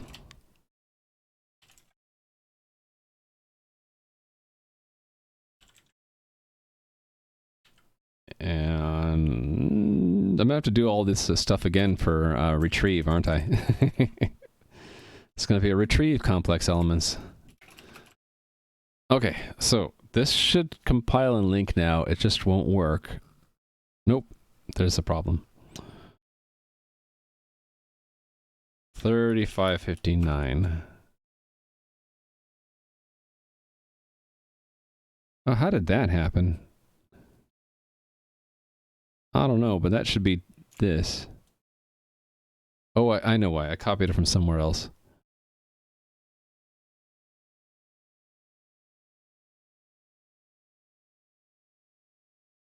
Okay, and this should not break any existing code, right? Right.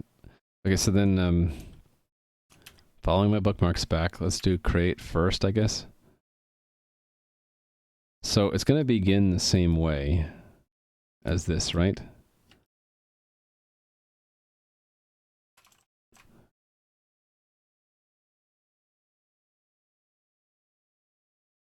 Complex elements.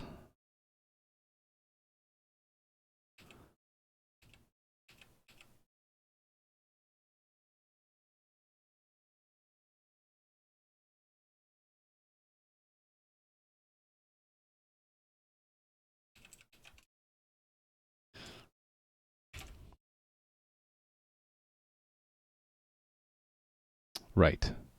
So the first level is the component type, and then the next level is the table. So component type we already know. The next level is the table name, and then it's not a key. This is not a composite key. It is a mapping. Table mapping.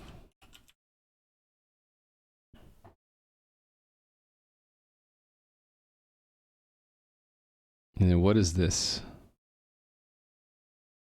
Right, that's the statement handle.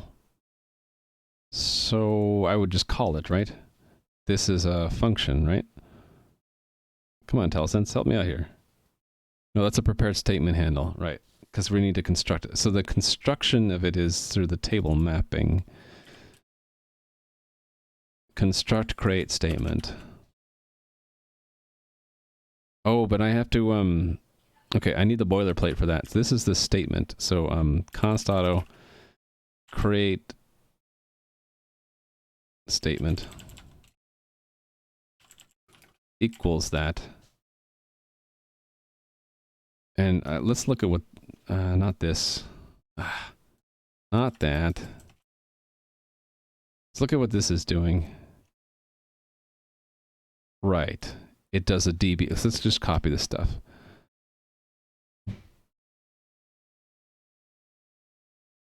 Should I boil it into that? Do them all at the same time? I guess I could. Well, they're all going to be similar, so I can just take this much of it, right?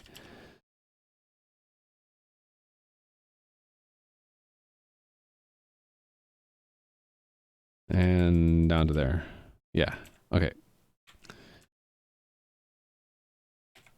Paste.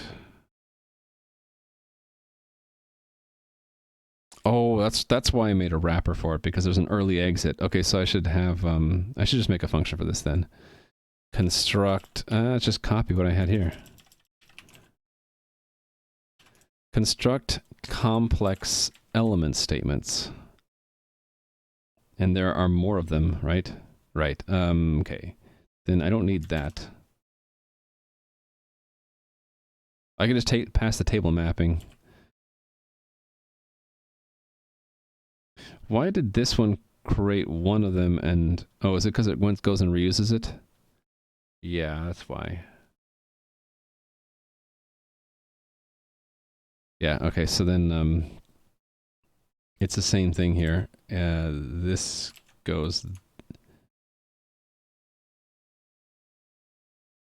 How many statements am I creating? I forget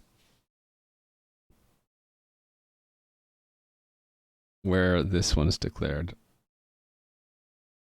Create, delete, and update, right?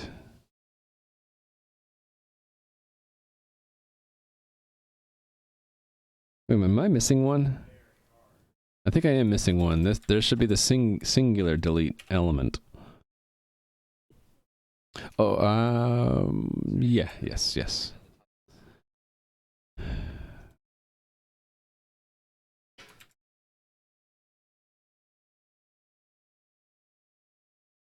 So there are 4.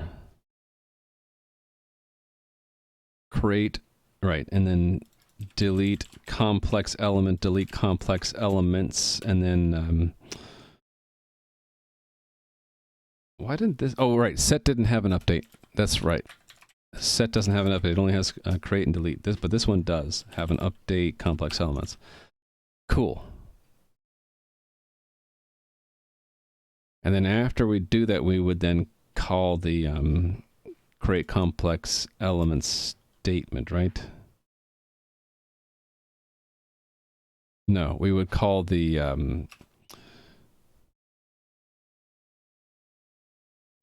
hold on. I don't need to pass all this stuff if we're just... No, I do need to pass this, but I also need to pass the table mapping. Because that's what's going to be written back into. Right? No, it's not going to need to write into that, but we're using the table mapping for the functions. Right, so we're going to call...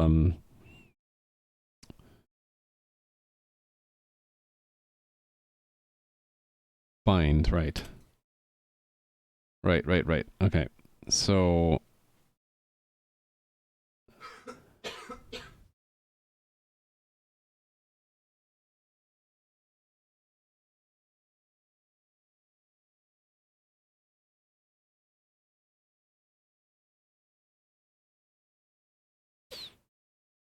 Hold on, am I thinking about this correctly?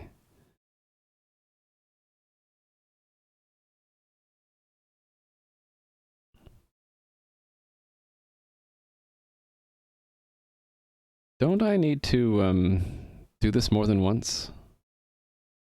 Yeah, what am I doing here? I only did one of them for player. Where was it?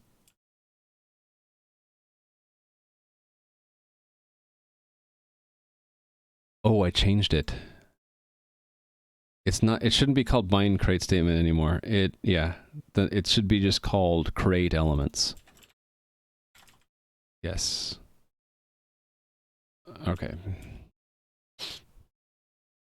Instead of stretching, I need to end the stream, is what I need to do. Yeah, this should just be called create elements. Exactly. Right, okay, and then where we actually use it here, it should just be create elements.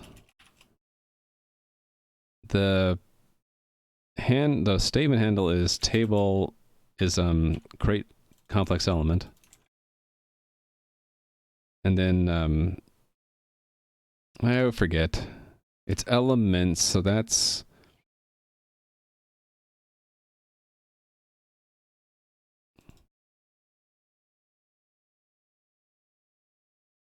Oh, wait. The table itself...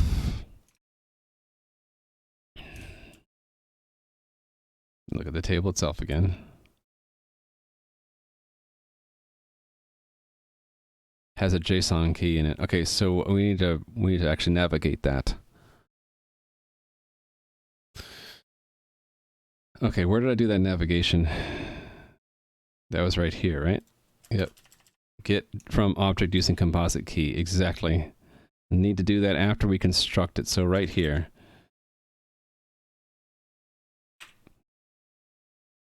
And the key is table mapping dot JSON key. And then that gives us the encoded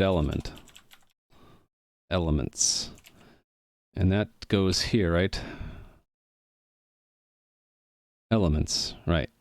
And then the entity, which is entity, and then the diagnostics reader, sender. There we go.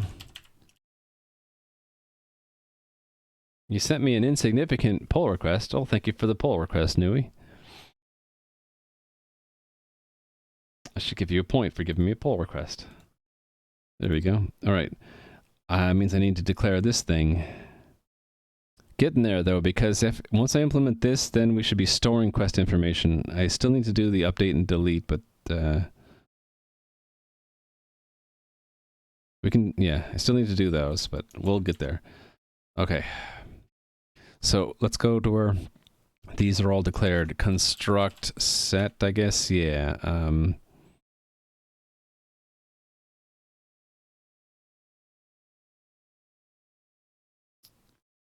It would go right here alphabetically, right? Void that. And it would look kind of like that. Only there's also an update one, right? Update. Instead of set, it's complex. I think that's what this needs. Yep. All right, and then I get to define that now. These long names that barely fit my monitor. Shouldn't take long, no problem. Okay, it's just a bunch of this stuff, right? Yep, let's just copy all this boilerplate and run through it here. So if we've already made the statements, we're done early. Otherwise, we're building a statement based off of...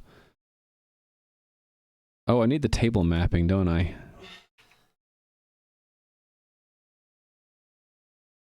I meant to pass that in here. Yeah.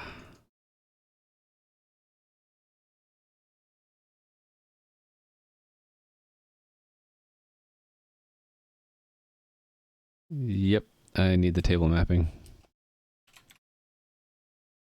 And that is a complex table mapping. Complex table mapping. Table mapping.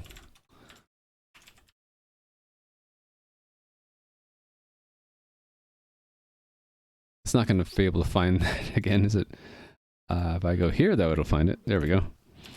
All right, so table mapping dot construct create statement. And then there we go. Have a good dinner, Gadam. You have a great evening as well. Thank you very much again for all the gifted subs. You're awesome. This one, right? I still need to do and still need to handle the error, or not, right? Okay, so that's if we build it correctly. Otherwise, it's error building blank create complex element statement blank. Okay, and then here it's table mapping dot construct delete element statement. And this is delete element statement. Complex element statement. And then table mapping dot construct delete all elements statement is delete complex elements statement. Complex element statement. And then the one that is not listed here because sets didn't have it is update. Construct update statement. And that is update complex elements statement. Update complex element statement. Why is that plural? That should not be plural. Complex element.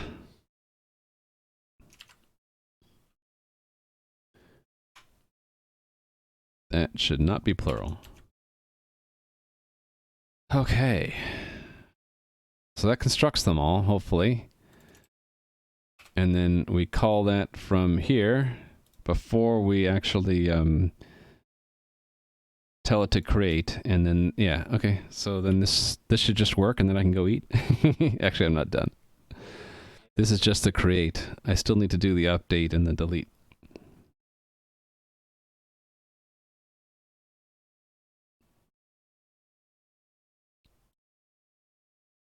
It's weird how it sometimes it's a blank until I swap tabs and back. Some kind of weird bug in VS Code.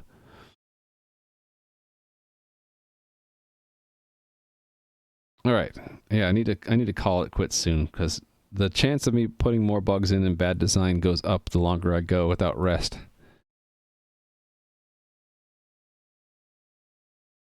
Did it get further or not?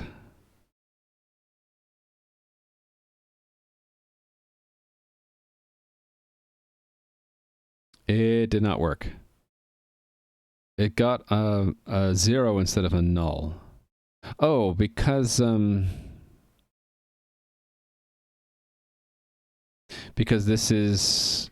Actually, it should have gotten a null, shouldn't it? It should have gotten a null. So it almost worked, except for one of these it put in a 0 instead of a null. Could that be in the data itself?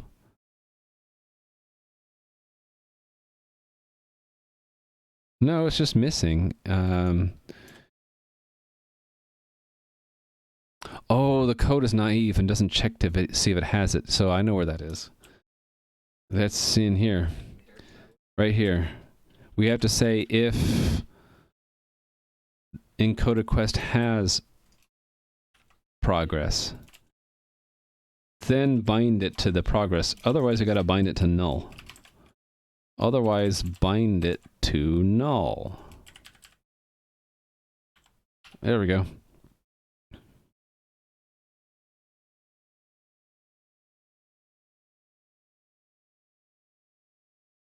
All right. Yes, it works. Destroy fails, though. So destroy entity, right, because I haven't coded that yet. Okay, so then destroy shouldn't be too hard, right? So that is one of my bookmarks. Here it is, delete. That's going to use the delete all one, right? So it's going to be similar to this create one, only it's going to call delete all. Okay, so here we go. We find it, we construct it, and then here I don't need the elements, right? We're instead going to call delete.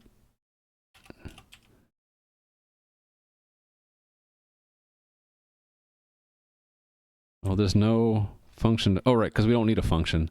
We're going to do it ourselves. And that's similar to delete set elements. Yeah, this execute one. Right, this one. Just going to... Oh, thank you for that follow. I appreciate it. That's just going to put it right here. If no...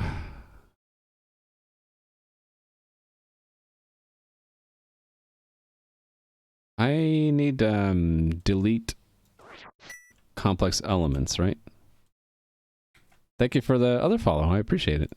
So that goes here, and then we can just copy this to here and change create to delete to create. So we want this statement because we're going to call it. So if, whoops. If a statement's not there,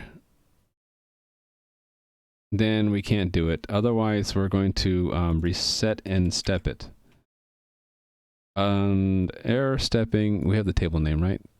The table name we do have. Delete complex elements statement. Complex. All right, so that should get the delete to work. As long as I'm calling that, I think I am.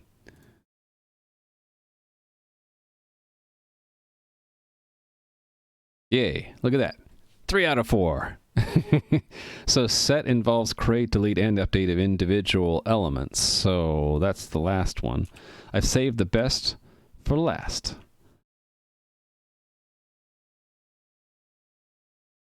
Okay. Actually, I don't need all of this. I only need down to about there. And then paste there. Right? So it's complex instead of set.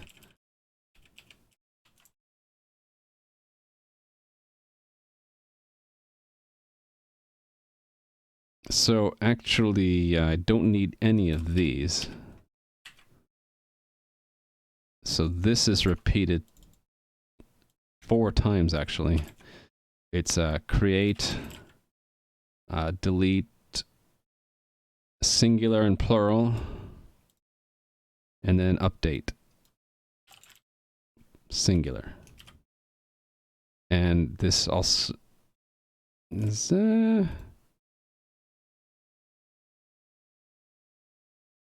Okay, that is misnamed. That should be singular. So let's do a search replace. Fixed it. All right, and then comma, table name. And this needs the table mapping, right? Table mapping was, is it this one? It's, okay, it's this one. This is table mapping. Got it. All right, so then we left it up to a helper, right? It was table mapping dot update elements. And we would pass it all of those statements again. Oh, that's why I made references before. Okay, can I steal from the other place that I did this? Right here? Yeah. Oh, and I need to do this stuff too. Let me just copy this. And paste it all here. Wait a minute, how much did I make? Okay, that much of it. All right, so then that, and this is update elements. Update elements? It should be update element. I'm getting my singular and plural confused here, I think.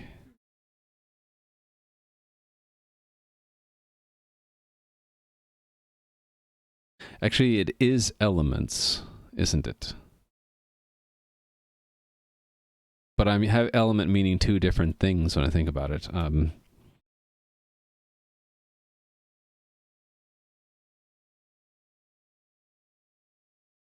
Yeah, there's confusion over the word element. You know, that's okay. That's okay. We'll fix it later. I'll fix it someday. Okay, the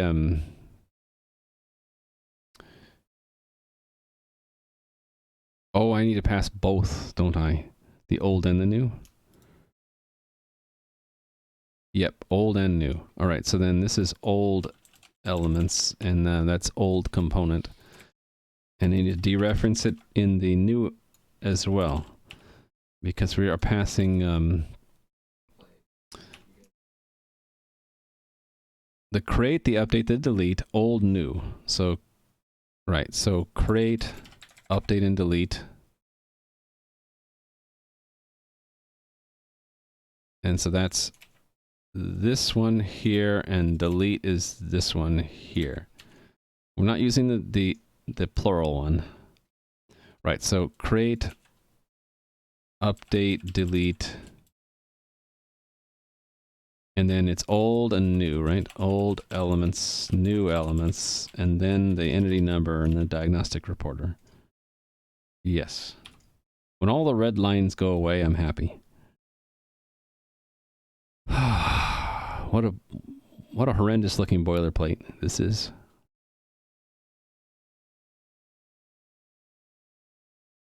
I always get this bad feeling when I descend down into the murky code details and it gets this complicated. I always feel like I'm doing it wrong. But it could just be I haven't broken it up into small enough pieces. like this part here, I think I could have done using the visitor pattern elsewhere and done it one place and then use this in all three. All right, anyway, run the tests. Still fails, but why? Oh, it's the same null thing. Yeah. Okay, so I need to, I did this for the crate, right? Where was it? Here.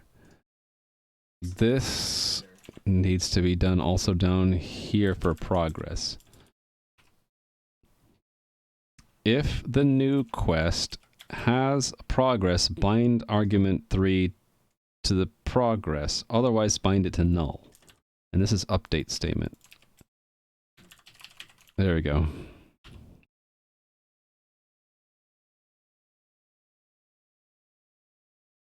A red line you can't get rid of? Thank you, Nui. I needed that.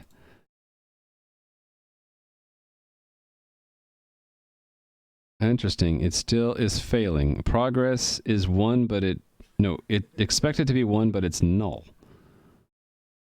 And then the other issue is that it didn't finish executing. No, we expected it not to be done, but it was done. I wonder what that means. Does that mean that there's a syntax error? Or the binding is an error or something?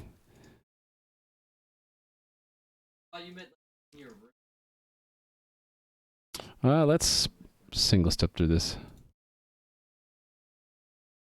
Oh, I have too many breakpoints. I just want a breakpoint here, please. Go. Quest key, orcs. So we're updating the completion and right. So we did bind a parameter for that. No error. Okay. Next is slimes. So there are no slimes in the new, so that means we're deleting it, right? Delete statement, reset. Ah, go away, window.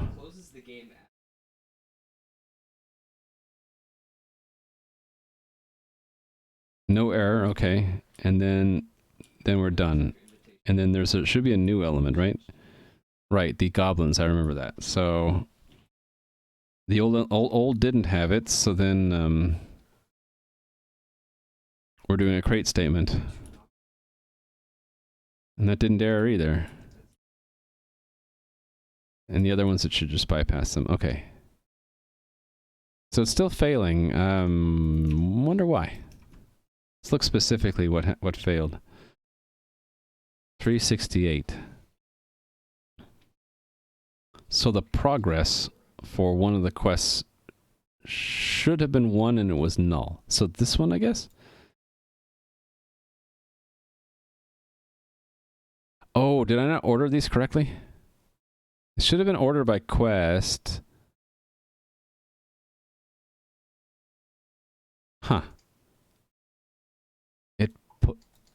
What was it in the beginning?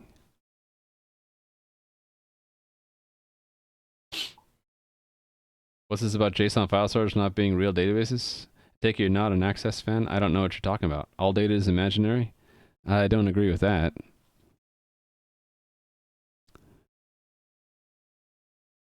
Hey there, MC Asco. And hello, Nikolajaj. Hi. What's this about JSON file storage? So my game right now saves and loads its state from a JSON file. It looks like this huge, horrendous mess. 11,000 lines, and the entity component system is the bulk of it. So, like, for example, there's a bag of gold. I think it's the second one here. Yeah. And it's fine. This actually works, but the problem is this is very slow for the game server to load and save this file. So I'm working to transition everything over to SQL database.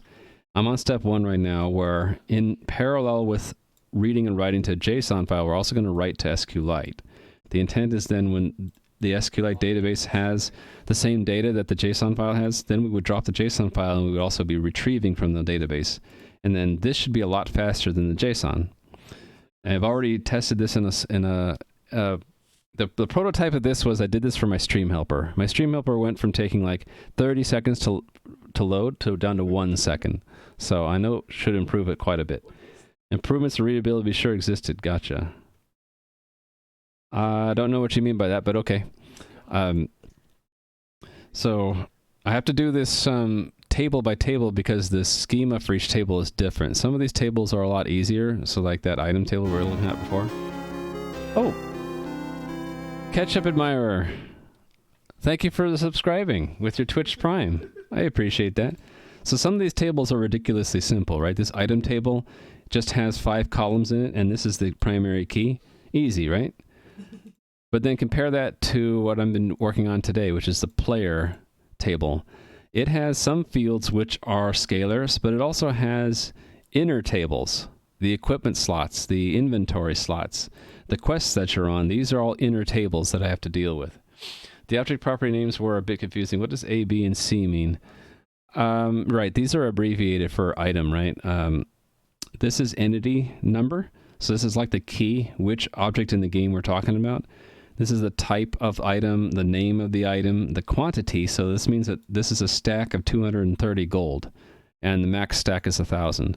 So player is a little bit easier to understand, I think, when it, like, here are your items in your inventory, here's your level, here are the quests that you've completed and that you're on, here's your experience points. A lot of these are abbreviated because I wanted to make the file smaller, because already the file is big. So when we store this all in a database, it's going to have a schema that looks like this. There are going to be 4 tables for the player, right? And the only thing I'm leaving abbreviated is E for entity, because I'm like, let's just call it E. Who cares? But everything else now, we can use longer names because these are compiled by when we prepare our SQL statements down to bytecode. So here are the auxiliary tables, and the quest one is the one I'm working on now. This is a complex table because it doesn't follow the same kind of schema conversion to JSON as everything else does. Hey there, Ski Dog. How are things in Skadog land? I'm near the end of my stream. I'm getting kind of wiped out, but I'm trying to get my player data saved in SQLite. Have you seen my plan, Ski Dog? We're going from JSON to SQLite in parallel with JSON to then dropping the JSON. I'm still on step 1. It's a lot of work. I have so many tables. I have actually 22 tables. In the beginning of today, I had 12 out of 22 done. At the end, I'll have 14 out of 22 done. Raimu Land is going, kind of like going like an ant is climbing a mountain. So every day we get a few more feet, and then we have, I don't know, a couple miles to go. 22 tables, yeah. Because they're different dimensions of the game, right? We have characters, we have dialogues, we have doors, we have items, NPCs, quests. You know, every aspect of the game has to be captured in one or more tables. Hi again, Rally Monkey. How are you doing? I forgot to say hi to Squiddy and Dryjans. I'll just say hi and not try to find where your chat was. If I miss something in chat, please tag me. All right, trying to finish this up so I can eat. The bug was it's not actually updating the where am I? Right, I wanted to see what the test what the quests on input are. Quest 78 doesn't have progress. The progress is missing from 78. It's supposed to add it, right? Right, it's supposed to add it. And where do I set that? Up here somewhere, I think. Right here. So it should be setting the progress to 1. For some reason, it's not doing it. Let me make sure orcs is the correct one, right? Yeah. So for the orcs quest, it should be setting the progress to 1. For some reason, the web page is loading strangely across browsers. Interesting. DevDocs does rely on cookies and local storage. You might want to try clearing those out. All right. My guess is the bug is in here somewhere. And it has to do with an existing quest. So it would be here with update, right? So let's just debug again. See if I can find where the problem is here. It's in the orcs quest. Right, so it's here. The new one has progress, so it should bind parameter 3. Oh, wait. These numbers are wrong. This is wrong. The statement, the update statement is in this order. It's completed progress entity quest. So completed is first, and then progress, and then entity. No. Quest. Progress is next. Yeah, so it's in this order. I had them out of order.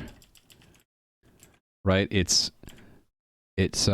completed progress entity quest, right? Completed progress entity quest. I could have also fixed it by doing this, and I could put it in whatever order I want, but I'm lazy right now.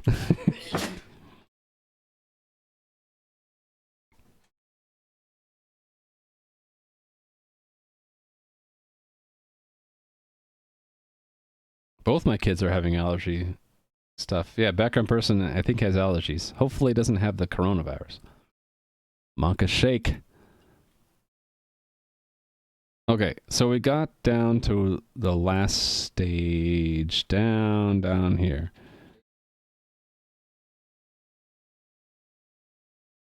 Oh, probably because the insert didn't work. It should have inserted that row, but I guess it didn't. I guess we can see which one it is. If we do something like this, and we do like a ++ I here, and then I shift out the I, we can. If it's 1 like I expect, that means that row number 1 didn't get inserted. Run that. Yep, 1. Okay, so it didn't insert the row for quest 79. How could you not insert the goblins quest like I asked you to? So that is where one of my bookmarks point. Oh, here we go. It's not here, but down here, right? This one. Right, so it should get in here. Quest key should be goblins, which it is. Is it that create statement is not... Maybe the order of this is wrong? Completed progress entity. That's possible. So for the create, what is it? Entity complete. Oh, it is the wrong order. Again. So it's entity completed quest progress. Entity completed quest progress. Like that. Yeah, so I just had the order wrong. 1, 2, 3, build. My family has horrible allergies. Hay fever. When both of my kids start sneezing and my wife is sneezing, I'm like probably pollen. Either that or they're all simultaneously coming down with something. Okay. Got a little bit further, so it fetched a 0 where it should have got an... Oh, that's this thing again, right? We don't want to bind it if it's null. We want to check if it's null and bind it to null. So this thing right here.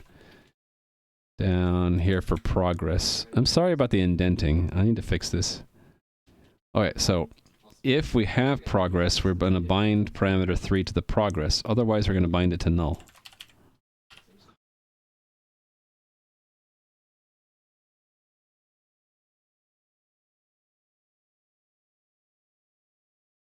And all green lights? No. Did I get that right?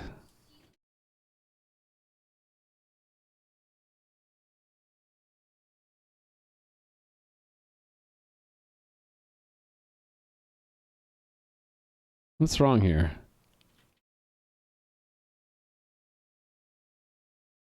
Expected null got 2. I expected all green lights there. What's the deal?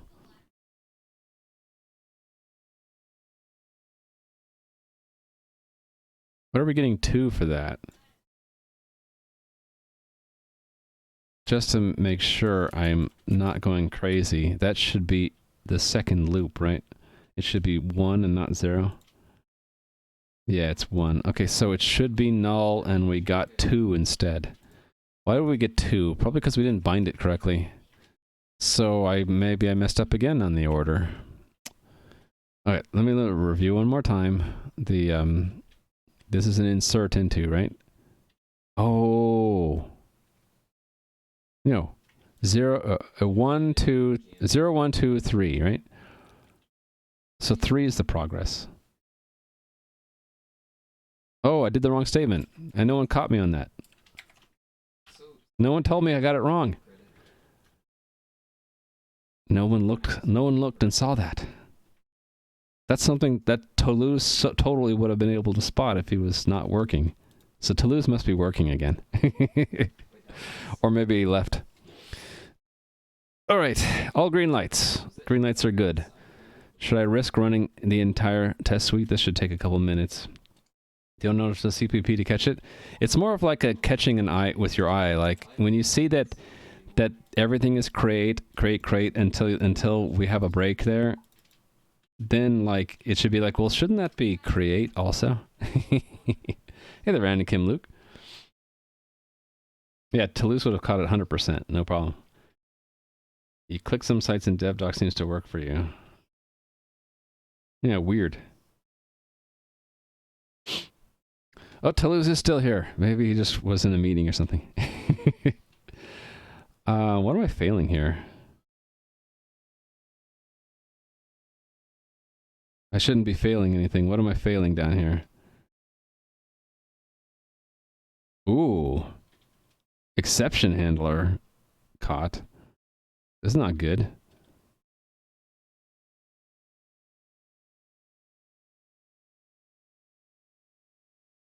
There's an uncaught bug somewhere that's causing some of these tests to crash.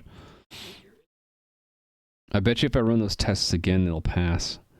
And they have to do with something in the coordinator. Something in the coordinator causes random crashes. This actually might be the crash I've been seeing in the production server. What's the favorite kind of bug? A bug that's been solved. We know everything about the bug. A well-known bug is my favorite kind of bug. As far as like what kind of bug do I hope to find? Something that's like obvious. I like obvious bugs. Like, oh, that should have been a 2, not a 1. Like when it just leaps out at you, saying like when the answer is obvious. That's my favorite kind of bug. The worst kind of bugs are the ones like this, where like when I run the test again, it will pass instead of failing. I hate those kinds of bugs. I actually didn't expect so many failures. They're all the same though? Yeah, they're all random exceptions. I don't like that. Oh, mutex destroy while busy. That's interesting. Mutex destroyed while busy. They're all mutex destroyed while busy, so maybe it's in the common test fixture. Why would I get a mutex destroyed while busy? That means it's a mutex is being destroyed while it's locked. That's a clue. You guys can't even see it because it's off the screen. There. Mutex destroyed while busy. That's a clue. That some object that is composed of it has a mutex in its composition got destroyed while we had the lock held. Wow, it's like sprinkled everywhere. So it's just random. That's a bummer that it's happening so much now and it didn't 2 days ago. What did I do? Let's just stop and then run one of these again. So if I run it again, I bet it'll pass. No. Ooh, it's repeatable. Let's run the debugger. Ooh, I got it to repeat. Oh, ooh. Let's fix it. Oh, it's in my new code. Oh, look at that.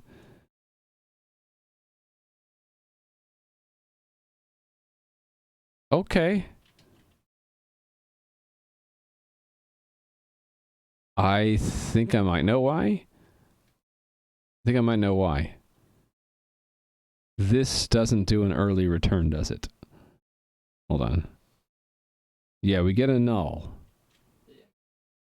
Yeah, okay, I know what it is. It has nothing to do with... That was a false lead. It's really a read access violation. It's a null pointer thing.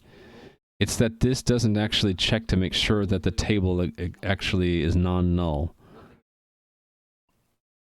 All right, that's an easy fix. And I should do that. But I should do that in a separate commit. We're going to say that this is... What's the to-do change? Oh, right. Yeah, I got to fix that. Update to-do.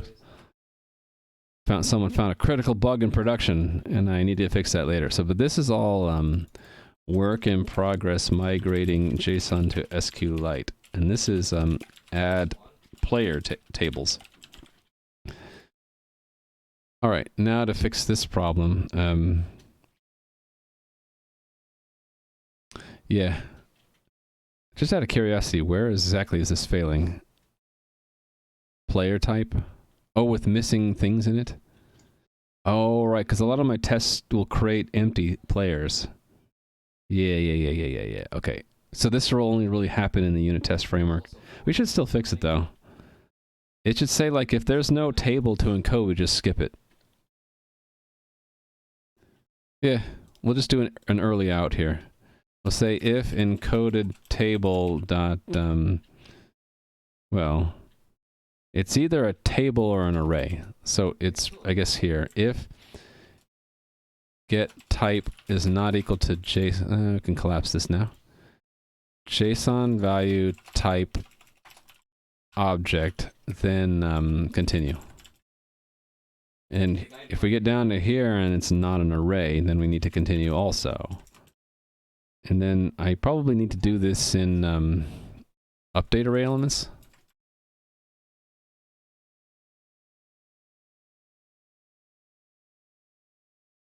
Yeah, I need to do it down here, right? Yep. So,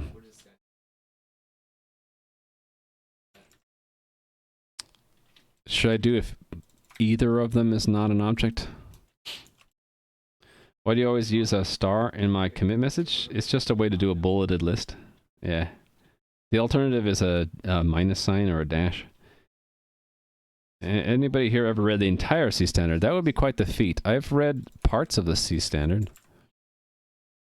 Usually the C standard I read parts of when I'm like baffled by some kind of syntax, or if there's some kind of disagreement between what the syntax means between two people. I'll try to figure out, well, which side is correct, you know? Okay, so here's the array version.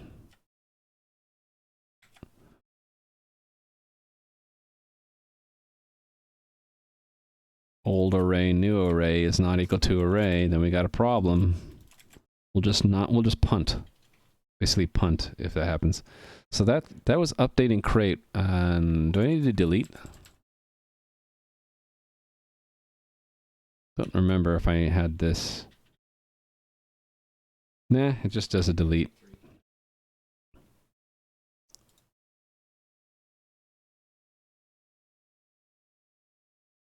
This is why we have unit tests. When we break things, we want to see it broken. Okay, I still have a problem. Where's the problem now? Same place? Here, right. This one is a special one. This is for players. All right, so then I have to make sure that it is a, what? An object. If elements get type is not equal to JSON value type object, then return. Should do the same thing for update, right? If old elements or new elements are not objects.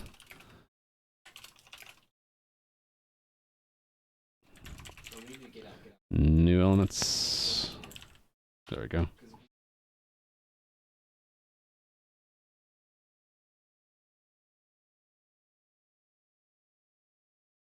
I think any reasonable person would find this standard hard to read. Standards are very dense. They are really formal specifications that have to cover a lot. So they usually pack it quite densely. And sometimes you'll find people who have like written blogs on like decomposing a standard into its salient points and describing like what they'll do line by line or clause by clause what it means. That's what advice I would give if you're trying to read a standard, is to find someone who's already read it and interpreted it and read their write-up. All right. Fixed it, I think. Let's run from the top. From the tippity top. Run. We'll collapse all the things. Why would you want to read the entire standard? That's something my brother would do. Because he's always been into like reading everything about something, and like he would what was it, when we were kids, he would, just for fun, with his typewriter, he'd type every word in the dictionary out on his typewriter, just because. I think it's just a certain personality trait. If people want to dive into something completely and they take it as a challenge, like if you see this thick standard and you're like, wow, to read this entire thing would be quite the challenge. And you'd be like, on the other hand, like, I love challenges, so I'm going to do it. I'm just going to read it for the challenge of it. You can't even read the standard for free? No. It's not that expensive if you find a draft copy and you're okay with it being, usually the draft copies are free. It's the final published standard that's not free. So I don't know if that counts or not, but yeah. Amount of words you could pick up with just typing all that, I know. Yeah, his vocabulary probably got better because of it. Okay, I'm still failing some tests. Why? Why we be failing? Okay, let's just stop and run this one. There's something with particular about this one. Aha! I found another loop that doesn't check the type? No, it's an object. Oh, the statement doesn't exist. Oh, yeah. This code never checked to make sure the statements existed. Well, this should actually be called by something. That should be doing the checking. This should be doing the checking. Yeah, I forgot to put that code in here. If not create complex statement continue. Actually, I can't remember now. Let me find where I've done this elsewhere.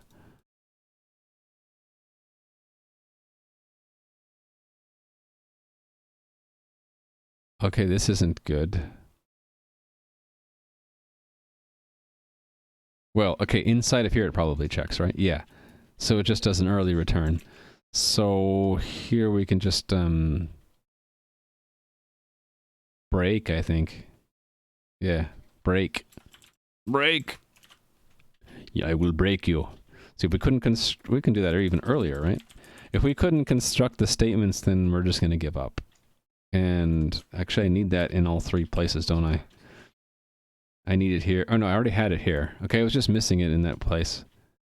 This is update, right? Yeah, I'm missing it here. If we couldn't... Oh, no, I don't need it here. Why do I have a bookmark there? I don't know. Here. Yes, I need one here. If we couldn't make one, then we should give up. There we go. Yeah, I use GitHub for all the public, like, open source stuff, and I use Bitbucket for the private stuff. And that's mostly because when I started working, you couldn't get free private repos from GitHub. Now you can, so I would probably, if I was starting now, it would all be in GitHub. Probably. All right. I want to get all my tests passing, because I am in the Get All of Your Tests to Pass club. That's my goal. Look at all these tests that I have. I got thousands of tests now. And it's just going to take a while. I guess while it's running, I'll check in those fixes that I found. Fix bugs caught by unit tests breaking. So one of this... Right. So do not execute database statements that could not be constructed. And the other one is do not write ECS data to the database if their shapes are wrong. Like if they're not objects or they're not arrays, right? That was the other bug. Yep, there we go. Fixed them. Oh, I see a fail. There's another fail. Oh no, that's an old fail because it's grayed out. We haven't yet run the updated code yet. Don't you need to know when those crate statements fail?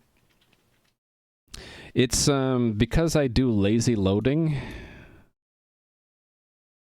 This hold on. It basically says if we've already constructed it or we don't yet have a database handle, return early, right? So it could be either we don't have a database handle, or we had an error building the statement, right? So either way, this could fail, but and we already log failure when it happens. So I figure that if it actually fails because I did something wrong in the schema, I will see it in my diagnostic log, right? So why burden the code to handle the error? I just say if we try to construct it if we needed to, and if we couldn't, just punt, just give up. Because in the real production thing, like I just said, if it couldn't create the statement, then we'll have emitted a diagnostic log message at high error level, and I'll be able to see that. So it'll stop writing to the database, and I'll get an error in my log. Do those nulls returns mean something other than failure? I'm not sure which null returns you meant, though. You mean this null return? It just says this is basically a punt. It says give up because we can't do any of this if we don't have a delete statement ready. Got it. Okay, good. We have all green lights so far. These have yet to be rerun because they're grayed out. If these all pass, we'll just call it. And I remain hopeful that they'll all pass.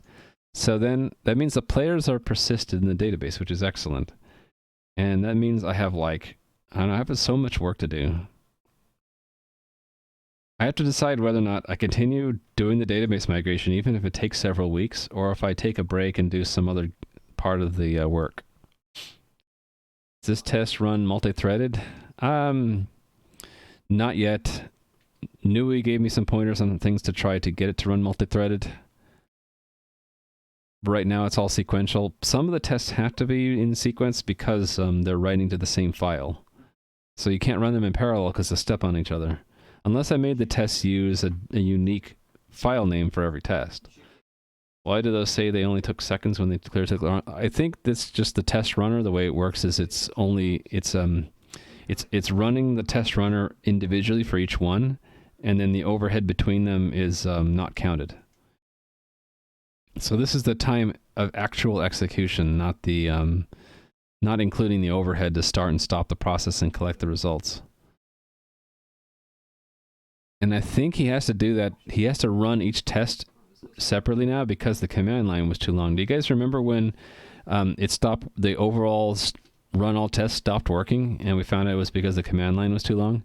So I think what he had to do is he has to run every test runner individually now. Otherwise, the command line will be too long. Why break and create and return and delete? It's basically if it's a failure. So think of this as like a hand-coded exception throw. So if I were to do this with exceptions, then what I would have done in here is do a throw right here. And then that throw would have done the equivalent of this early break and return because there's no catch here. Does that make sense?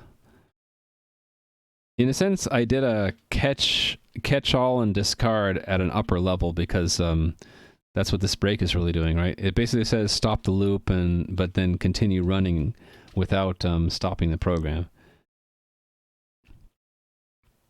Does that make sense? So the equivalent of this would be to throw inside of here and to catch out here and just do nothing. Because this can only be truthy if it actually constructed it successfully at right here.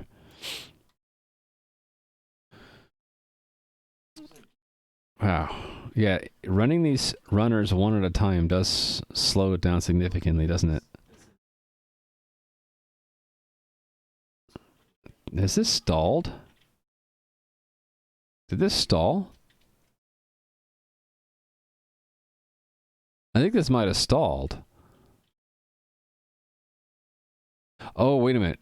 Didn't I identify that there was a bug in destroying a player? But I fixed that bug, so why is this stalling there? That's weird. It's stalling, look at that. Okay, let's figure out why. Let's run that test. Oh, there we go. Access violation. How do we get into here? I bet you this is null. Yep, it's null. Oh, this should have been an or, not an and. There we go. You guys didn't see that mistake. I'm not going to run them all again. We'll just run them from here down. I'll run them all later. Good thing the executor wants to run fairly quickly. You think it's Stalin? It's probably Lenin. See, that reminds me of Mr. Balrog. We didn't see him today. Our guest joke database.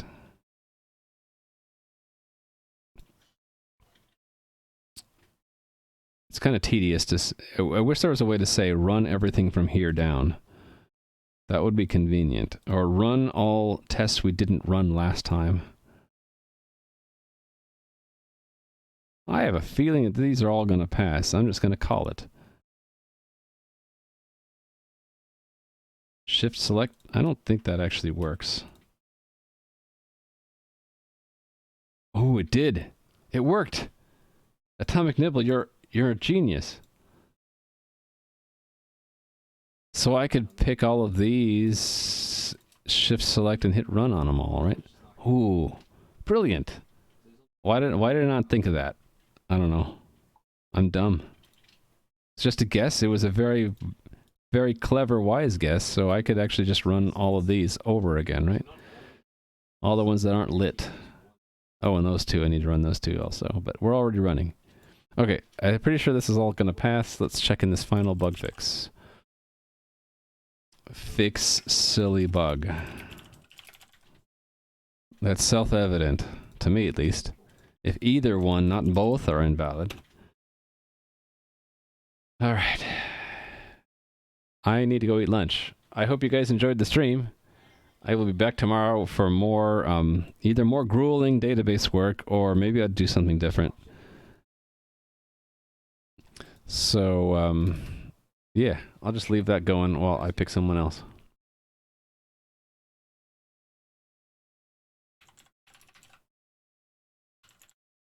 Okay. Thank you for watching the stream. Don't forget the small PR. Okay. I will not forget. I had that in the list, right? I do not. Do not forget small PR.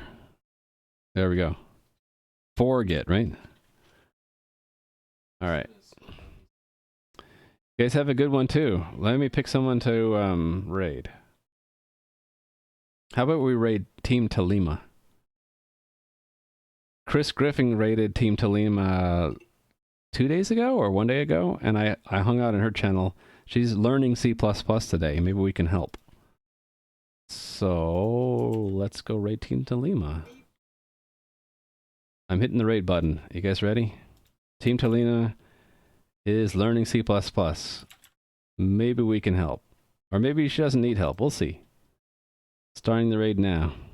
So thank you again, especially to Gadem, who with all the gift subs, you're incredible. And thank you for all of the feedback and all of the kind words. And I hope you guys have a great rest of your day. I will be back tomorrow. My schedule, 9:15 a.m. my time, 4:15 p.m. UTC. Until then, my friends, take care and see you next time. Bye.